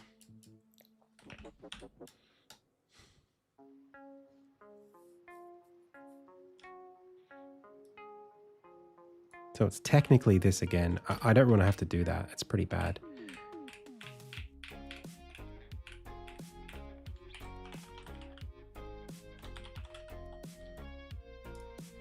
But I think I do have to do it for now.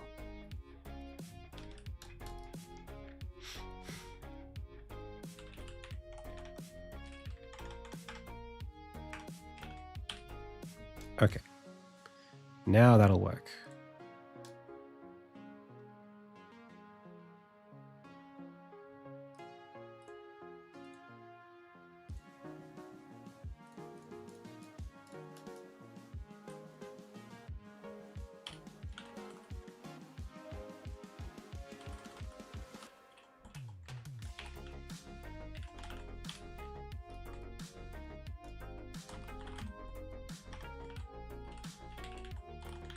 Let's just make this easy for ourselves, shall we?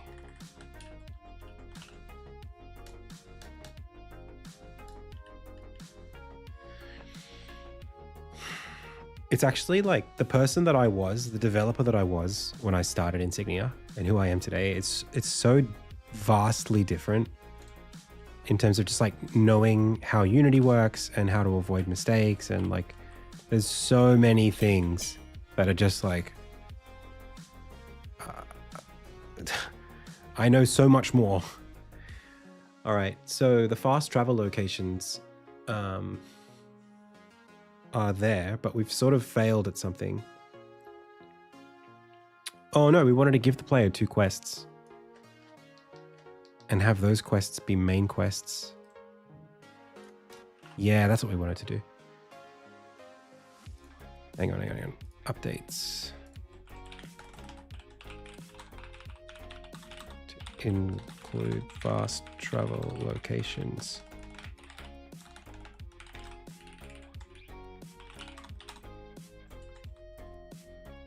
That doesn't, you know, technically you can't actually,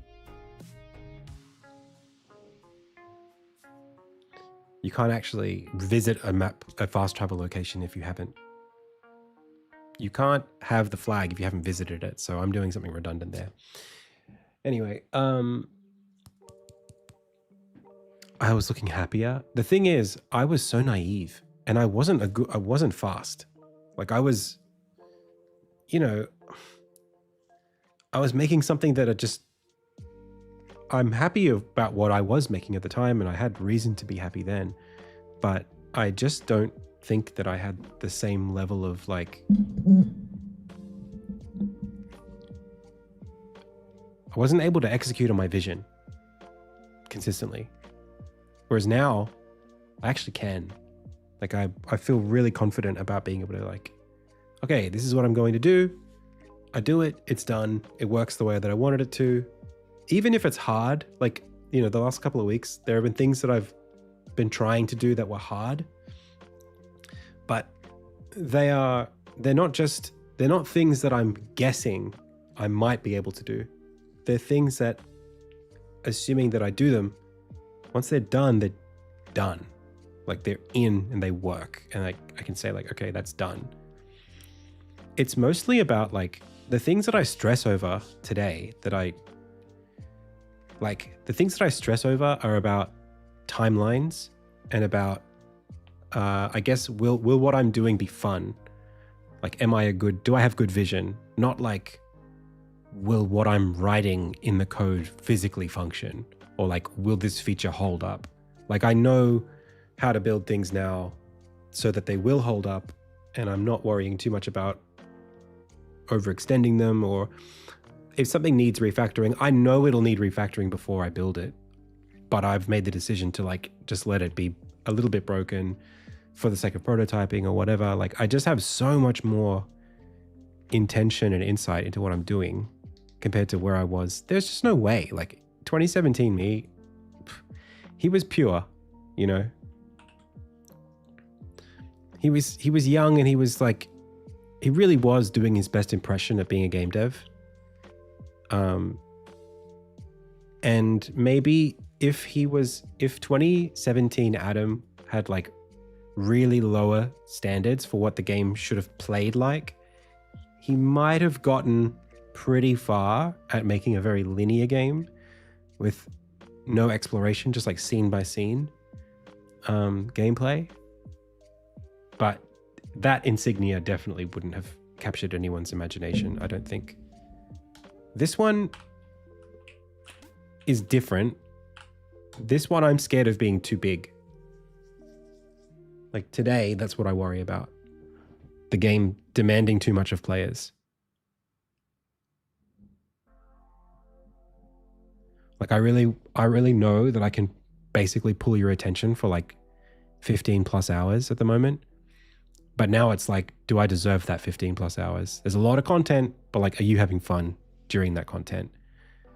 And that's just, a lot of that has to do with the seamlessness through which all of these media, all of these different things in the game weave. And I'm getting there, definitely. But communication's hard. Like telling a story in the game is hard, in any game. But like when you have so many moving parts, it's about like confidence in knowing which techniques to use, which systems, what do you expose to the player, what do you keep under the hood? You know, do you say quest unlocked, or do you say nothing and just let them figure it out? It's all that level of stuff. All right, so did we do everything we wanted to do? That's done. Yes. Yes. Didn't do that, but that's okay. The other thing we need to do, which we didn't do, is figure out, oh no, it's quests. So like change beacons to quests. So really, I kind of made a mistake. I supported a feature I didn't need. Because this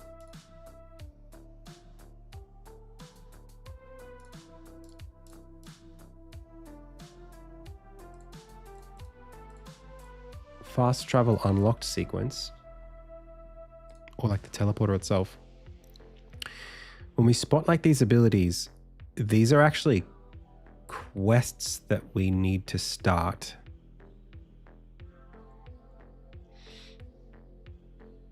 Hey, Universal. Hey, Jack LeBeau. Platform shadow asset a while back. Do you know off the top of your head how I make the shadow thicker in the Y? I don't support that, I don't think. I think it only supports 2 pixels.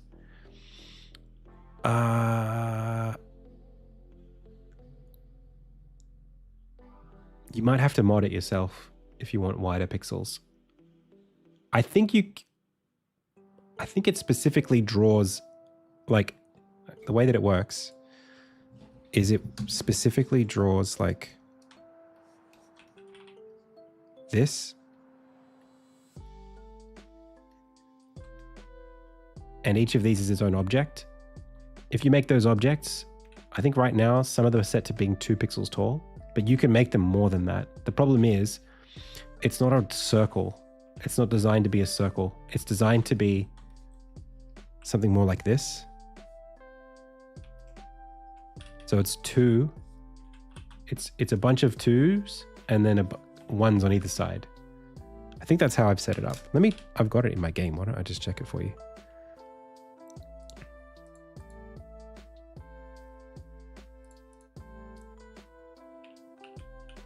So shadow particle, let's just run it.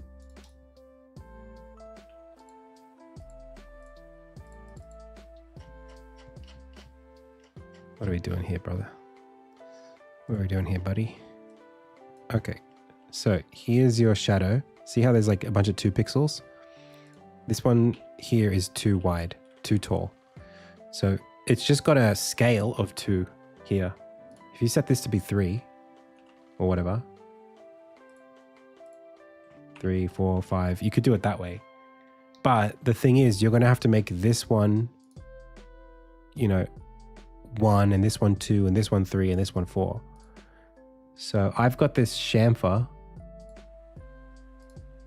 and when I increase this, it increases the number of pixels before we go. If you see here, this chamfer does this, but you're going to need for that variable that this controls, this chamfer, to be more of a rounded thing. Right now it's just setting it either to 1 or 2 tall, depending on this value, how many pixels in on the x-axis, like 1 pixel in, 2 pixel in, 3 pixels in. But you're going to have to set, instead of this, there's going to be a Boolean check here for chamfer.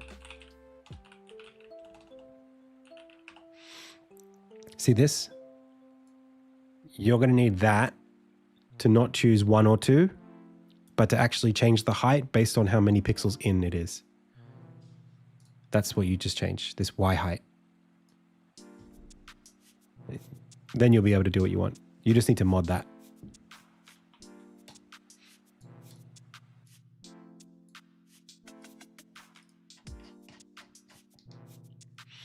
Yo, Universal.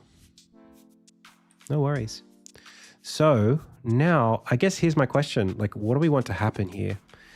So we've loaded back into this level from the teleporter. And it says fast travel unlocked. And then it opens up a power screen. Well, so then it's going to light up this. Bing. No information about planned release. Not that I can say right now. And when it does this, I guess... Whoa, that's a bit slow. What we want is... Am I hyped for Silsong? I didn't really like Hollow Knight. So, I don't know. I might play it, but I'd have to play Hollow Knight first. Okay, so we need to reveal the map nodes. Well, we basically need to set 2 main quests. I think that's what I'm trying to do. So this fast travel unlocked, return to first crucible entrance. So like Magnus, Ensign quests at the workshop. This quest is started by return to first crucible entrance, which is, oh, right. That will happen, but okay. All right. Yeah, that's not a bad idea. Ah, but because it's a main quest, hang on a second. If I make this a main quest, it'll already do this stuff. I don't even need this fast travel unlocked sequence to show that next beat. Oh, wow. Okay, go me. I'm already doing it. The problem is this beacons thing, what it's going to do is like unlock a quest, show a thing, unlock a quest, show a thing. That's the problem. So if I delete this here and then let this just end and then go here and finish it this way. So we're going to get hopefully we'll get the quest flag by doing this.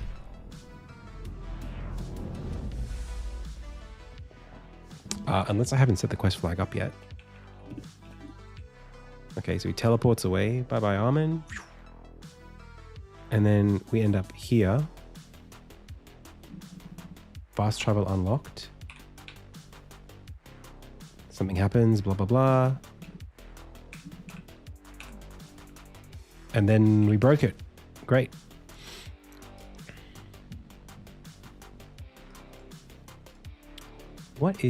Why is this breaking? Update quest status, reveal point of interest.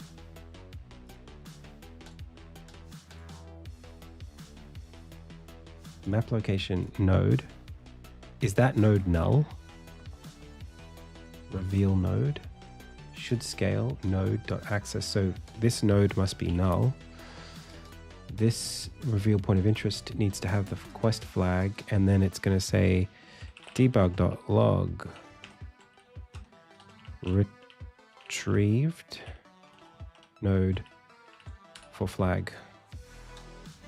Let's try it again.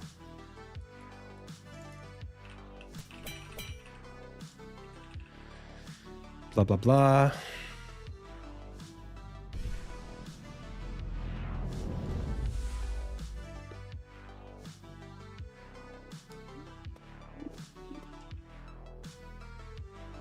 Teleport away.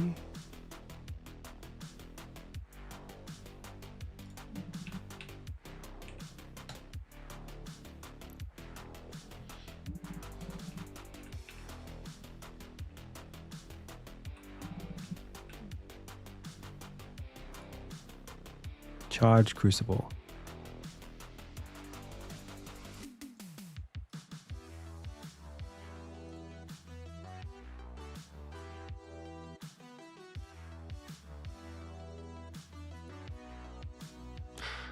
Oh, is it just not? No, the charge crucible is here. Return from charge crucible. Ah, it doesn't have one. There's no way where you get this flag. You need to get this flag at Magnus's workshop.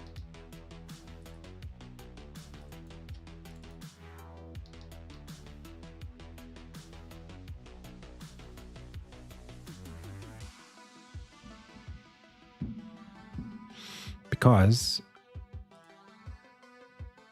when we come back in from the teleporter, there's an intro sequence here, and this intro sequence doesn't do anything. But for this teleporter, I guess we could put a quest flag in here.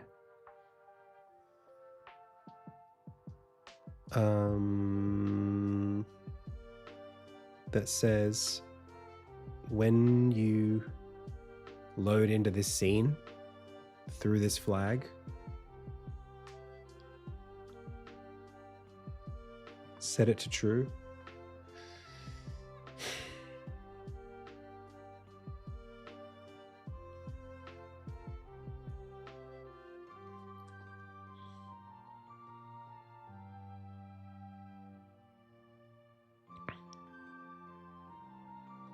Okay.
We can do it silent.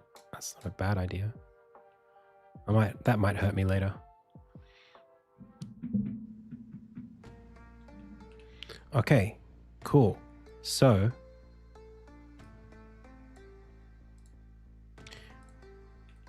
if we have a flag here, this is going to be return from charge crucible.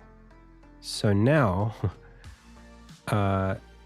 when we do this and I go return from charge crucible, it should be able to say, scene graph should be able to do it. Something should be able to, causality. Somewhere we should be able to figure this out. Hang on. There we go. Okay, so as long as that's correct, then we can go here. And we should be able to load in here and it should be able to work just fine. But first we have to save from this scene so that we're correctly loading in. I could set that flag to true manually without having to do this. But in the scheme of the game, this is what you would have to do. Disappear. And then fast travel unlocked. Yada, yada, yada.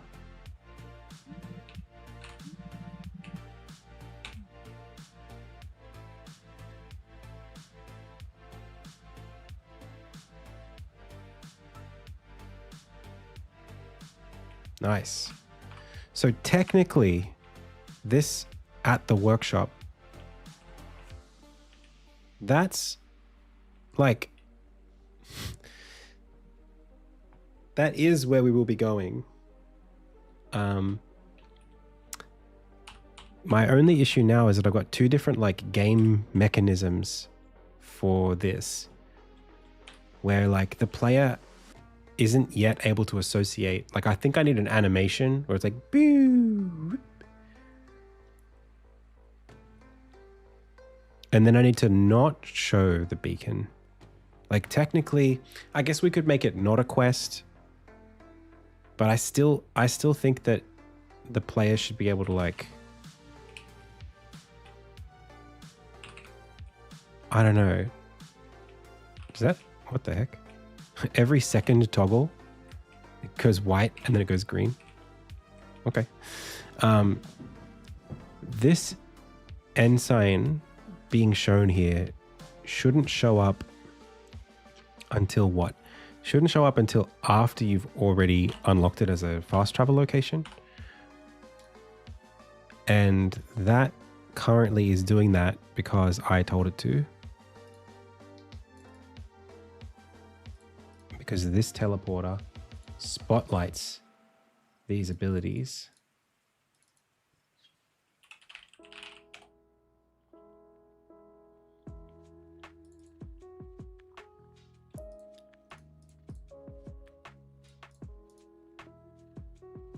Or is it that they're fast travel? Oh, hang on a sec. If I load in here. Oh man, this is so complicated. Do I have the abilities yet? I shouldn't.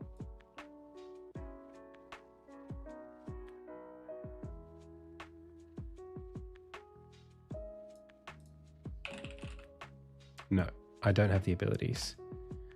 So then if I don't have the abilities, then world graph fast. Where's my wife? Is she gonna be home soon? Oh, she's like literally around the corner. Cool. Okay. I don't have much time. We don't have much time.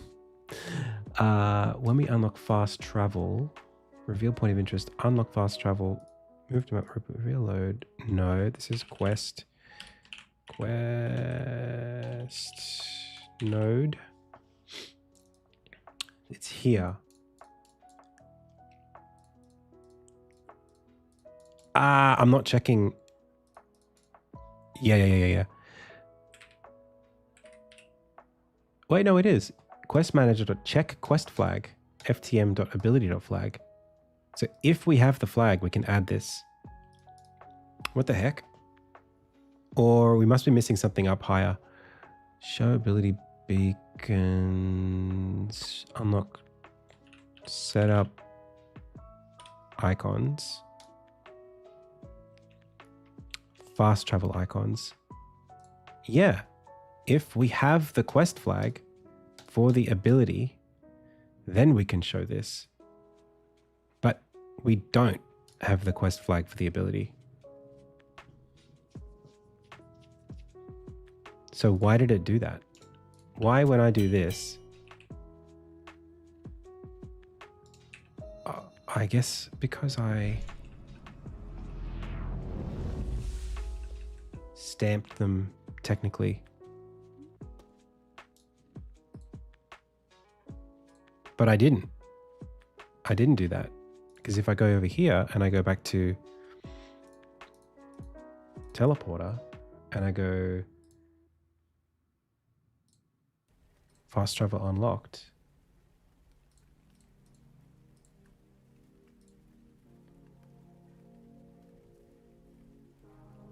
Oh, hang on a second. Crucible beacon state is here.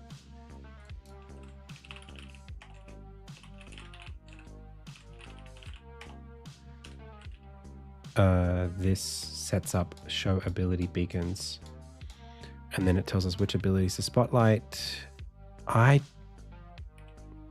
Yeah.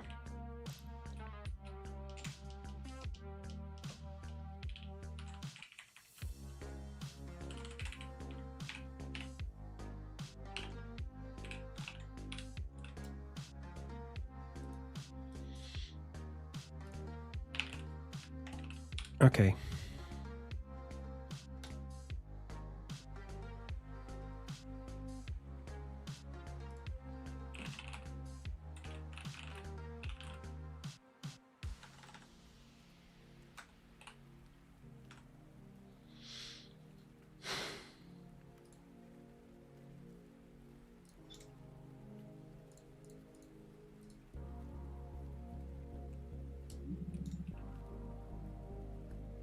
I don't like that this happens every time. Oh, I need to hide the text box.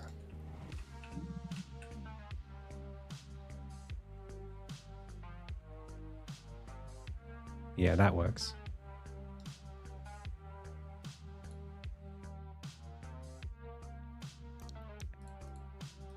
But also, this fast travel unlocked sequence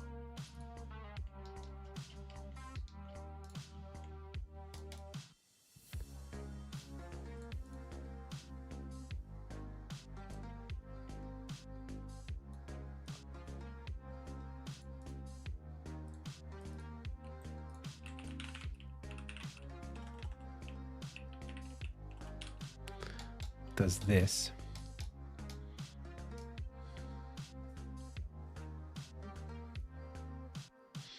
And then actually, we kind of want to show the ability beacon. When we unlock fast travel, we actually don't just want to stamp this icon. When we unlock fast travel, these are swapped.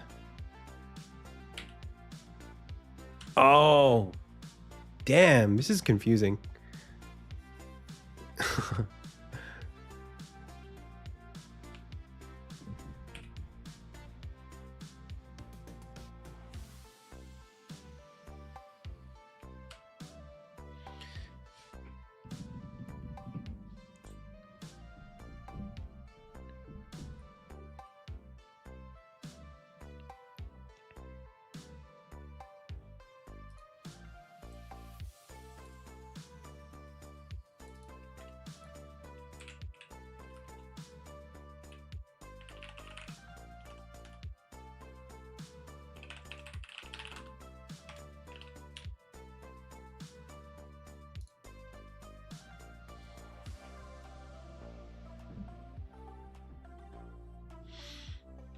I got to do this another time. I don't have the time for it now.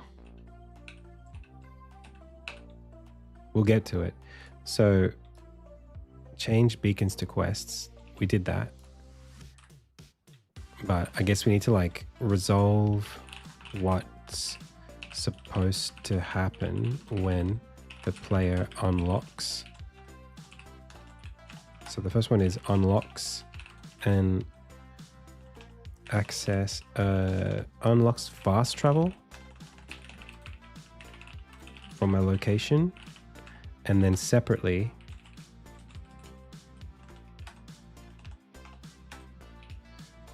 unlocks gets ensign revealed to them. What is this? Like show has ensign next ensign locations revealed. So this needs a locked state.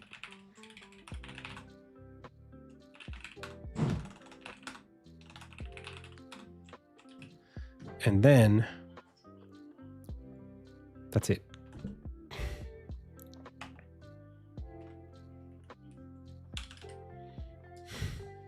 Cool.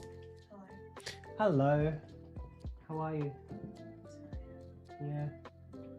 All right. Are you okay for dinner? Yeah. All right. I'm going to wrap up here right now. Someone's coming over and like. Oh, okay. Yeah.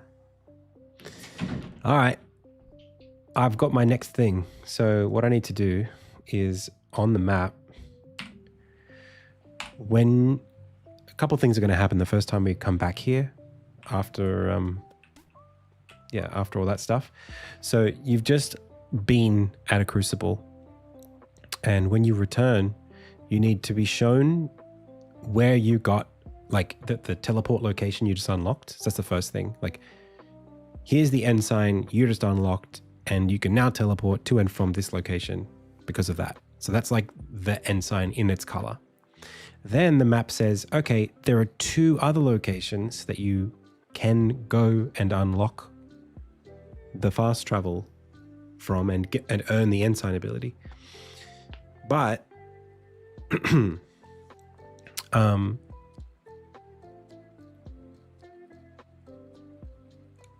I kind of need to showcase something happening on screen first.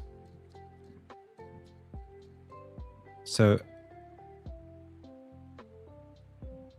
those locations that we go to, the question is, are they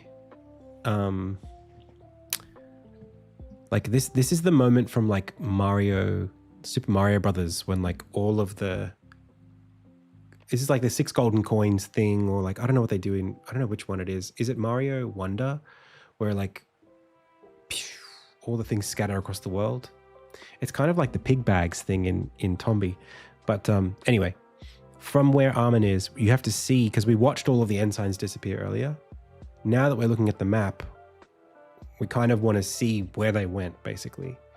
And I only want to show you where 2 of them end up. So either I show all of them, but then only we follow just the 2, 1, 2, or I mean the easy way would be to just show you those locations on the map as quest icons first, which is pretty straightforward because that's what I'm already about to do. So when I go to the quest, so like at the workshop,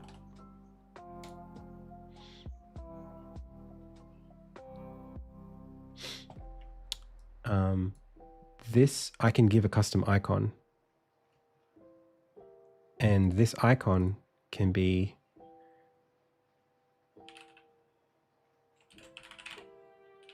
a little red gem.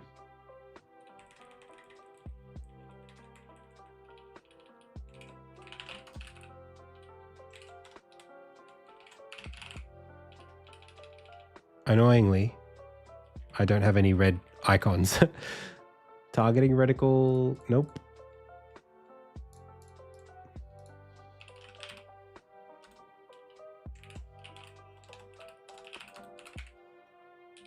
Ah, that'll do. So when we show up here,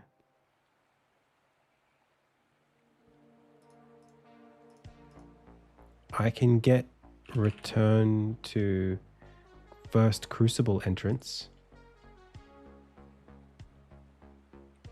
And I can... how do I force that to play?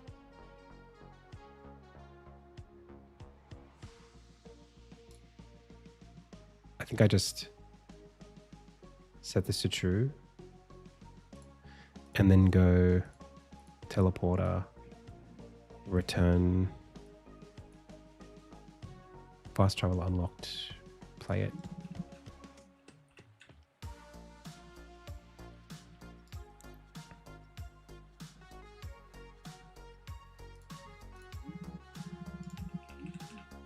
So at the workshop shows up, and then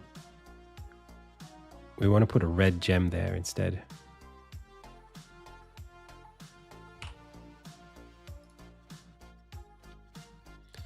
And it didn't work that time, but it will have to work later. Okay, secondly, this needs to be a dialogue control track.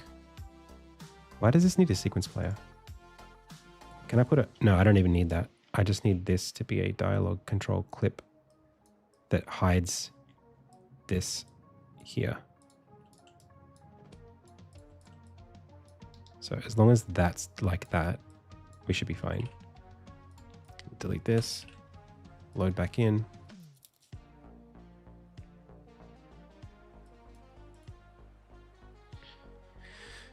Return to first crucible, and then fast travel unlocked. There we go.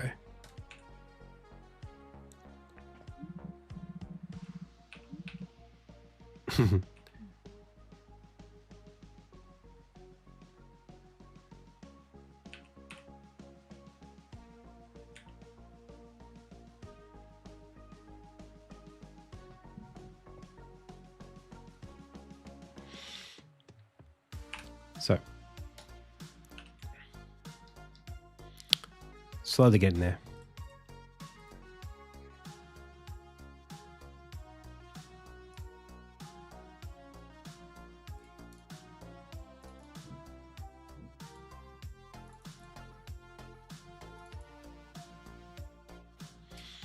Now, I might have to close the menu after. I think I just have to do it that way.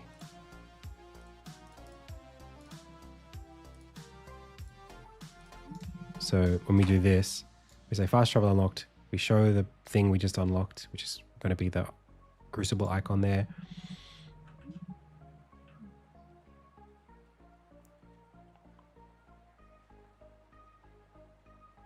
I'd love for the text to be above this. That would be better. So let's not do that. We'll figure it out. Updates. What do we update? Teleporter. Logic to give return quest flag after crucible unlock. All right, pals, I gotta go. Thank you so much for checking out the stream today. I had a lot of fun. Hope you did too. Let's find someone to raid and get out of here. Thank God Elzac wasn't here, or else we would have been derailed for ages.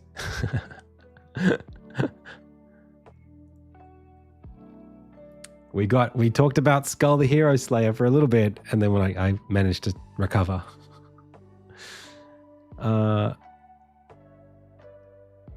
Thanks everybody. Who are we raiding? Togglebit? Not the Elzac. Elzac and I are friends. It's all good. Thanks everybody. Alrighty. See you tomorrow. We'll do more of this. That's the stream. That's it. Thank you so much for watching. As always, I've been Adam. You've been the Pixel Pals. You should wishlist Insignia. This game's going to be great. I've been Adam. You've been the Pixel Pals. This has been the Indie Tales Game Dev live stream. Until next time.